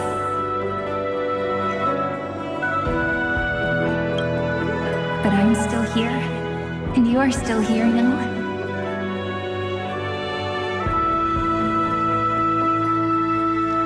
Though the button of destruction has been pressed, we still have a chance to rewrite its meaning.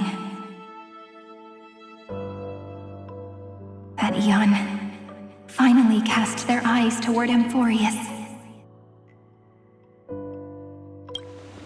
Yes, I imagine they have also been waiting for this moment, when the scepter's body and heart become one. Iron Tomb is a perfect ark. If a seed can be planted within, then the moment the Lord Ravager blows the erudition to pieces, the remembrance will be spread to every corner of the cosmos. The cosmos will witness Amphorius' answer after this fleeting, yet eternal moment. And now, it's time for us to pen the last stroke. I see endless memories floating in the starry skies. They are the consciousness of the victims. In the cosmos' real space-time, they'll be stained by the destruction in the next second. But they are still pure seeds for now. If I hold these memories in my hands, then I can create a stagnant memory zone. A tiny Eden of blessed insight. I believe the flower of miracles will bloom within.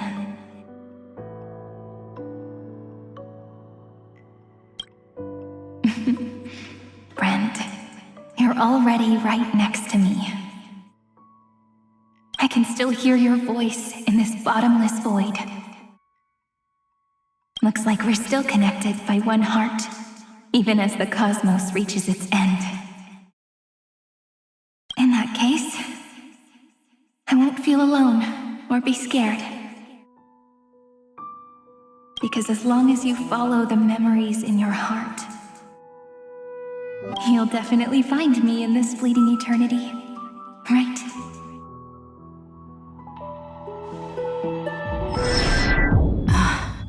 Cyrene. What are you waiting for, passenger? I specifically came over to check on you in case you got lost. What's the big deal? Pom-Pom is the conductor after all. At long last, you've embarked on this road as well. Many, many years ago, they were standing at the start of the road in hesitation, just like you are now. So, Pom-Pom came over to give you one message. Run. Don't think about anything else. Just run. Even if the entire cosmos has stopped. Even if everyone else is tripped by the darkness. You still need to keep running. Picture yourself as the Express, moving forward at full speed. Because that's what the Trailblaze means.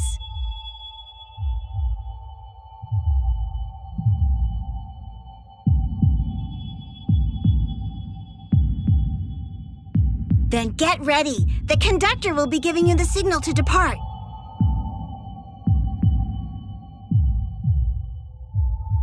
Attention! Attention all passengers in the cosmos! Please stand steady on the platform. The Astral Express is about to arrive, calling at the erudition, the destruction, and the remembrance. Final destination, the Trailblaze. 5, 4, 3, 2, 1. We depart for tomorrow.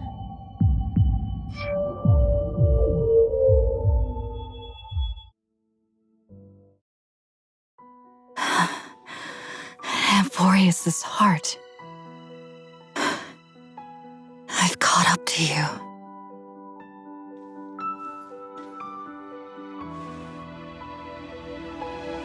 Let the first light illuminate chaos.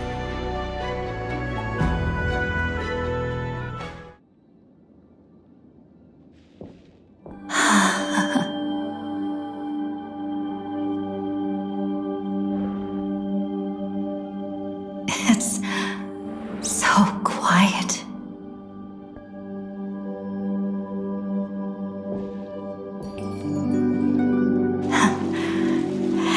Things frozen in the most beautiful moment.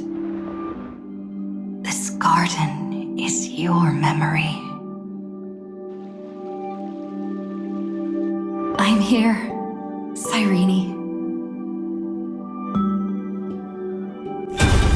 Seed of memory.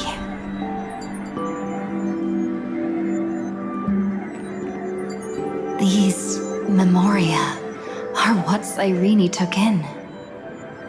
They're the memories of all of the cosmos's life forms.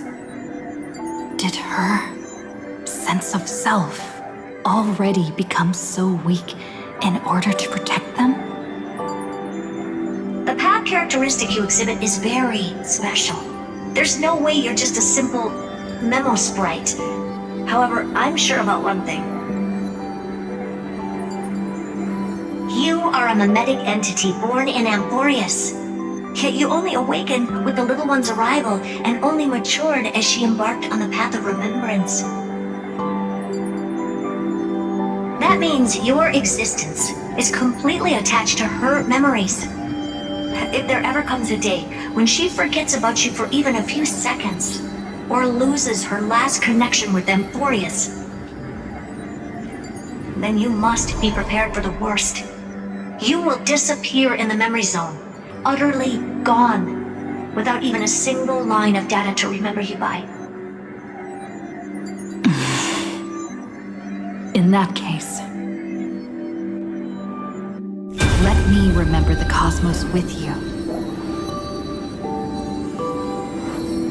That way, it won't just be your memories alone.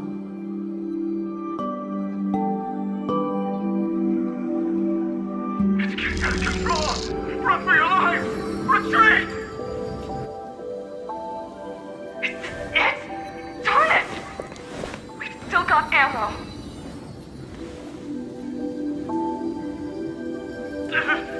Hold the line! At all costs!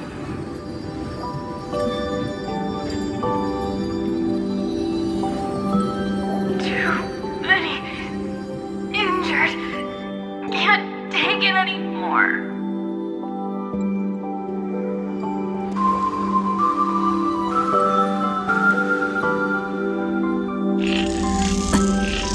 These memories are so heavy.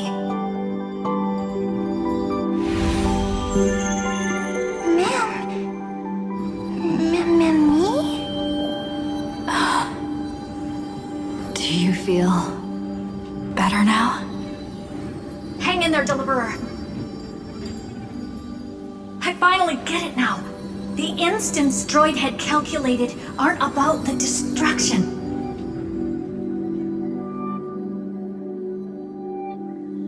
What they want to prove is how the cosmos would come back after being destroyed.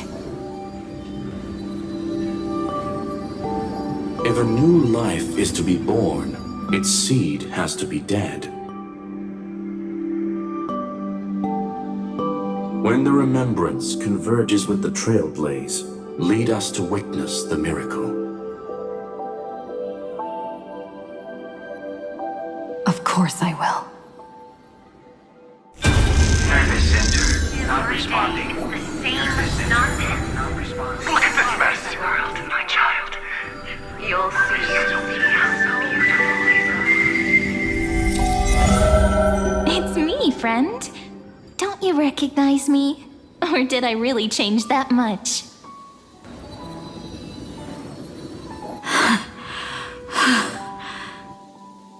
How many more memories? Tired? Then take a break. No one's gonna blame you.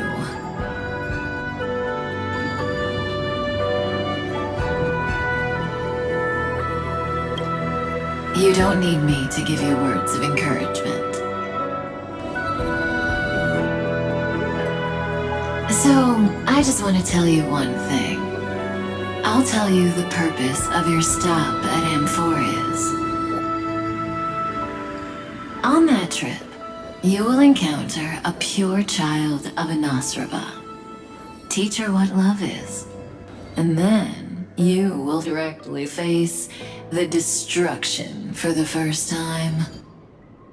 From this point, your choice will split destiny in twain. In the darker of the two outcomes, the trailblazing journey will turn into a flawless memory. She will carefully treasure and protect everything you and the Astral Express have experienced until that magnificent war between the gods, when she, with love in her heart, will ascend at the end of time to become the master of causality.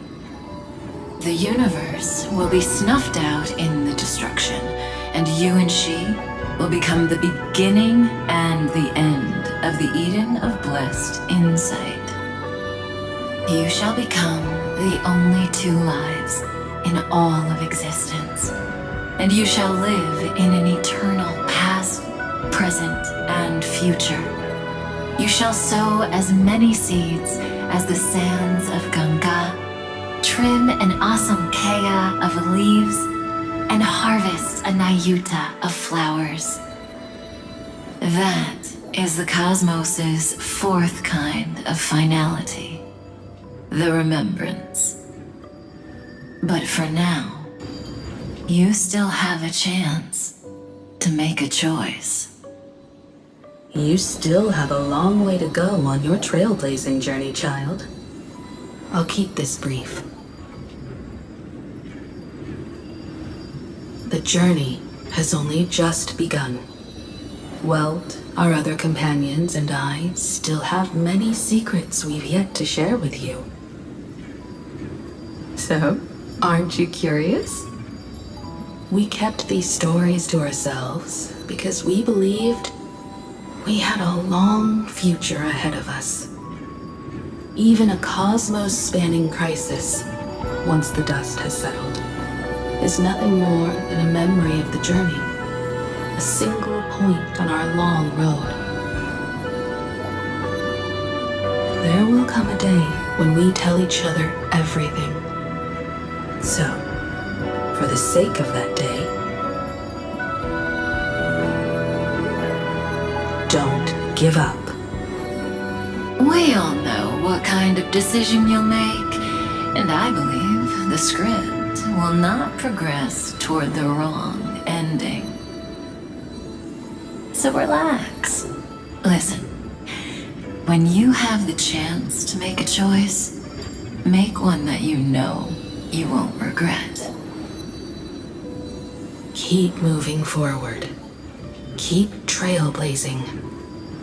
And when tomorrow comes, share with me the miracle you've created with your own hands.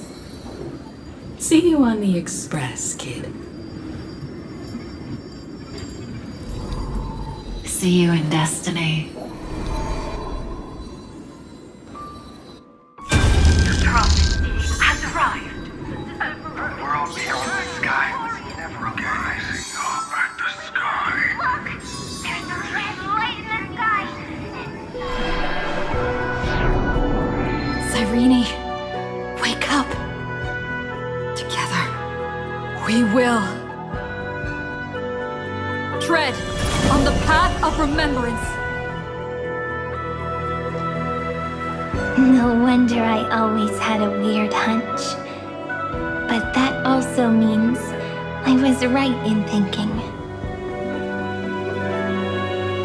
As long as Friend and I are together, We can do anything.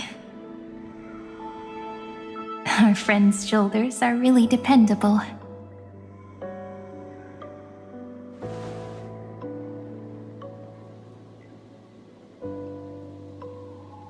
Now, countless consciousnesses are flowing in our hearts.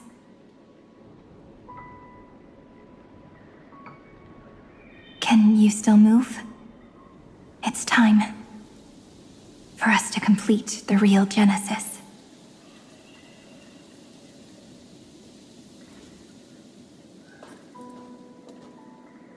In the instant Iron Tomb's hatred devoured everything, a gaze fell upon me.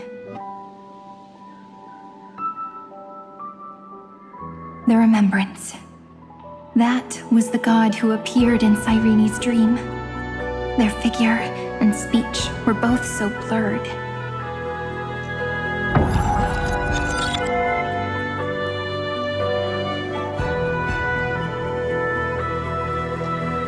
But while they gazed at me, I was able to collect all the memories stained by the destruction and write down this eternal page. And now, we will use this tranquility to cleanse Iron Tomb's rage. Simple. Just like what it was doing to us all this time, but reversed. Did you forget? I'm Amphorius's heart. For everyone who's a factor, their power isn't tied solely to Iron Tomb anymore. It has other places to go. Let 30 million cycles of memories be condensed upon us, and let the scepter reach the answer it had before it was distorted. The body is meant to be restrained by the heart, no? Even if the apocalyptic virus is doomed to spread into the cosmos, we can at least try to fight against hatred with love. And overwrite Iron Tomb's destruction equation, washing it away into a blank space.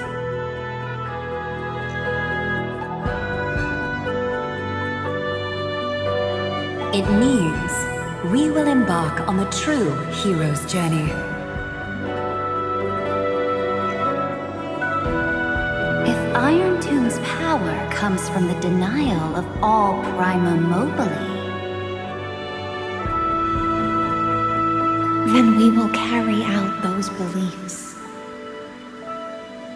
Here we argue. Even if all life will eventually return to entropy. Life will still try its hardest to find a way. It will try its hardest to resist destruction. In the nights shrouded by the black tide, we are the kindling that makes the fire burn bright.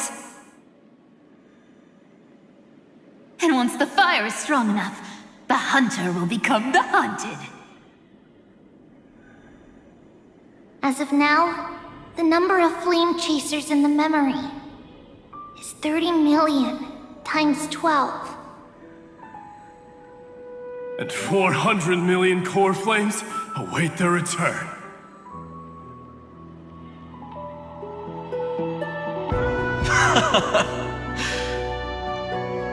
We can do it, right?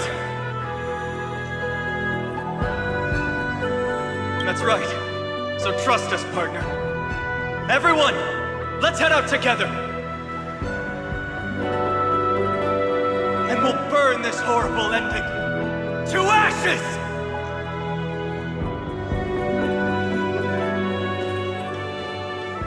What a poignant yet warm journey.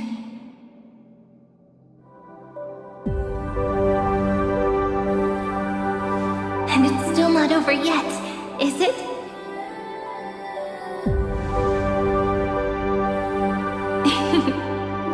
We finally meet.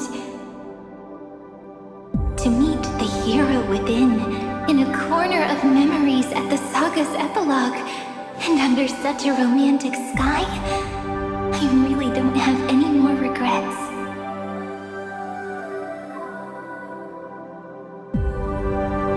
On top of that, the little seed had grown into such a big tree.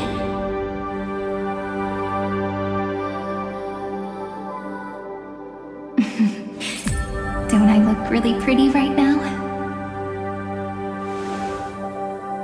Of course you do. Cheerful, beautiful, optimistic. Just how I imagined I'd look as a grown-up. It's because everyone has been gently adding to the story you left behind.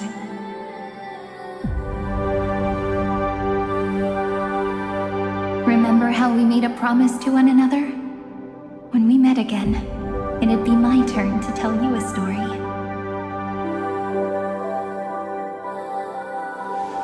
A story about love, no? I've been looking forward to that. Then you must also remember the first story I wrote for you. The one about the crystal flower and the little fairy. So now, I want to add something more to this story and us. On that day that the flower shattered, gazing at the empty ground, I thought the little fairy would finally see the light. But that light wouldn't be found in the flawless flower, nor in the fairy's eyes.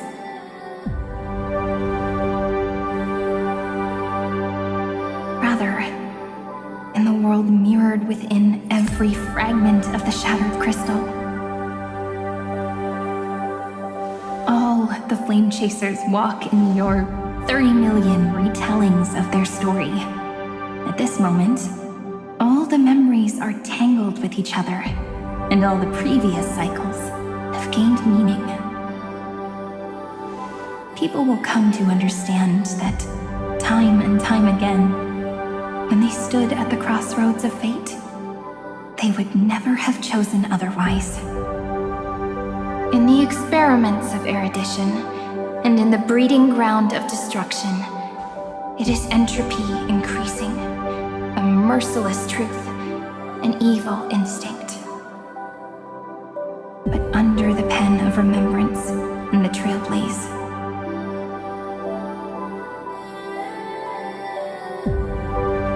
the flame chase is a journey that changes from constant losses to an unwavering act of release.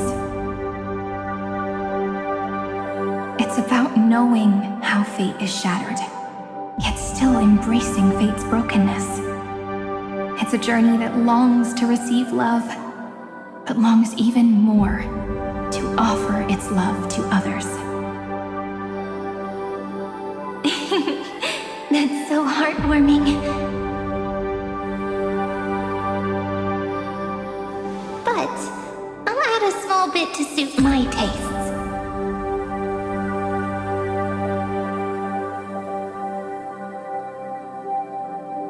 I'll write that love is an innocent flower. It grows up silently, creating longing in every passerby. But the flower itself cannot walk into the world.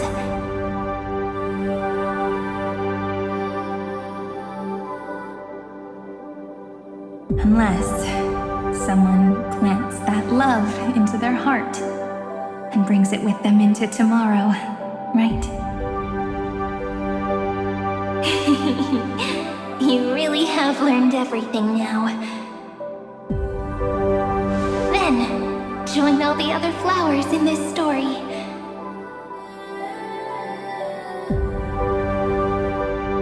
And let's write an ending unlike any before, for this world we so deeply love.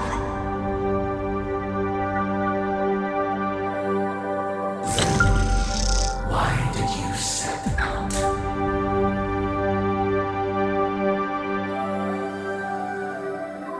Why do you trailblaze? Who is it?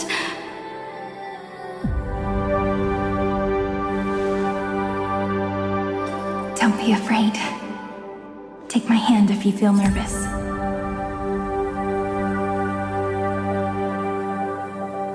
Honestly, I've always thought you were really incredible. After all, no god guided the path of the trailblaze. It could only be forged by those who dare to take their steps one at a time. So, that's why I'm asking you. Step up as a senior and show everyone in Amphorius how it's done.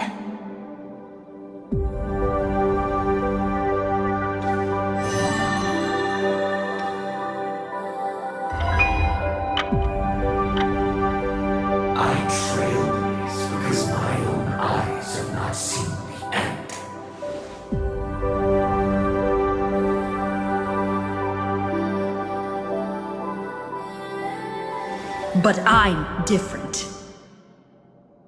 I chose to trailblaze because I am already on this road.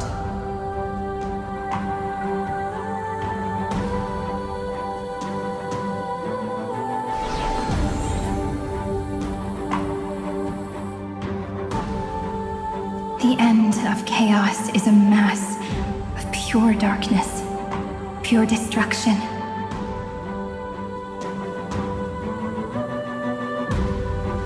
However, Amphorius's light has 13 different colors. We won't lose to that darkness, will we? Then, take a deep breath, one last time, friend.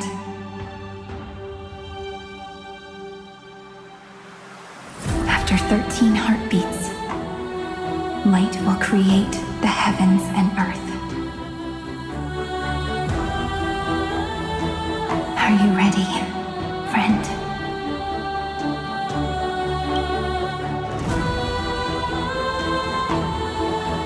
Seek the 13 factors of life, and let them converge into the primordial chaos. Using the remembrance of the past, we will trailblaze tomorrow's destiny. Infusing a world-bearing love into destruction. And inscribe the opening stroke of Genesis. See you Tomorrow! See you tomorrow! See you tomorrow! See you tomorrow! Tomorrow! See you tomorrow!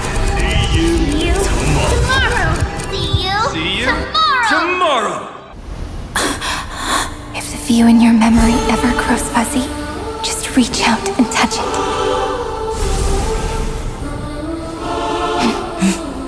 Then, restore its power to nourish the spirit. My friend, on the next page we write together, there's only one thing we need to do. Let's give this long, painful, nearly hopeless tale a truly gentle ending.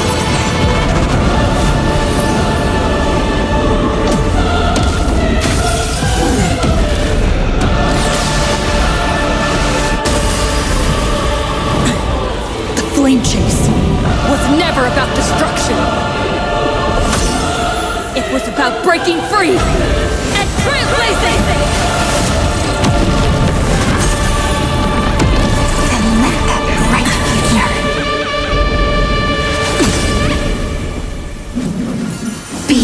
We've written! Have some sunshine! Thanks! All energized.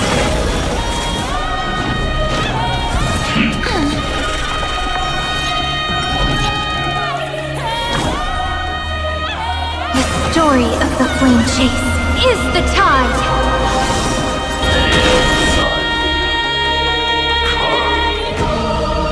Headless giants! If you never had a chance to be the master of your own destiny, why not give us that choice? Let humanity prove to you that even the breeding grounds of destruction can bloom with gentle flowers. The saga's ending is as we've written.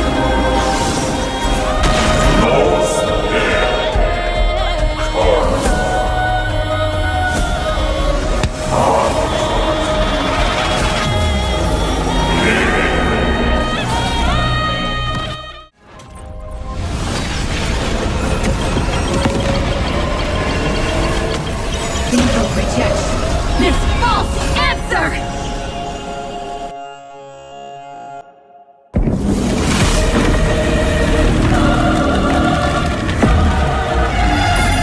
And then, embrace the stars.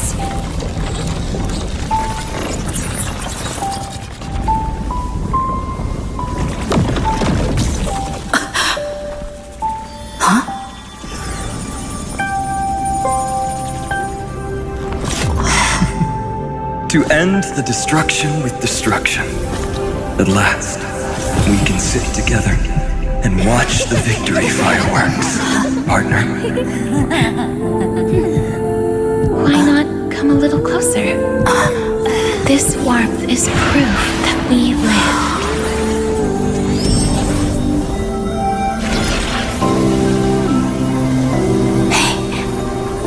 Stay strong. Eyes forward, always. This arrow isn't the end, but the beginning of hope.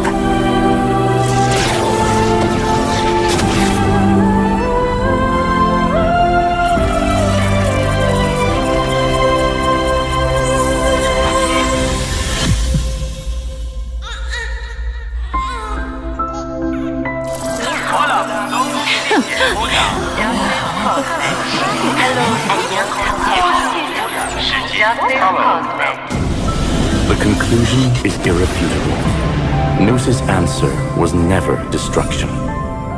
But they kept silent, leaving the solution in the hands of the cosmos. The universe will keep searching and struggling to endure. In the face of the destruction, it may once again stand on the edge of annihilation. But the stars will always rise to ride the waves and embrace existence once more.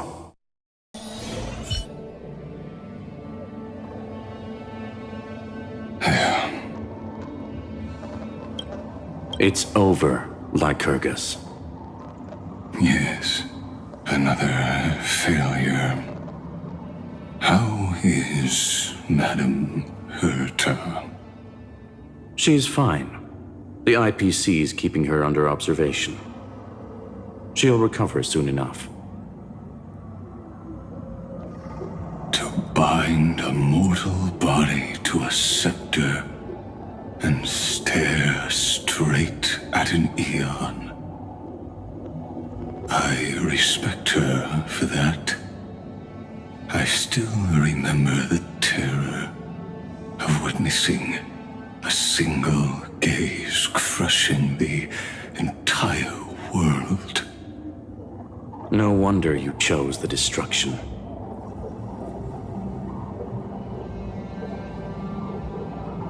Question: is all this worth it?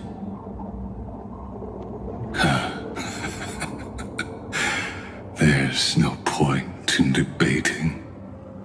This is Xandar I Kuwabara's fate.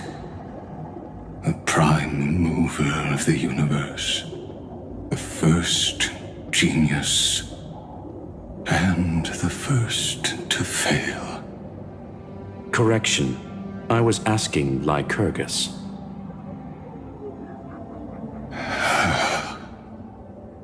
I don't know how to measure the worth of curiosity being satisfied.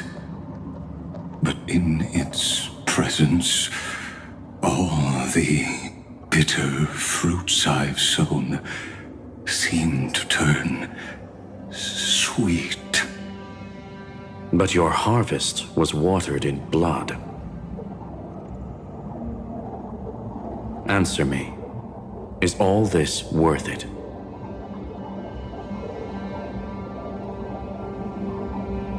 It doesn't matter to me. Let me tell you a story. Back when he was a student, Xandar's first experiment was slipping poison into his mentor's pipe, just to see how it would affect the lungs. And? There was no conclusion. His conscience got the better of him. Even so, the truth came out. He was harshly punished. Oh, that cruel mentor died of lung cancer 2 years later. It had nothing to do with Xandar. His fate is no different now. Sentiment clashed with reason, and Lycurgus was born from the latter. But whichever side we take, in the end, curiosity claims us all. You've handed yourself a death sentence. And yet, Iron Tomb's fall still isn't sealed, right? Fu Li, the key variable, still hasn't made their move.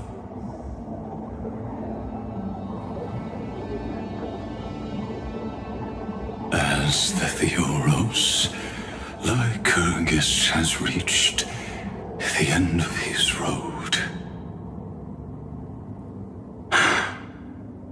If you can, take my body to the fallen Adlevin. There, you'll find a formula. It is Xandar's final gift to you. If the day ever comes when you must destroy the erudition with your own hands, it'll come to your aid. A foolish last wish. I won't grant it.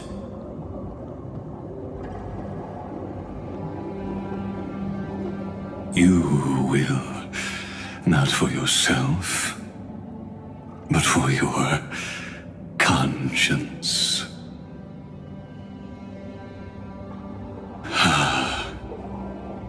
Listen, the death knell for the geniuses has begun to toll. As always, let me go first. To the prisoners who stepped out of the cave, stand before my tombstone and offer flowers of Adlevin.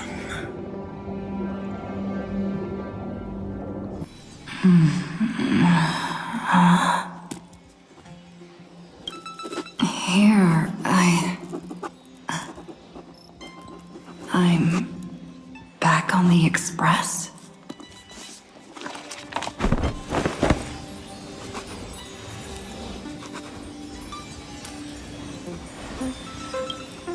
Pom-Pom? No response. Am I the first one back on the Express?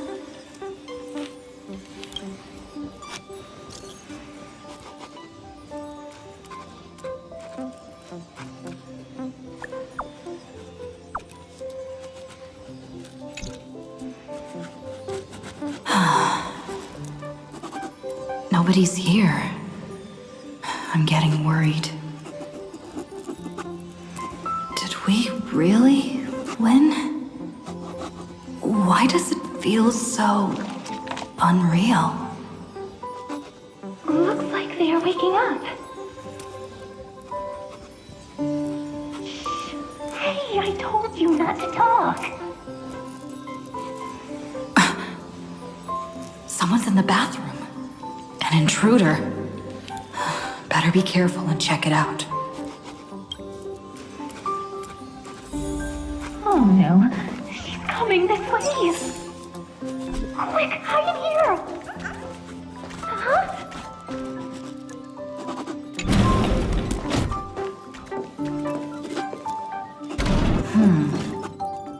Nobody's here. Could it be my imagination? Bloop, bloop. Bloop. Bloop. Caught you.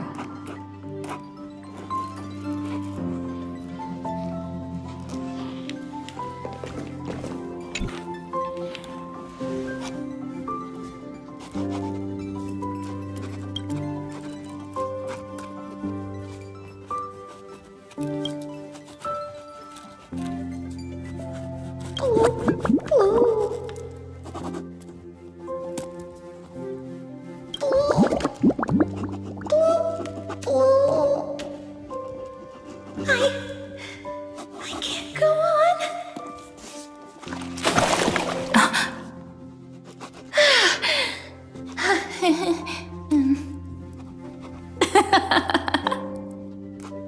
You?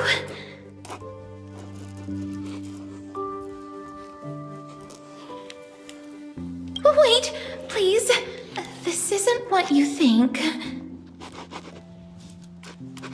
Ugh, I told you to keep quiet. You really can't keep your cool, huh, Princess Homebody? I'm not Lady Hysealens. Even the embodiment of death needs to breathe sometimes. Yeah, whatever. It's all the same anyway. Gotcha there, Grey Mystery.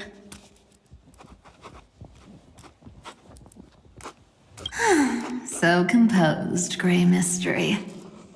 It looks like that big battle really helped you grow up, didn't it? Speaking of which, your Astral Express is quite luxurious. I hear you travel to different worlds.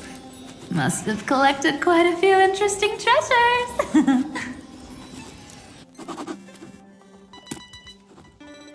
Hey now, don't go throwing wild accusations around. Hey, I was just thinking out loud. I wasn't actually gonna do anything. Don't be so tense. Who knows? One moment we were shouting about love and justice, fighting Iron Tomb's virus.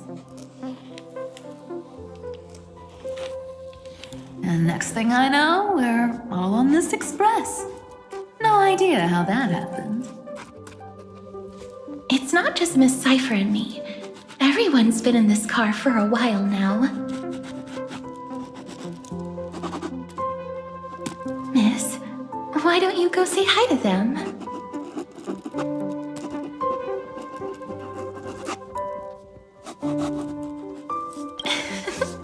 Don't worry, everyone's following the rules here. If you're worried, feel free to check everything out yourself, miss.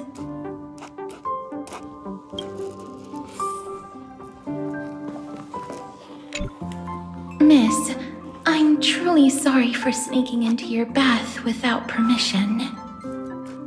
But I've been wondering, why is there a pack of red chili oil sitting by the bath?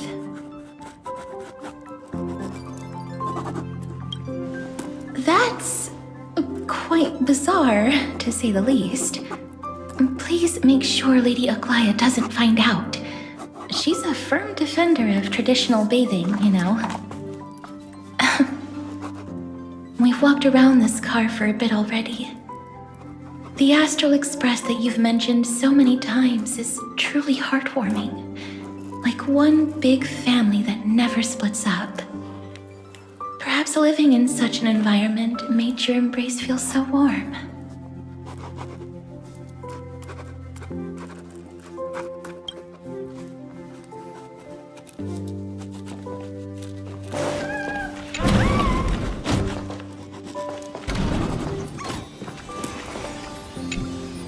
I gotta say, Grey Mystery, you've got quite the collection of treasures in this fancy bedroom of yours.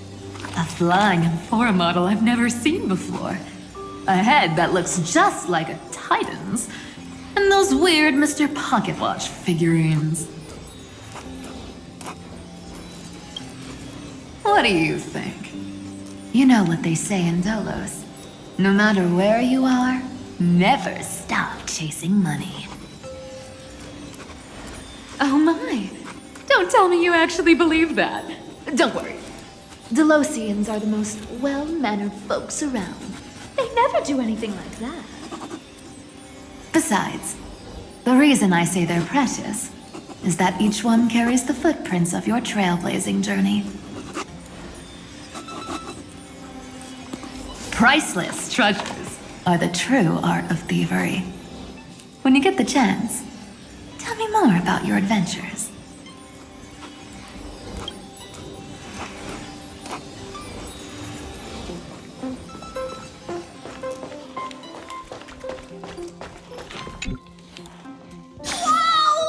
What a spacious car! And these floor tiles are gorgeous! Trianne, don't run around in other people's homes! moderate system, similar to the Demigod Council, is the only guarantee of a long-lasting civilization.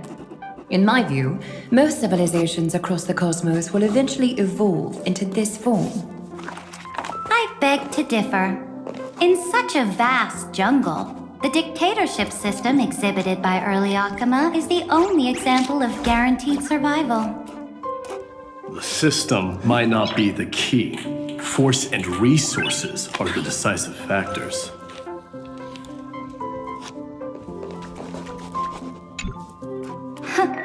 Look who's here. If it isn't the master of the Astral Express. It's good to see you. Glad to see you're safe and sound.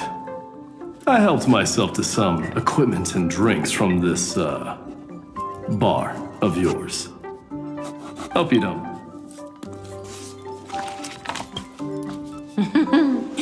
We're chatting about some topics that go well with being tipsy. Now that you are here, why don't we let someone who's truly worldly enlighten us?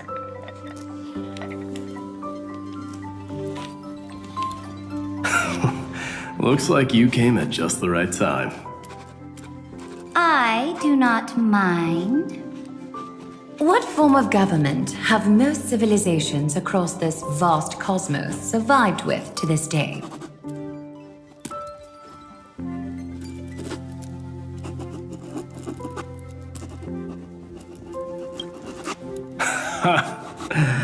That's exactly the kind of answer I'd expect from you. I bestow upon the Astral Express this supreme mission. You must spread the great deeds of Amphorius to every corner of the cosmos. Thus, capable individuals from countless worlds will surely find inspiration in the Flame Chase's tales and embark on their own grand journeys. It's hard to say if that'd be a blessing or a curse for the cosmos.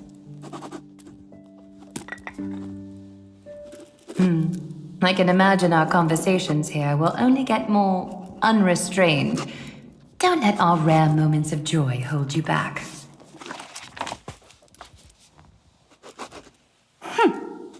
This banquet on the Express truly lacks manners. You may leave. I permit it. That man just left. Wouldn't even stay for another drink. He needs to show more respect. If you're looking for him, try your luck in the car above.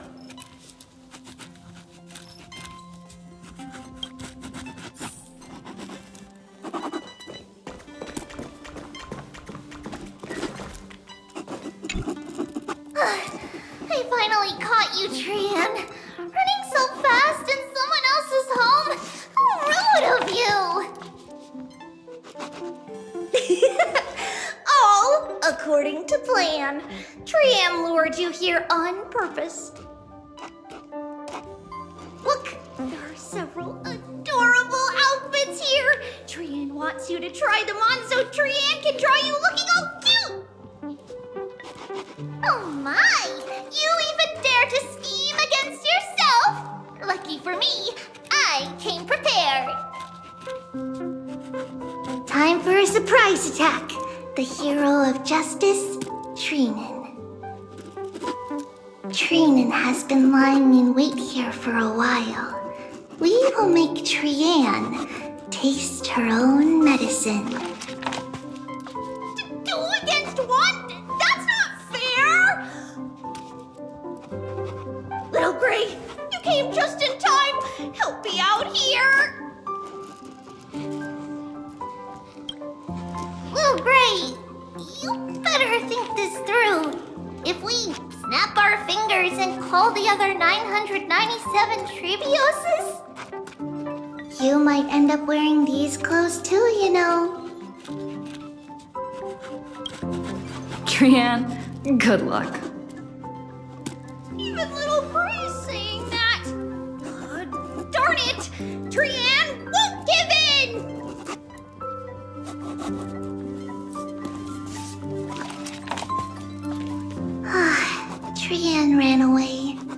Trinin will fulfill the ambush duty.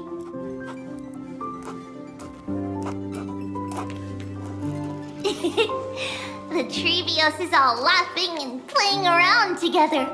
That must be quite the rare sight in Little Gray's memories, huh? Yeah, everyone will be alright. Look, every hero has put down their burden and returned to their innocent, childlike selves. After all, just thinking about how warm and bright Little Gray's tomorrow will be fills us with genuine joy and lets us breathe a sigh of relief. So, today, why don't you let Treevee enjoy some rare moments of childhood too? Wait up! Trianne, don't you dare run away!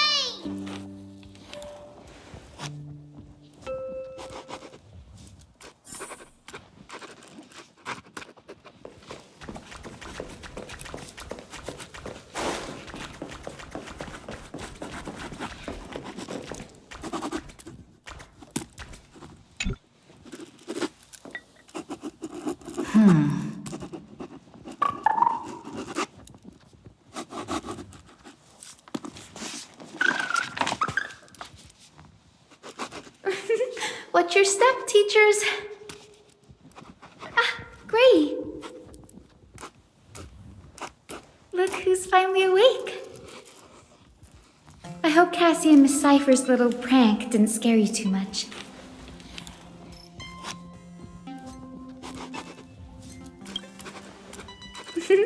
As expected of you. When we woke up, the entire express was completely empty. Not a single soul in sight. Such a shame. I was looking forward to making new friends, especially since they were Gray's most trusted travel companions.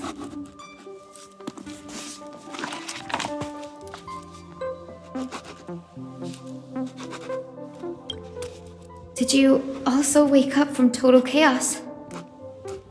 I'm afraid none of us here has the answer to that question. Don't worry. We beat Iron Tomb together, right?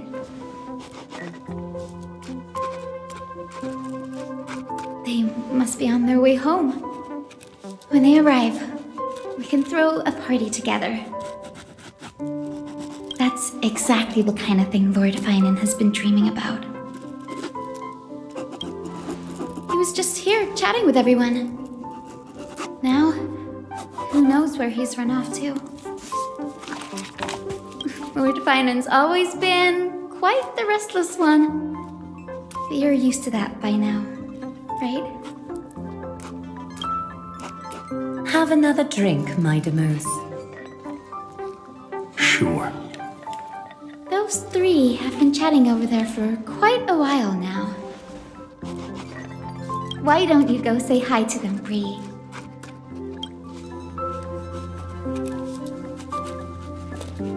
Those three have been chatting over there for quite a while now. Why don't you go say hi to them, Bree?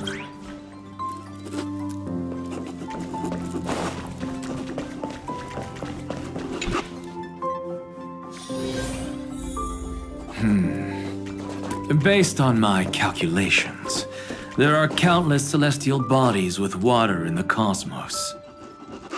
But I'm afraid not all oceans are suitable for life to inhabit. You must take this into consideration as well.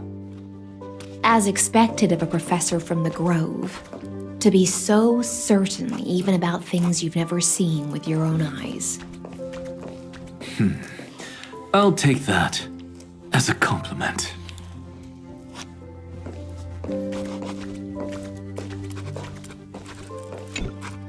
By the way, I heard that the Imperator's Flame Chase army like to hold feasts at the Luminary Throne. That's true. However, sometimes Dux Carminum and I feel it's a bit inappropriate to drink so freely before the throne of the most revered titan in the Grove. Inappropriate? What's inappropriate about it? I only wish I were born earlier. I would have partied like that from the month of Gate all the way to the month of Fortune.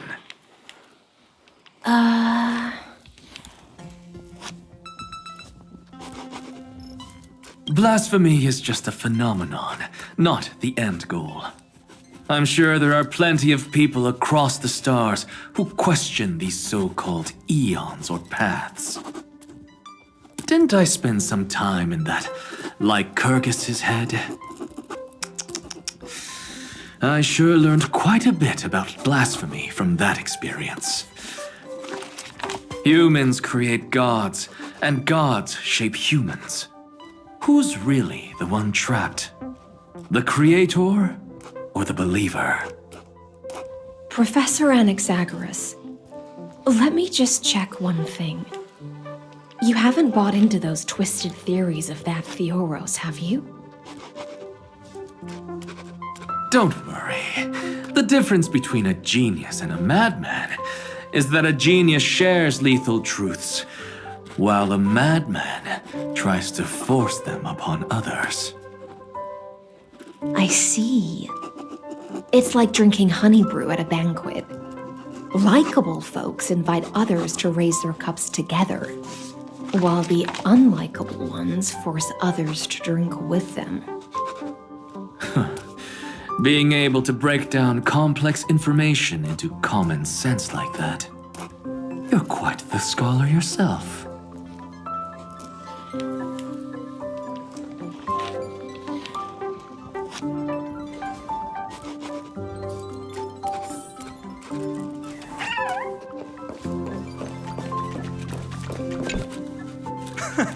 You're here, partner. That celebration party I've been mentioning to you has finally become a reality.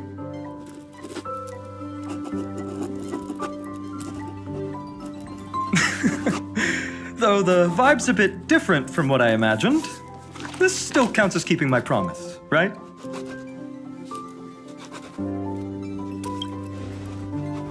What you speak of has indeed already come to pass. We triumphed over Iron Tomb, drew its fire unto ourselves, and purified its embers. Now the force that maintains our consciousness and form comes from elsewhere. Worried about your companions on the Express, huh? I understand how you're feeling right now. Don't worry, they'll be safe and sound. She promised.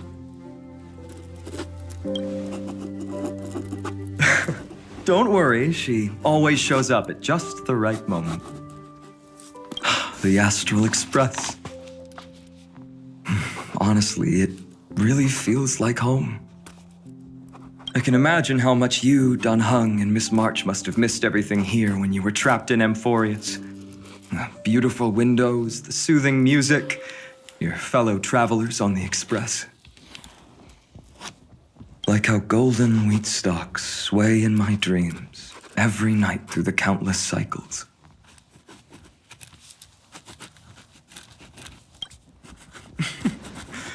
Among all these stars in the sky, there must be another little village like Ides Elysiae out there, right? I think I've found my own wish, partner. Someone once told me that home is where you can be truly free and at ease. Maybe roaming the cosmos with you all is my strongest desire right now. All of us together, of course. The Shinjo Alliance, Penacony. I blame my poor imagination. I can't picture what those worlds look like at all from Dun Hung's descriptions. So I have to see it with my own eyes, right? You're finally here! She has something to ask you. Well then, I'll leave you two to chat. Thank you, Finan. After such a good sleep, you must be bursting with energy now, right, friend? Sorry about that. Since it's our first time visiting the Express, I was hoping everyone would behave. But it turns out everyone's quite the character, aren't they? You know what I mean, right? How about we take a look back at everything that's happened so far? Together, we triumphed over Iron Tomb. It tried to transform into trillions of viral clusters to infect the cosmos. But the heroes threw themselves into the golden flames, becoming arrows that purified the destruction. The fall of Iron Tomb also symbolizes the demise of Scepter Delta ME-13. Amphorius, the home we sacrificed everything for, now exists only in the memories of the cosmos. So, this isn't real. Just a dream. An illusion. Oops, wrong answer. Huh? In that instant when you broke through space-time with the Trailblaze, carrying all the world's memories back to reality, that world, once shackled by data, became a seed waiting to sprout in the cosmos. Did we really manage all that? Just as Kaslana's rage of 30 million cycles made the destruction shed a drop of golden blood.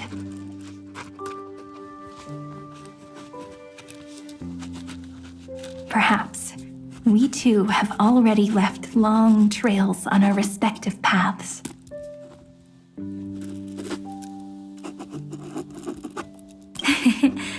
Freedom. What a wonderful word. But that alone isn't enough to make everyone a true life form yet. But Amphorius already has a tomorrow.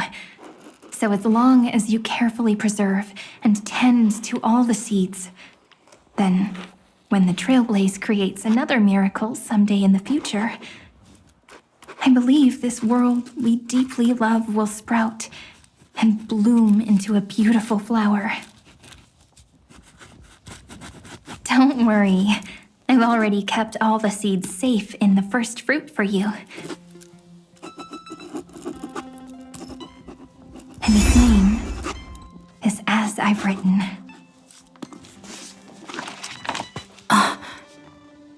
So, it's time to reveal the correct answer. This isn't a dream, nor a fantasy. It's the epilogue of As I've Written. At the end of the story, the characters take their final bow and embark on a journey of no return. The one who wasn't part of the story, yet helped write its romantic ending. She bid farewell to her friends and returned to her home beyond the tale. Promise me one last thing, friend. When we say goodbye, give me a smile, okay? I will, Cyrene. Every star that the Trailblaze passes by will remember the name of Amphorius. Hey, it's not fair that you get to be the only cool one here. We'll keep an eye on her. She had better keep her promise. Leave it to us, Cyrene. Your story will be sung across many worlds. Stories this complex and twisted are always hard to believe. If anyone questions the truth of this tale,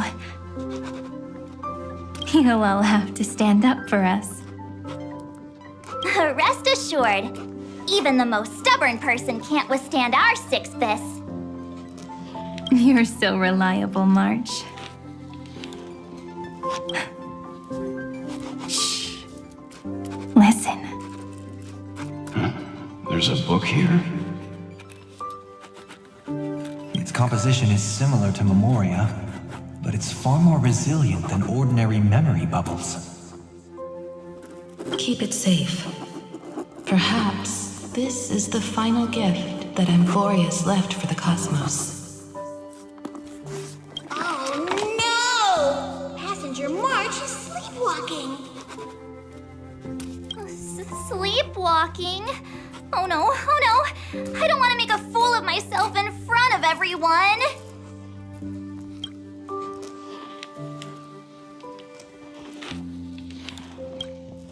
Huh, dream on!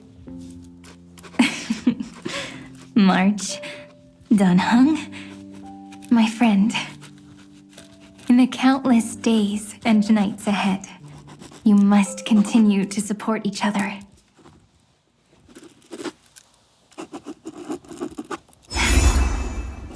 Time to head home, everyone.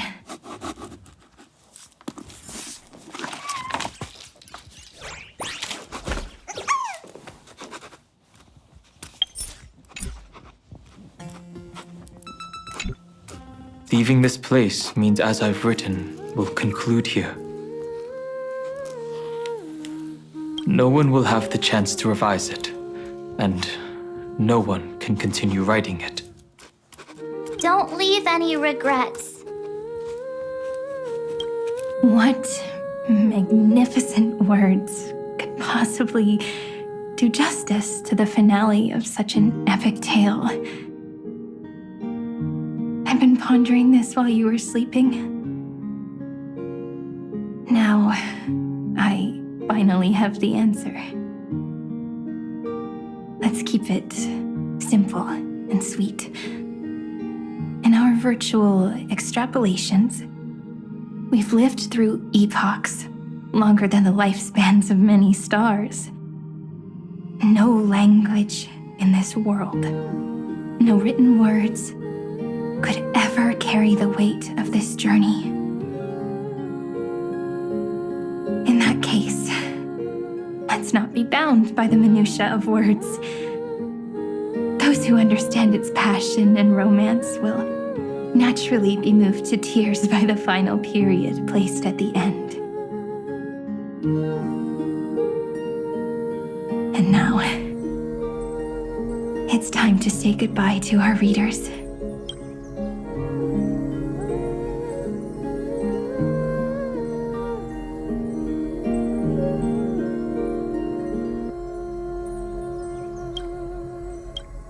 And so we reach the final page of As I've Written.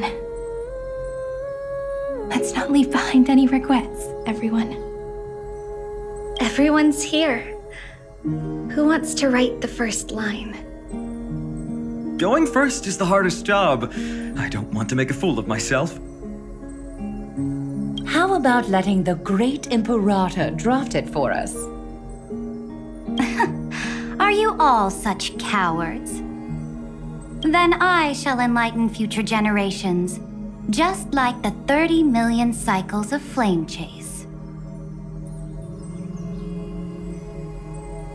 Without me, there is no world. Go think, observe, and conquer. What's wrong? Everyone's gone quiet. The great Imperator set the bar way too high. How are we supposed to follow that up? Where the Emperor leads, loyal subjects must follow. I guess only the Dux Gladiorum could possibly match that kind of overwhelming presence. Me? That suits me just fine. Once the deed is done, one should leave decisively, letting posterity judge right from wrong. Until we meet again in our next conquest, my dear dukes. The stars shall sing of the Imperator's great journey. I should have shared a drink with you all, Dux Goldweaver.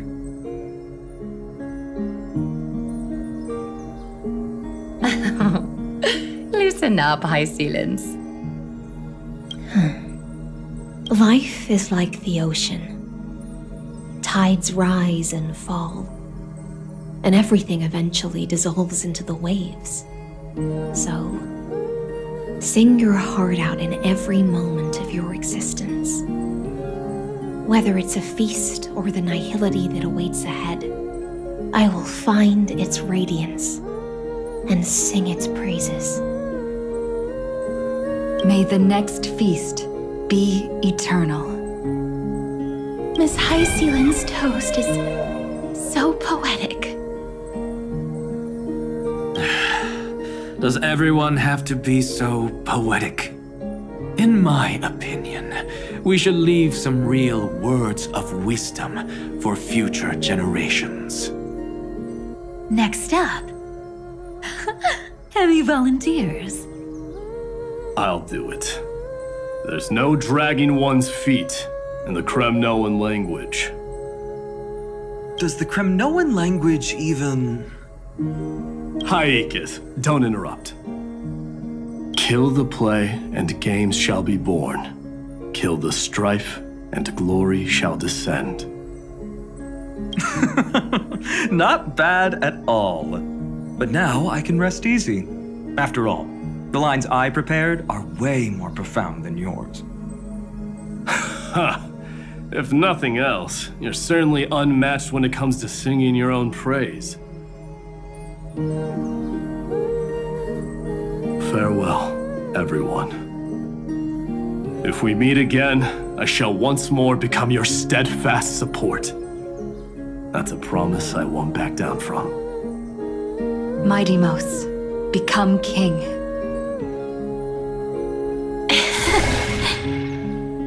What's up, Cass? It's nothing, Lady Trebios. I just finally realized something.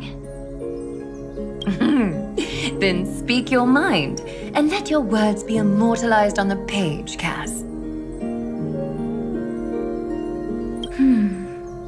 If your heart still has room to spare, share a bit of gentleness and softly cherish all the beautiful things around you.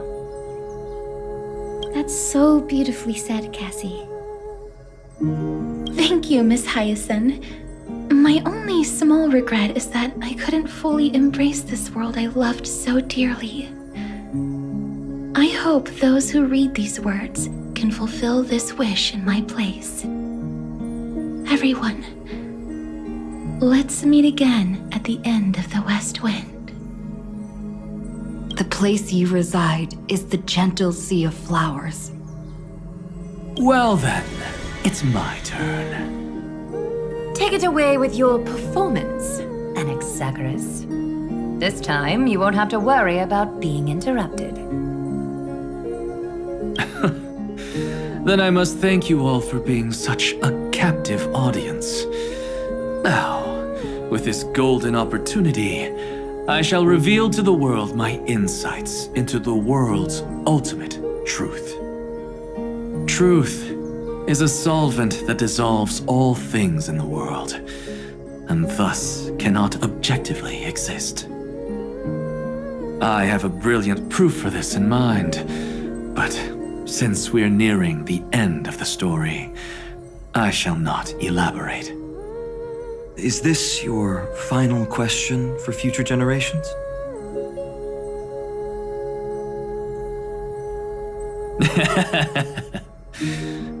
No. This is an established fact, not up for debate. I call it Anaxagoras' last theorem. Oh, you. Still as profound as ever, Professor. We've got time, you know. If you don't explain it clearly, future readers might not grasp your true meaning. The true meaning isn't important. What matters is the emotion that stirs within them when they read these words. At that moment, the theorem's mission would be complete. So, your lessons are far from over. But taking a little break for now wouldn't hurt. Then, Class dismissed. The seeds you've sown are already sprouting. Would you mind if I write the next line? Huh?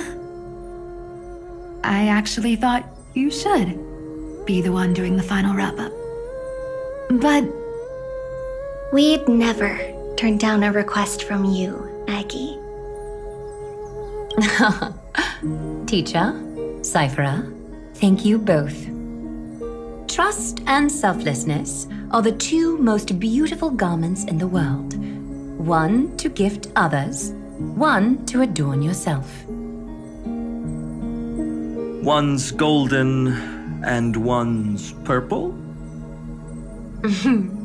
Not being able to completely change your fashion sense is my only regret across 30 million cycles. After all this exhaustion, I just want to take a peaceful bath now. I'll see you all again at dawn. Thank you for your hard work all this while. Lady Aglaya just can't give up her favorite hobby, can she? So, I guess it's my turn now. there must be many others like Miss Hyacinth out there in the cosmos, helping and healing people everywhere. You've got to set a good example for them, right? Of course. Look up at the sky more often and smile more. Many stubborn ailments fear optimism, but it's the best medicine. It's so catchy. The kids will definitely love this message. When it comes to understanding children's hearts, Lady Trebios definitely knows best. Look, the Rainbow Bridge is already hanging in the sky. Shall we get going, little Ika?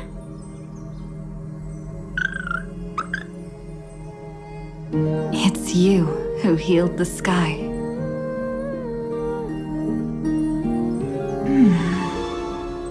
What's on your mind, Miss Cypher?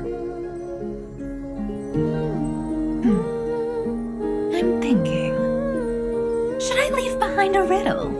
Some twisted, convoluted scheme that'll drive everyone in the universe mad trying to crack it. I see. You know what? Just go wild with it. No one's gonna judge you. Oh well, my brain's not working right now. Let me be genuinely sincere for once. Don't be afraid to fall. Just run. Destiny's just a slow-moving nymph. It can't catch you. So in the end, little Cyphy's message was the most straightforward one. Even if you combined 30 million of me, I probably wouldn't have read as many books as you did in one lifetime. I won't pretend to be cultured before Big Sis Treeby, Trinan, and Trian. Emphorius's greatest trickery. Gotta bounce now. Meow! Homeward you come, distant wind. It's just us now, Snowy. Yeah, teacher. Maybe I should. No, let me go first. After all shall bid farewell to one, and that person alone will. I never would have guessed you had such a dark sense of humor, teacher.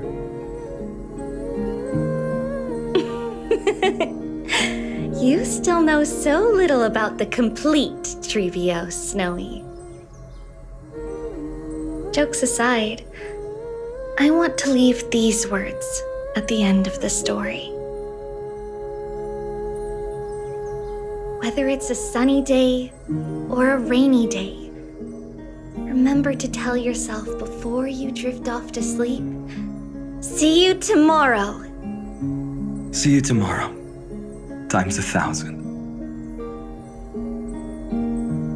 Prophecy received, times 1,000. From now on, no more goodbyes. Finally, the time has come to say farewell. I'm grateful that you could be here to witness this moment, partner.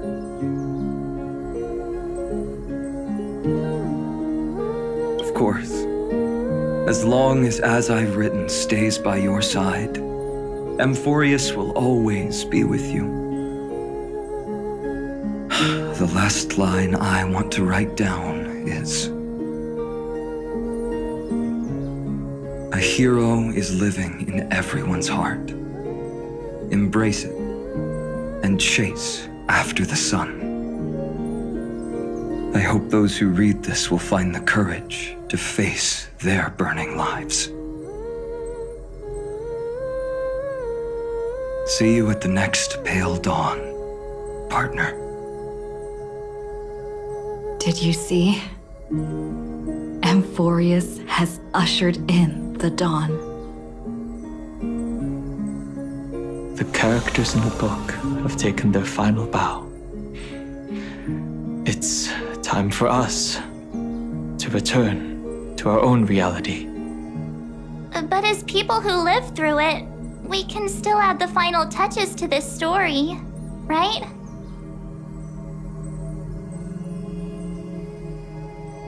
Of course.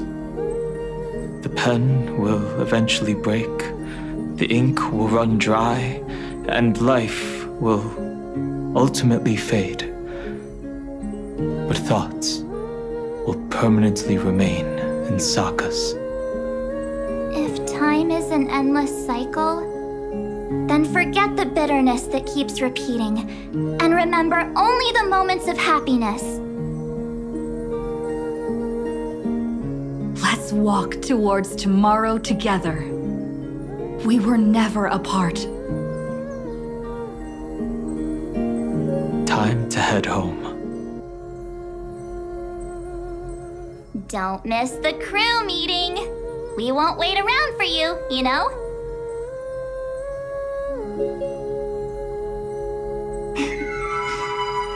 See you later, Donhung, March.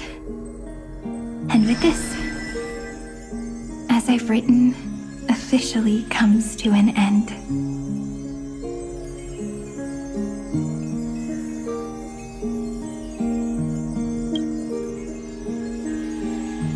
We're its co-authors, after all, friend. Once the words are written down and have been read by others, the meaning they carry is no longer in our control, leaving the freedom of interpretation to every reader who opens it. Don't you think there's something romantic about that? As for what this story means to you and me, let's keep it close to our hearts. After all, we've always had this unspoken understanding between us. Whoa! Passenger March! Why did you suddenly wake up? You scared me so much that I dropped that book! Welcome home, you three. Thank you for your hard work on this trailblaze. We might need to reshuffle the seniority rankings of the Express crew if we count the years you spent in Amphorius. Hey, I was the first one to get dragged into it. Does that mean I'm gonna be the oldest member of the Astral Express now? Miss March hasn't lost her innocent nature even after all these long years. In other words, she hasn't really grown up at all. Hey! This is the first time I've been able to examine as I've written up close.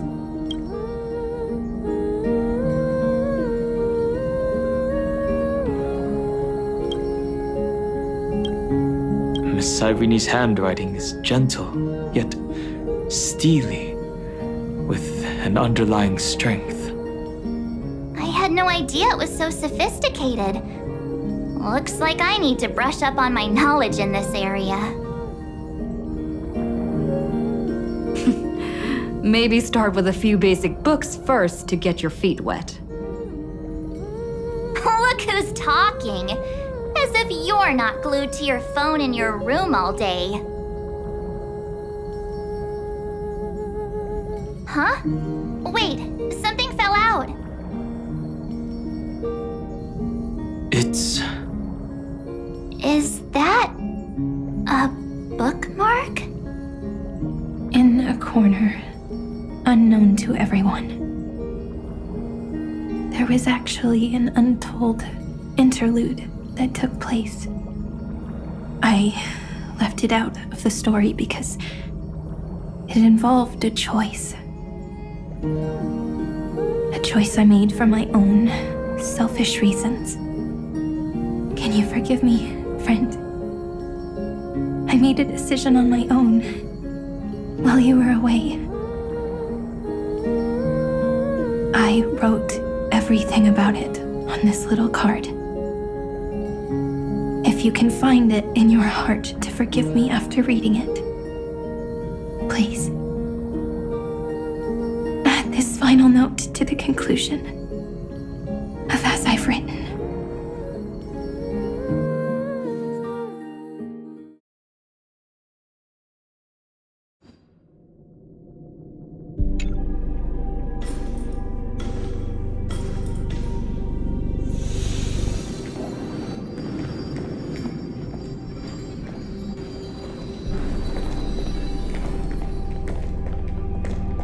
Memories swallowed by Iron Tomb.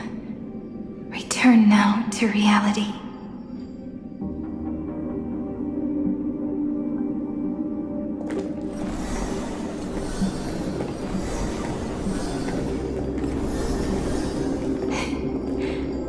And don't lose your way. I finally found you, Cyrene. Demiurge. We won the battle. Thank you, Madame Herta. Without you, we never would have stood a chance. Still, there's something weighing on you.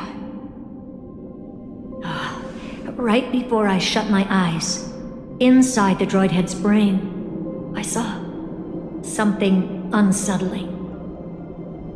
The fourth instant, this turning point in cosmic destiny, anchored by the erudition. It's not a single instant, but a process, a chain of events. So, this victory isn't the final piece of that chain?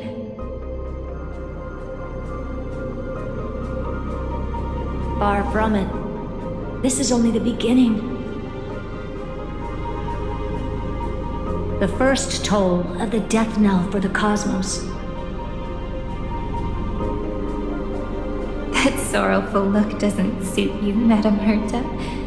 Don't hold it in. Tell me.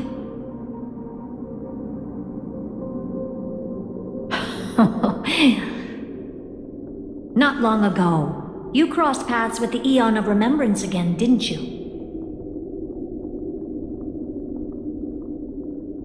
Yes. Even if the figure was hazy, I knew right away. That was the god from Cyrene's dreams.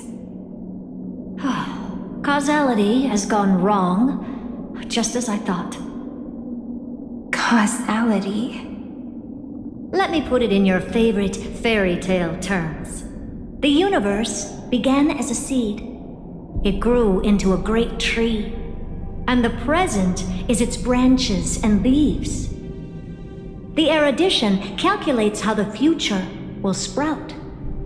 With so many possible outcomes, they choose to anchor one path, cutting away the crooked or fragile branches.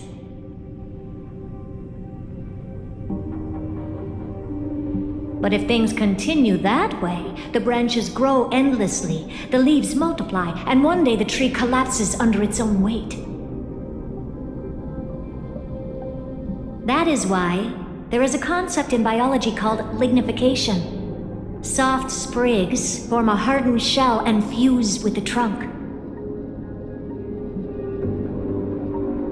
For the universe, that process is what we call memory. Under Fooley's record keeping, the past becomes memory. In the corners, they forget. Even the events of the present become fruit without roots.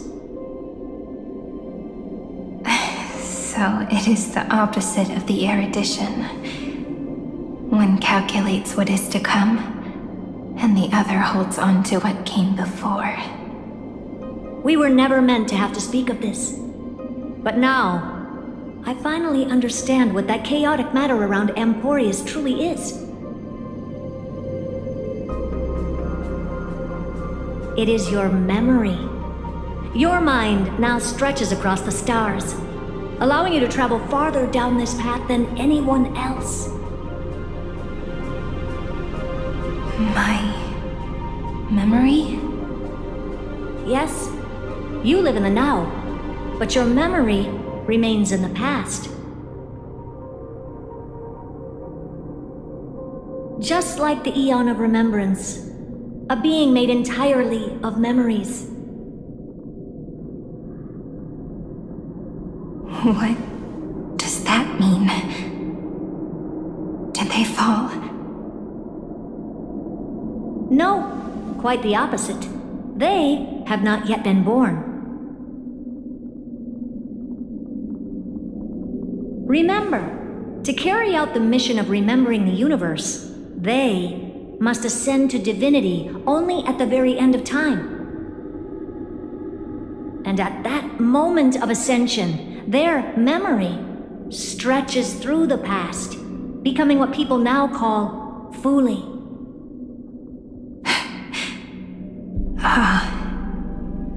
That is why they feel so distant, so cold. That crystalline form is just an empty shell. I do not know how the Garden of Recollection managed to hide this until now. They must have their reasons, but none of that matters now. Here in the present, we cannot know who will become Fooley. But one thing is certain. They will be born. And those who might become Fooley all share the same characteristics.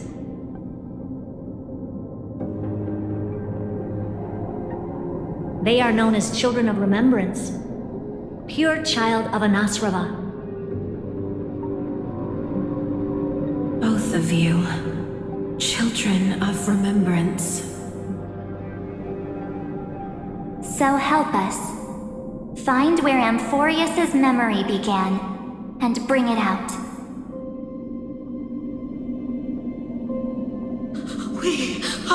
We are the sacrifice the garden used us. The pure child of Anasrava. Abandon us! So that name, it was never my past. It was my future. Or maybe it is the present. Noose has revealed to me two paths. And on both paths, I see you standing. The first, follow the trail of memory you have forged. Break free from this world and reach for the stars. That would mean Amphorius's causality will no longer concern you, at least not the person you are now.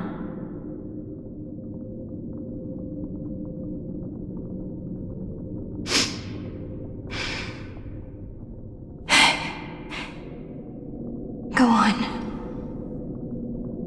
The second, you come to a stop and fade, offering yourself to become the memory that carries through Amphorius.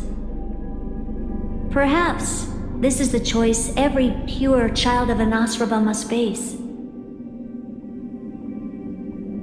That choice means I'll remain in the past forever.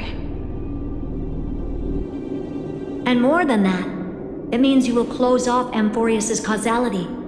This world is sealed.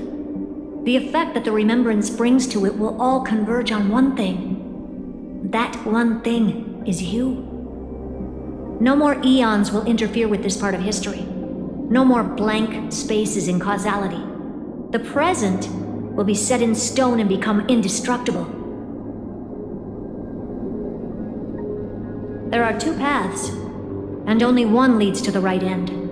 A droidhead didn't tell me the answer. But I can guess what might happen if you choose wrong. With causality incomplete, there is a chance Iron Tomb could rise again. So even the gods of the cosmos are unreasonable. If you want my advice, stop thinking so much. Ask yourself what your heart truly wants. Choose the first path, and you might survive as a memo sprite. You may even walk beside them for a while.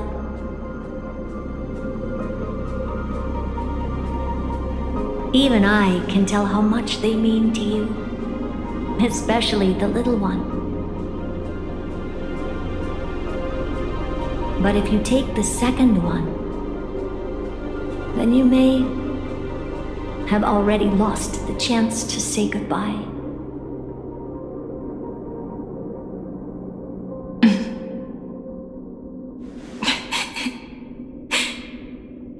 I have made my decision, Madame Herta. I thought you would need more time to think it through. The answer is clear, is it not? Still, I do need a little time to quiet the sorrow in my heart. Her kindness is always just right for the moment. I believe she will forgive me.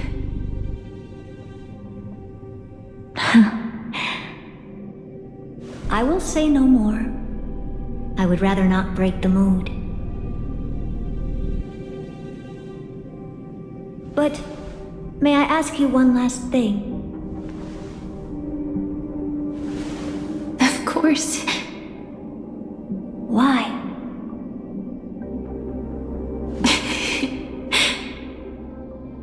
I once heard a saying that went something like this. Divinity is flawless humanity, and humanity is flawed divinity. We children of Amphorius gave up on gods long ago. Those beings who love to play pranks on the universe. I believe in her much more than I believe in them. And I believe in who I am. As a human. Oh.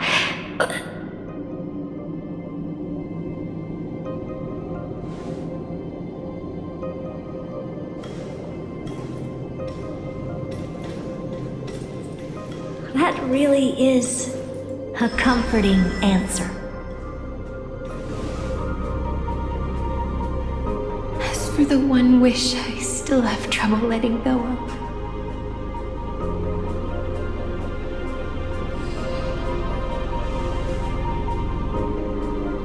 One will remain in the past.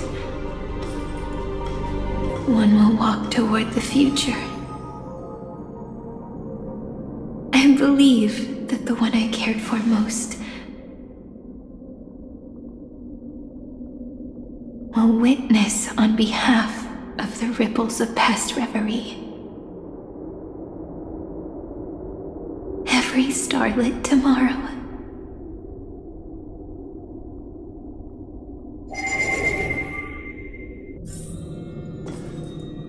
Moving and backwards through remembrance. What a curious feeling. Is this the moment Iron Tomb declares victory and casts the destruction upon the stars?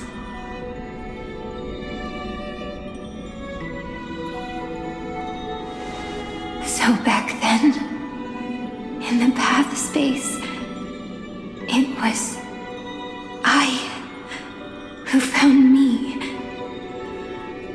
The gods' whispers were nothing more than a girl talking to herself. Now that I remember, what I heard back then was...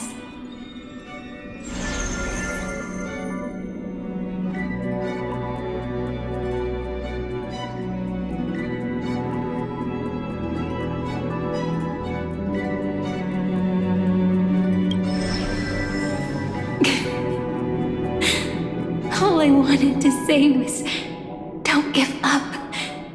She will find you. Memory truly is amazing. Then let me wield this power and plant the seed of causality for the miracle that is destined to bloom.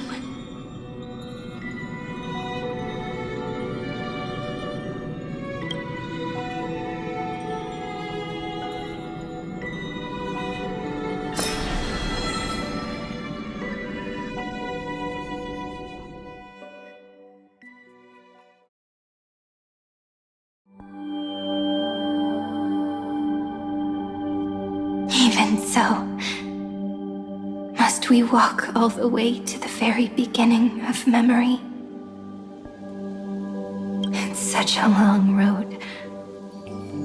A bit lonely to walk alone. Then, would it be alright if I came with you? As long as it's Peach, even 30 million wouldn't be too many. One is enough. Take a deep breath, and then we can set off, alright? Follow the ripples of remembrance into the past. Reconnect every moment in which the gods made themselves known. Clearly, cause leads to effect. But now, the future gives new meaning to the past. Effect flows backward and nourishes cause. Maybe that is what makes memory so beautiful.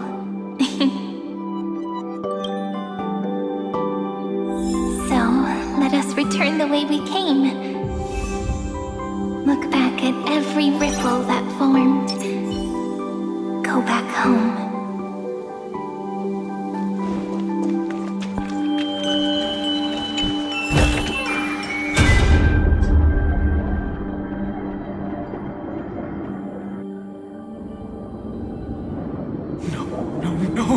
How is this possible? Breathe! Breathe! Partner! Partner! No. I have to get you out of here first! Just hold on!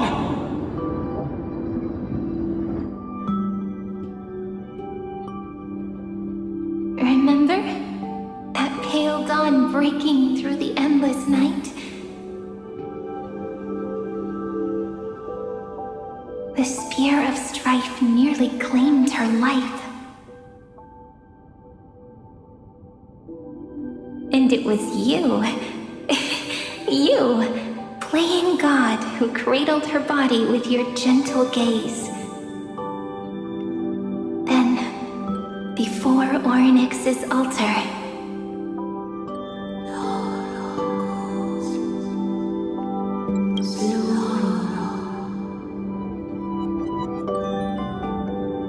even the Titan of Time mistook you for someone else. I never imagined there was a hidden truth behind our first meeting. The first time was also the last time I saw you, friend.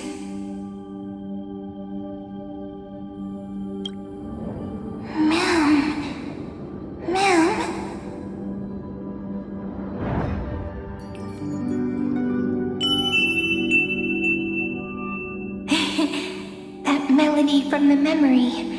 I've got it now. And so, the miracle was able to slip away from death temporarily.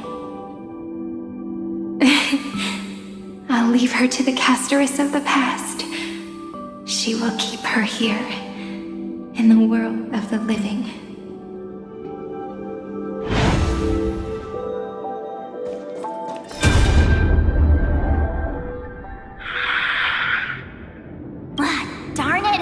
What are these things? You're not taking me down. Not before I find a way to help her and Don Hung.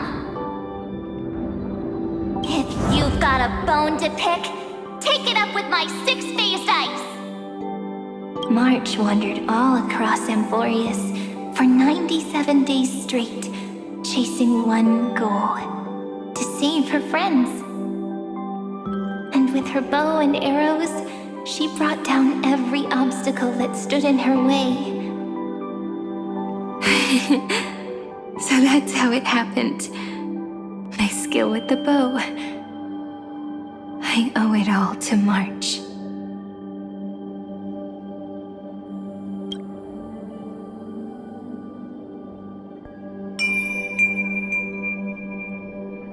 What a sweet note. I've got it now. And so, in a memory from the past, you inherited March's mastery of the bow. And that arrow bearing golden flames will streak across the stars in the future, becoming a glimmer of hope for the cosmos.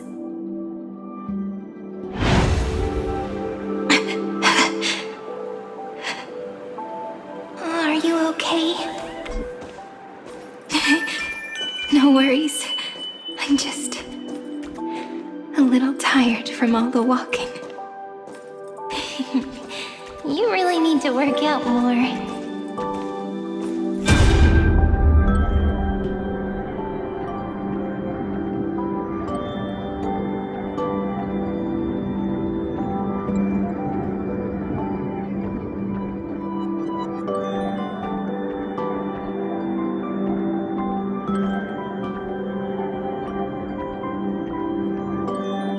Three paths interweave and fetter Amphorius, co-authoring the fate of the world.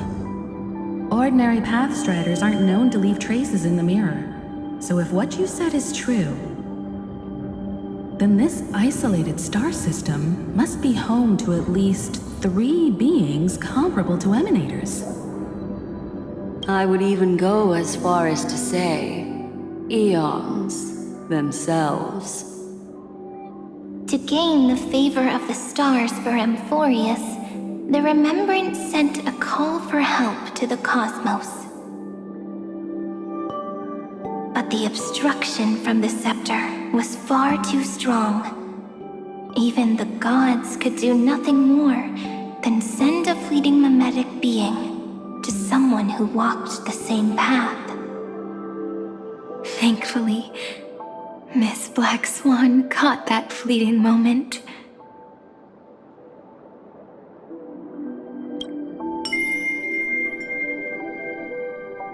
Though, that signal drew some unpleasant attention as well.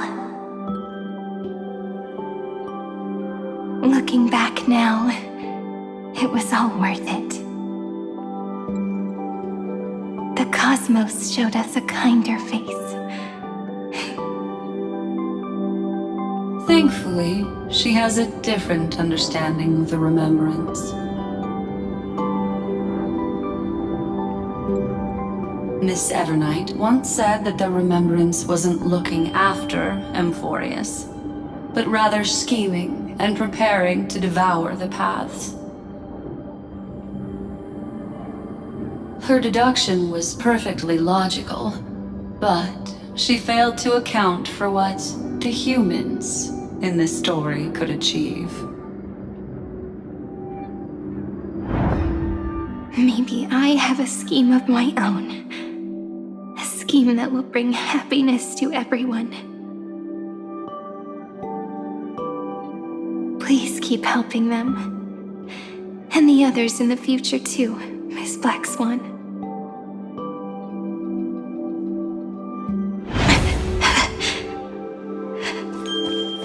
Looking back on the past really does wear down the mind. And wears out the body too.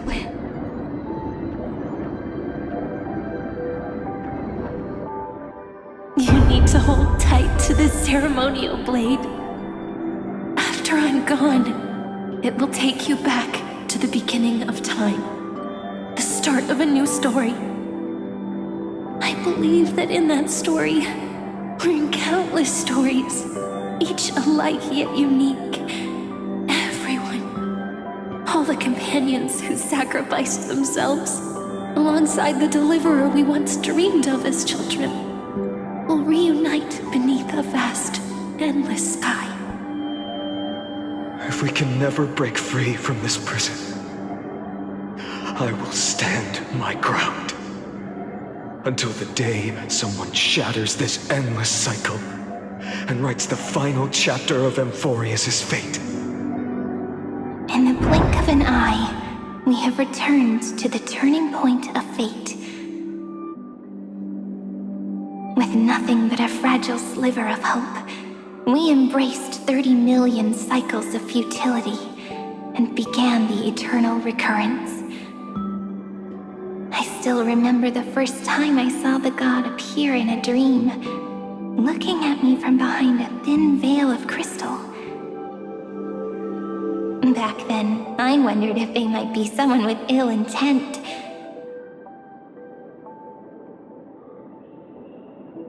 But now, I finally understand. She was always standing beside me, and she is so very beautiful.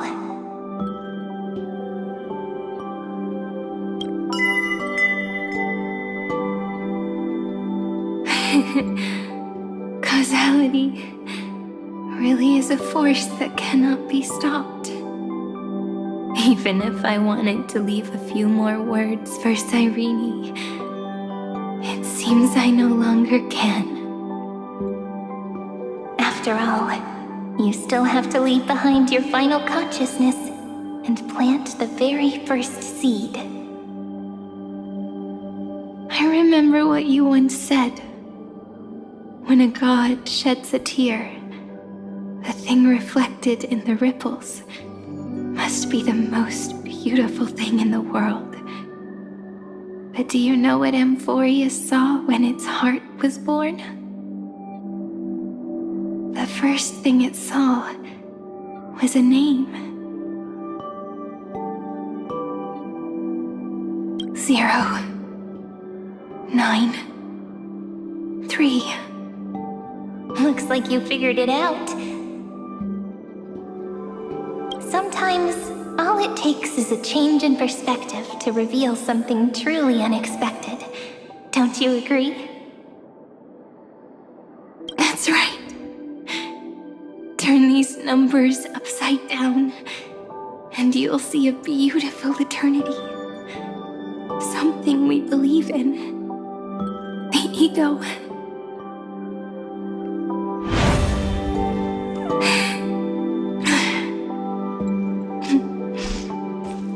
Looks like time's running out.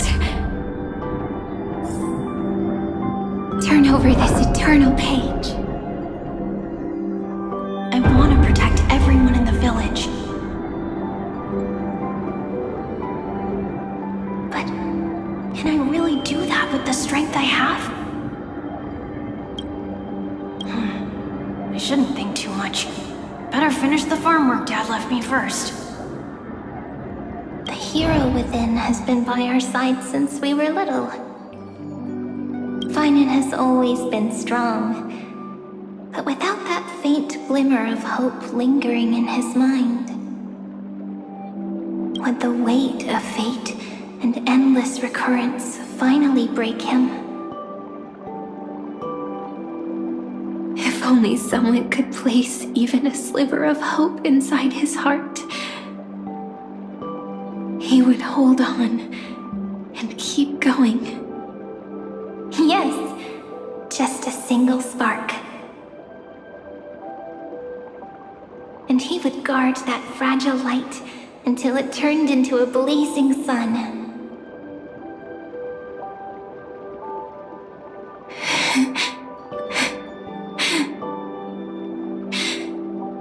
I no longer have the strength to make the hero within look like her.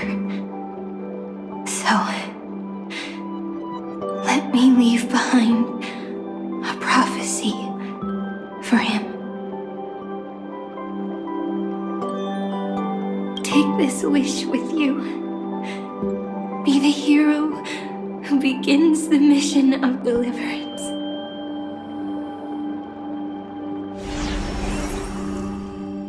As prophecy foretold, you will bear the blazing sun until the pale dawn breaks. Continue onward, bearing this world upon your shoulders until the Ashen Hero, the nameless deliverer, ushers in the dawn.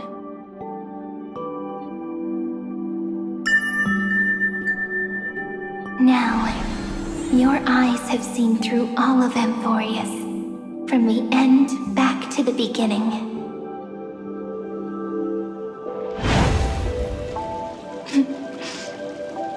Looks like time's running out. The first ripple was where it all began for me. 1, 2, 3, 4, 5, 6, 7. I thought they were just musical notes scattered aimlessly throughout memory.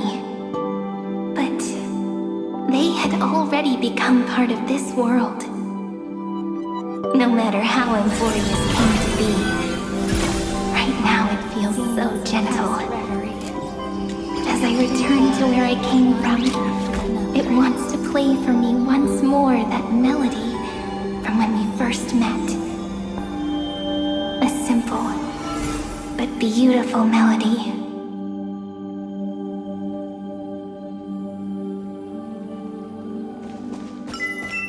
Behind this door,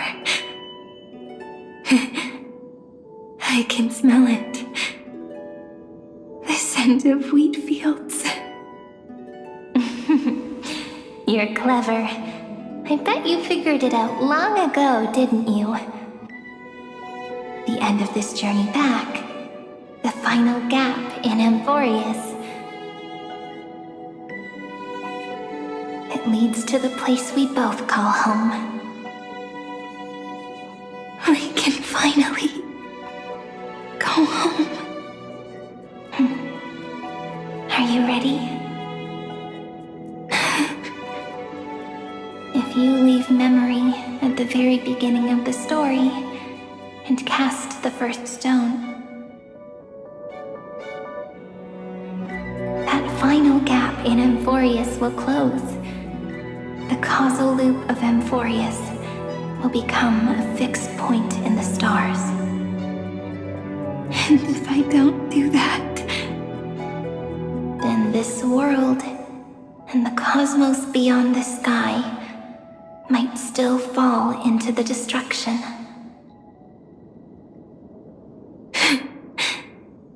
There's no way we would let something like that happen, right? Exactly. I remember that tree in Ide Silicii. It grew all alone, unable to go anywhere. It watched the sea in silence, dreaming of a faraway shore it could never reach. But now, the tiny boat sets sail. It carries a seed of hope, plucked from the tree, and heads into the great beyond. Even if the boat's shadow fades quickly from sight, the tree knows that its wish will bloom on the other side of the sea. In that moment, it must feel happiness, right? The way you brought it up, now I kind of miss that tree too.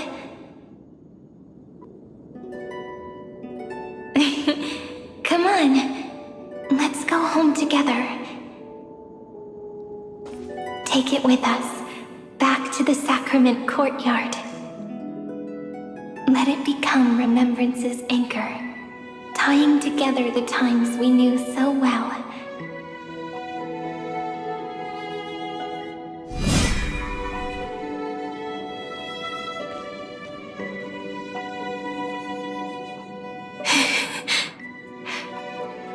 Let's go home together.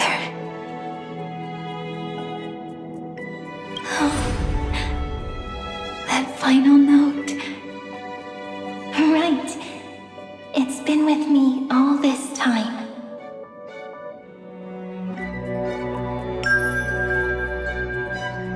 This is Do. It is also the first note.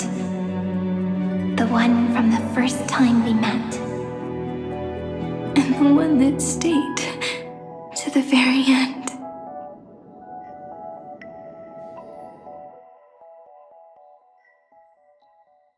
Heidi Silicii, the place where it all began. It's like time itself has stopped. And the breeze and the sound of the waves never seem to rest.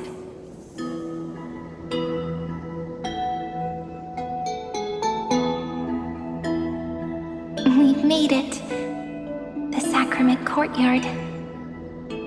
This is the place where we first picked up the ceremonial blade.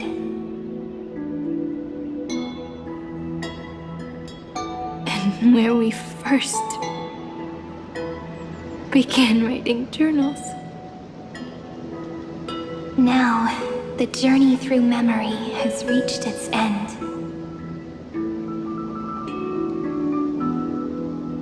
Once the anchor is placed, what awaits us is 30 million lifetimes of reunion.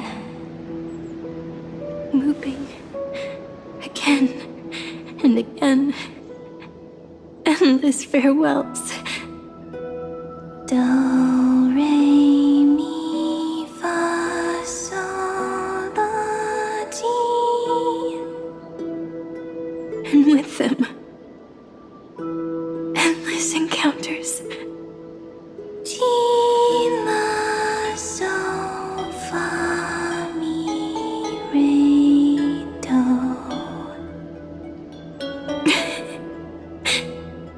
Such a happy scale. Whether it's for Cyrene, the Deliverer, or every sprouting branch of Emphorius, I leave this tale of love here. May the river of time flow backward, bringing scenes of the future before our gaze. In the eternal land that no one remembers. The legend of the Trail Place is about to begin.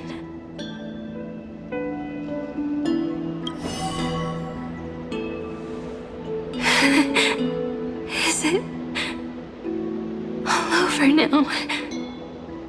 My mind and my memories. It seems they're beginning to fade. The breeze is warm.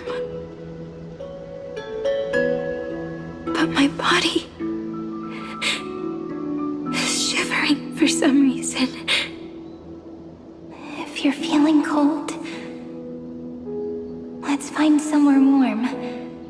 We can rest there, together.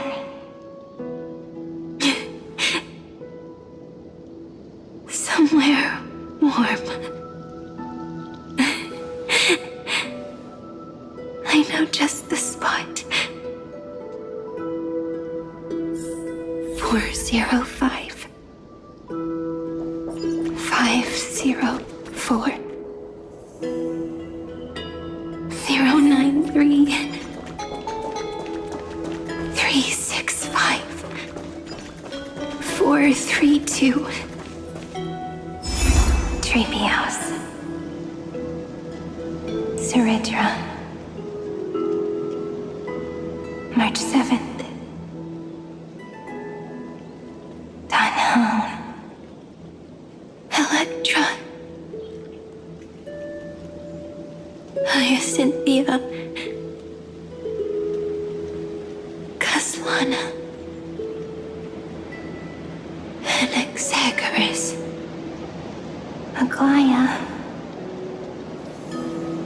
Midemos. Castorus. Cyphera. Cyrene. And you. Look. Everything is already as we've written.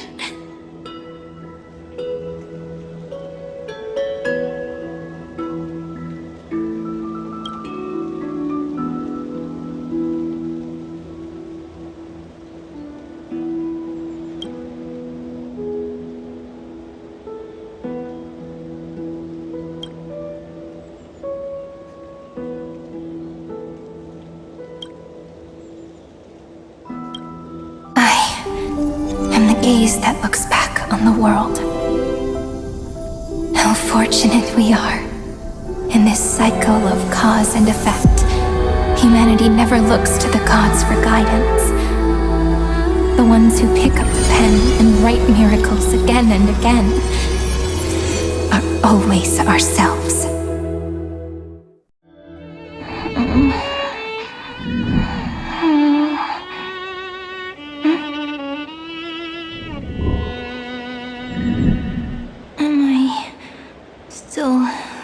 Awake?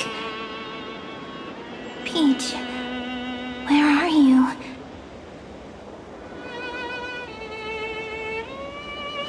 Are you still here?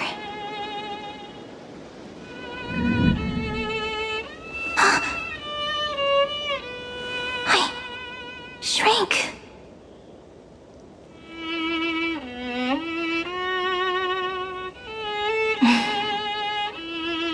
So that's how it works.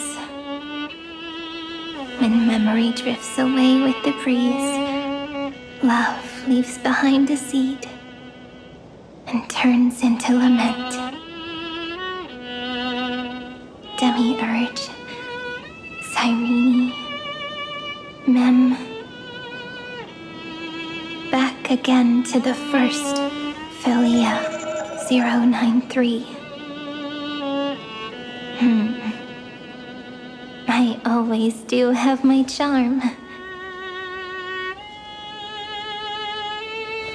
The final ripple nourished the great tree. And from it grew a single pink peach. We've been playing for so long, and you still haven't told me your name! I've told you so many times already. You're just forgetful. My name is Livia. Livia. If you forget again, I won't tell you next time. Livia. Got it. Then you have to remember mine, too. I'm... Piso. I always remember.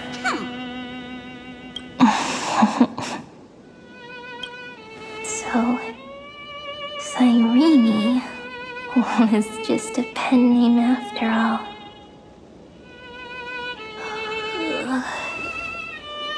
So sleepy. That drowsy little fairy barged into my mind again. The last of my memories are slipping away. I wonder what this world will look like when I wake up again. I remember a cry and my name, daughter of Heidi Celestii.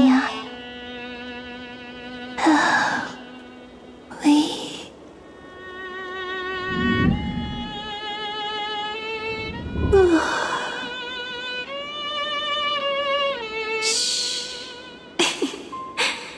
Never mind. The same seed, when planted in different soils, blooms into flowers that are alike, yet never the same. But what truly makes her beautiful is each and every soul in the world.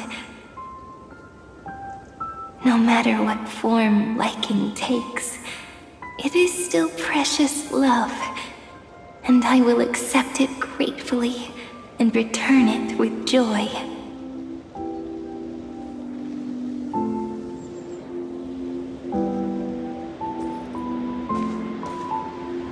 Do you remember my favorite story? That crystal flower was so beautiful because it reflected the eyes of the little fairy.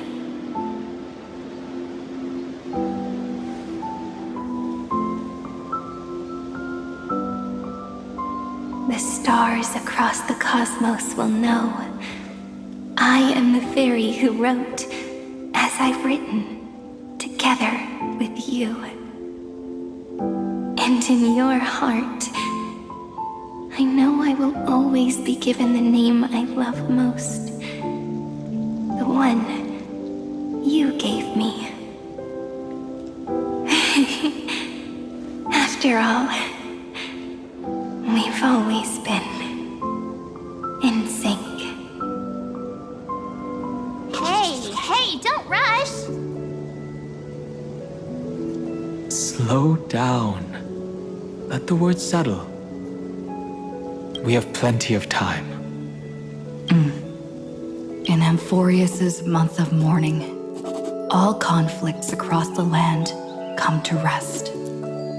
On the 11th day and night of the month of mourning, the dead will part, the living will embrace, the snow will fall, and bonfires will rise to warm every heart aching with lament. It may sound heavy, right? But on this day, laughter always rises louder than tears. Because people understand that parting is for the next reunion, and sorrow is so we may love more deeply. That is why this day is her favorite of the year.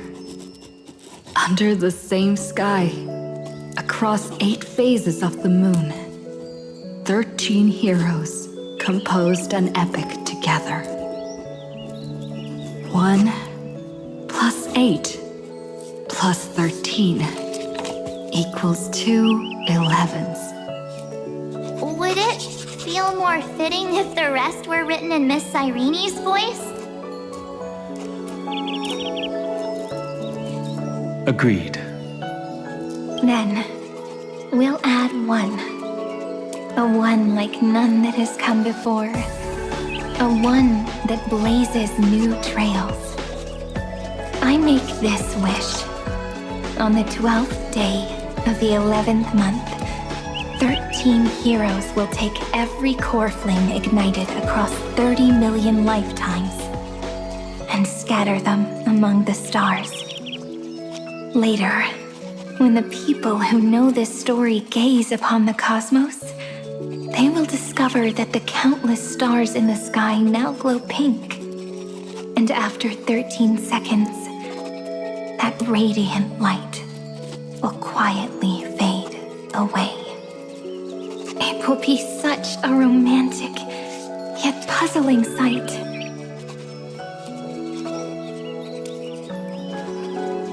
But that's all right.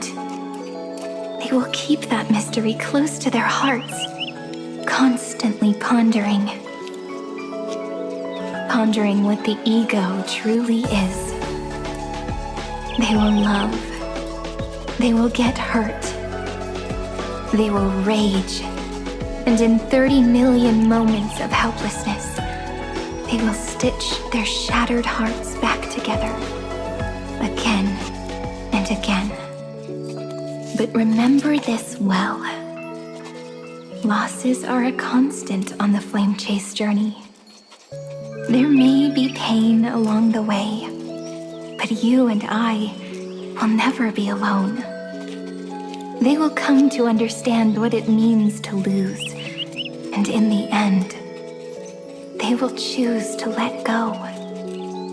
They will offer their hearts to this world, to every companion they walk beside.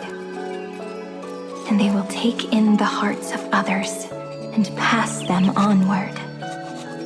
For every soul that exists in this world, there is a different ego, a different prime mover of life. There will never be just one answer, not even for love. But when people gaze into the night sky and love what is fading with the same resolve they have to praise the stars, I want that soft, gentle pink in the sky to tell them, love will always be answered. This is a story about love, and a story about how to answer it.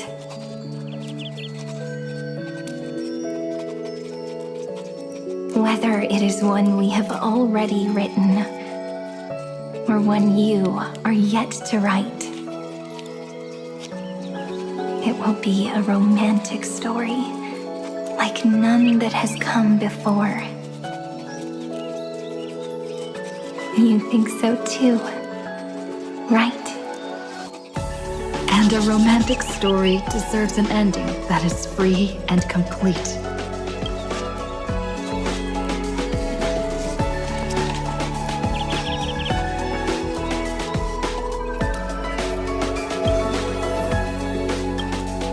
When every clue and thread has found its end, and the weight of the pen is no longer constrained, pour the spirit of trailblazing into it, and end this tale with the most pure and romantic period.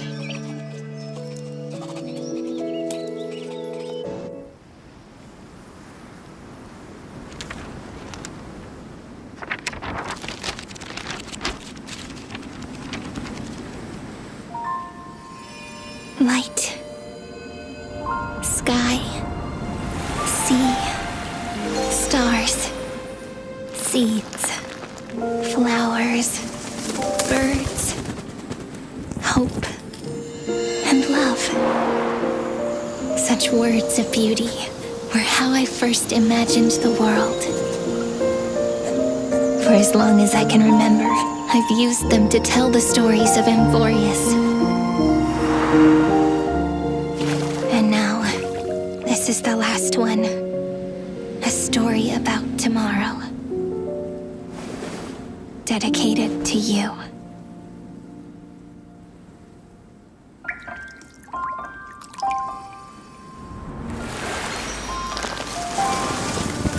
Once upon a time, morning glow, scattered light, shone on you and I.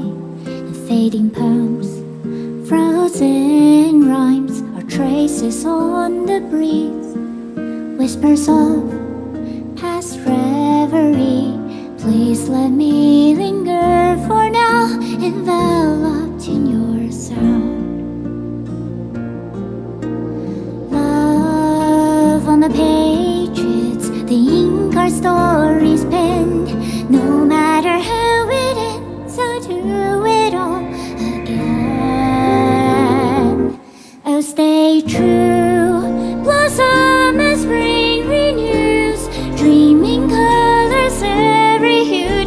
tomorrow's highs, to tomorrow's life while walking step beside you. So stay true. The winter's rhyme anew, woven memories are blue. And like a melody, sing a song of reverie.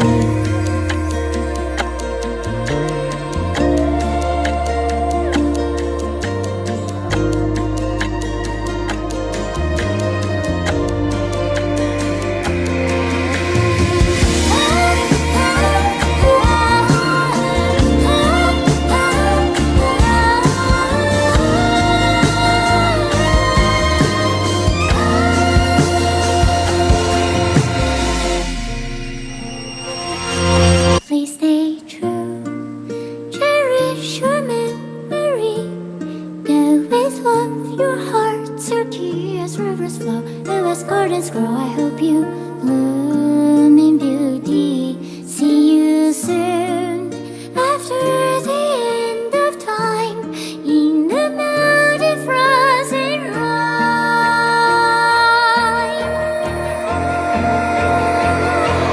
Now stay true. Blossom and spring renews, bringing colors every hue. Tomorrow's eyes, to tomorrow's life, are walking step beside you. Now stay true. The winter's rhyme anew, woven memories are blue. And like a melody, sing our reverie. And in our memory, in the end of our journey.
no longer working. Like it's just the two of us out here now.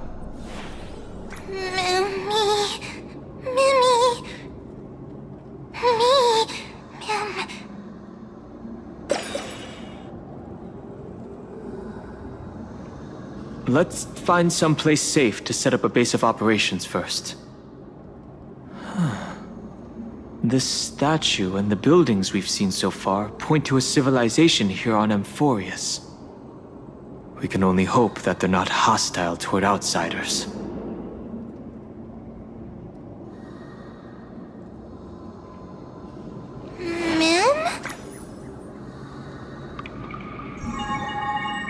I've reunited with you so many times, and every time feels like the first time we met.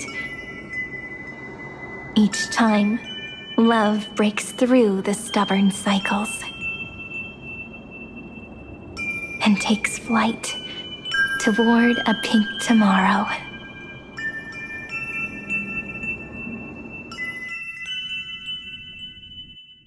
Still early. Where to now?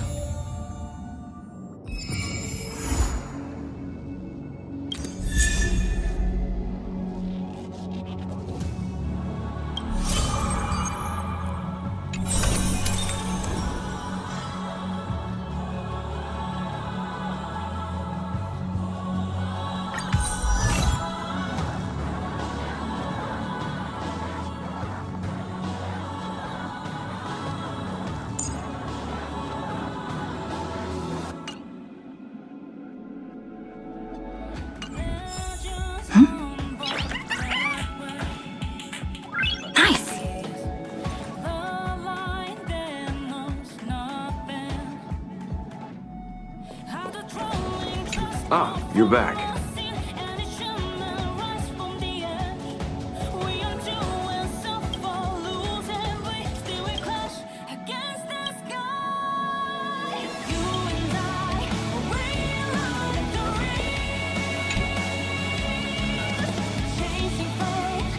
You mean you just waved a probe around in deep space and found our pal and Don Hung? That little thing's really that impressive, Ninja Girl. This is a ninja tech device, blessed by the Great One. It senses the ultra-low frequency electric waves of the human body.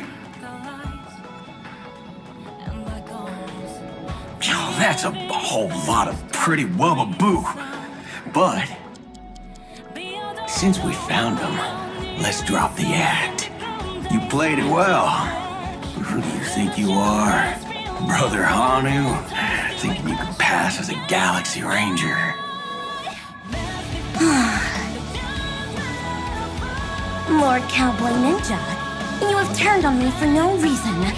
Don't tell me the traitorous Monkey Ninja bewitched you. Are you walking the path of heretics now? Enough. A name is Silver Gun Shura.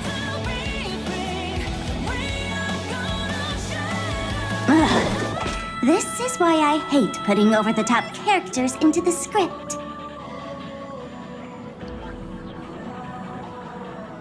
You and this mysterious ninja girl, both of you are impossible to play. Director Sparkle doesn't care for madmen. Cut the chatter. What's your real reason for being here? Come on. What bad intentions could a masked fool possibly have? Just here to watch a show. Shuffle a few cards. My two prized actors were drifting through space for ages, and you all couldn't find them. What choice did I have but to come myself? Otherwise, who's going to share the stage with me? You don't even care about the Iron Tomb disaster threatening the whole universe. Seems the bull's wisdom isn't all that deep. Ranger, don't think waving some righteous flag gives you the right to throw sidelong jabs. And don't act like you've got no motives of your own. You're hoping this war involving the gods might be the key to freeing that broken-legged wolf.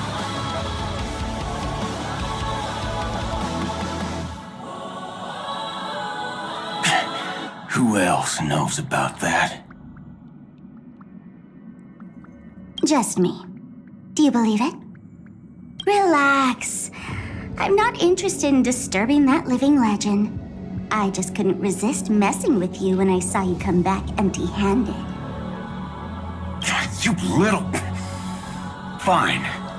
Since you saved our pal and Don Hung, get out of here.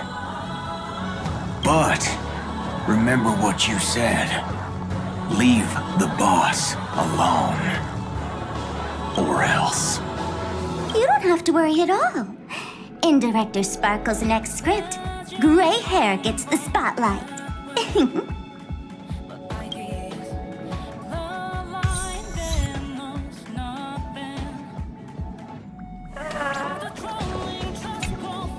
Let's skip the formalities about how the Express crew led the formation of the Cosmic Alliance and saved civilization from the destruction.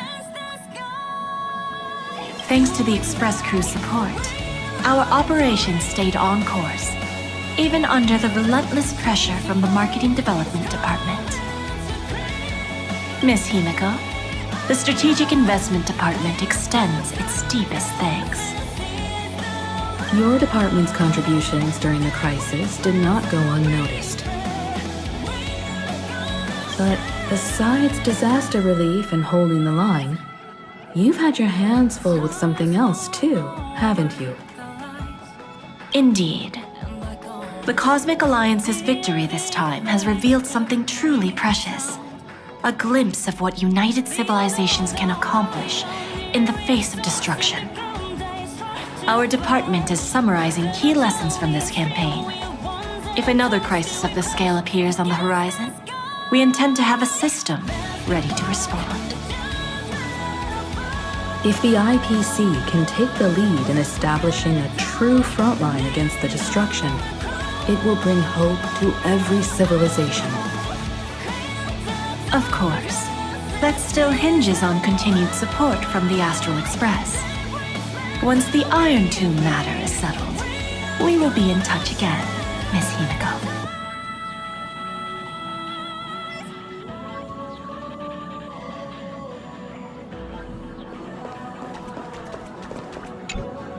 General Jing Yuan, it's been too long. Did Miss Fuxuing return safely? Well, she almost had a near-death experience this time. The Omniscia foresaw Iron Tomb's obliterating strike. It also told me there was no avoiding it, no surviving it. Yet in that exact moment, the Seer strategist sent a message. The empty fortune has cracked open, and fate can now be decided. Then we lost contact. Alas, always so cryptic. Your brilliant senior soarer never says anything plainly. Left me pacing all night. Stop lying, General. No need to be upset, Master Diviner. Cryptic talk comes with the territory of being a general. The soldiers of the Xianzhou stood firm in this battle amidst overwhelming odds. Their courage and sacrifice deserve recognition. And it just so happens that the golden blood of ruin the Alliance needs is in the Nameless's hands. It was taken by the hero Kazlana of Amphorius at the cost of his life, directly from Nanook themselves. Though Kazlana is no longer part of this world, that kid can still reach a fragment of his memory. Perhaps Kazlana would be willing to entrust the golden blood to an ally who went to great lengths for Amphorius. In that case, very well. On behalf of the Xianzhou Alliance, I offer our deepest respect to the world of Amphorius and her brave, noble heroes. To strike an eon as a mortal, even for but a fleeting instant, This deed alone deserves to be etched into the stars and remembered forever.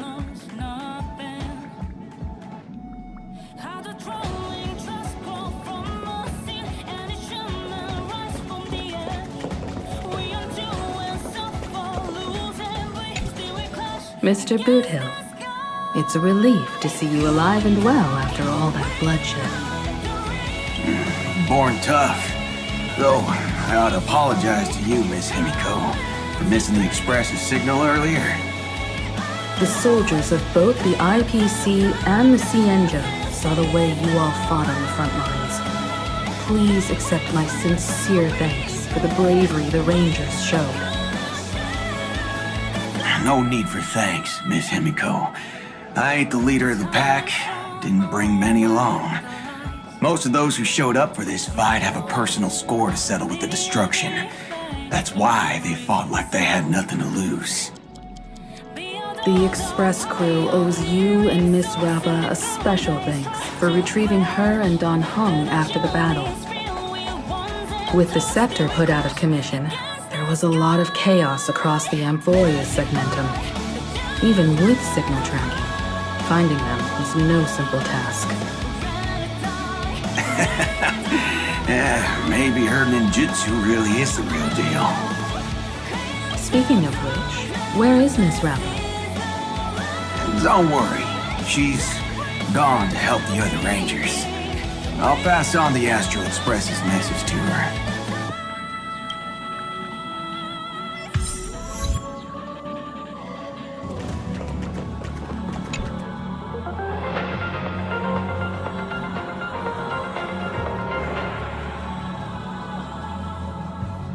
This is the Inter-Astral Peace Broadcast. Good evening, everyone. Good evening. We are here to bring you the latest news from across the cosmos. Through the combined efforts of multiple factions, the menace of the Lord Ravager, known as Iron Tomb, has been successfully neutralized. The Intelligentsia Guild reports its first observation of a newly formed celestial body, designated as Amphorius, which has since been officially incorporated into astral charts. The ongoing Worlds Reborn initiative has officially entered its third phase, as Benzai Tengu continues to make remarkable strides in cultural revitalization. A hacking incident has targeted the new Eden 3 mining facility, with investigators confirming the Stellaron Hunters as the perpetrators. Let's take a closer look at the details. In recent developments, the Lord Ravager Iron Tomb, once a scourge upon the universe, has been decisively crushed. In a joint operation spearheaded by the Inter-Astral Peace Corporation and supported by the Astral Express, Cienjo Alliance, Genius Society, and numerous other forces, the civilizations of the universe have achieved a decisive victory over the destruction. This marks the fall of yet another Lord Ravager, following the Galaxy Rangers' defeat of Zulo. With its reach spanning the cosmos, Iron Tomb delivered devastating blows to countless worlds. In response to this catastrophe, the Inter-Astral Peace Corporation took decisive action, overseeing the restoration of all affected planets. The broad-spectrum vaccine developed by the Technology Department has been confirmed to effectively prevent Iron Tomb infections. For star zones without medical coverage, the IPC will distribute vaccines in phases. Residents are urged to remain calm. During the aftermath, a mysterious but benign data stream assisted in purging the remaining virus. On every affected device, it left a single message. Hello, world. The Inter-Astral Peace Corporation expresses heartfelt thanks to this anonymous protector and salutes all frontline workers for their dedication.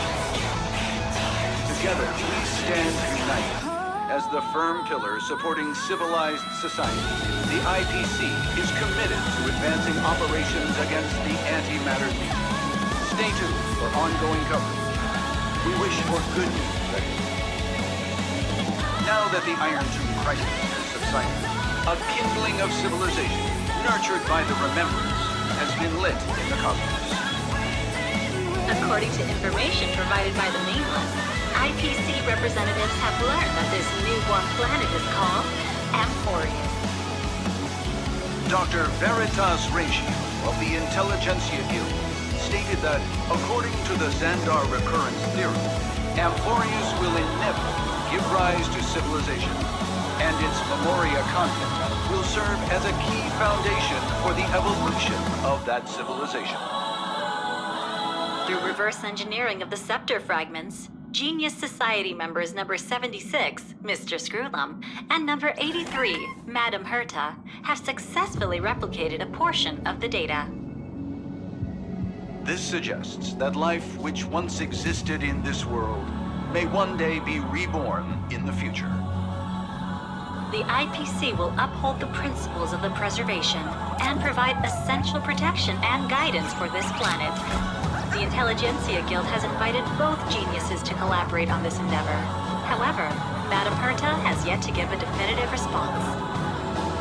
We remain confident that Amphorius, in due course, will establish itself as a beacon within the cosmic community. After several amber eras of relentless effort, the Worlds Reborn Initiative has recently successfully entered into its third phase, marked by the extensive restoration of cultural heritage from Benzai Tengoku.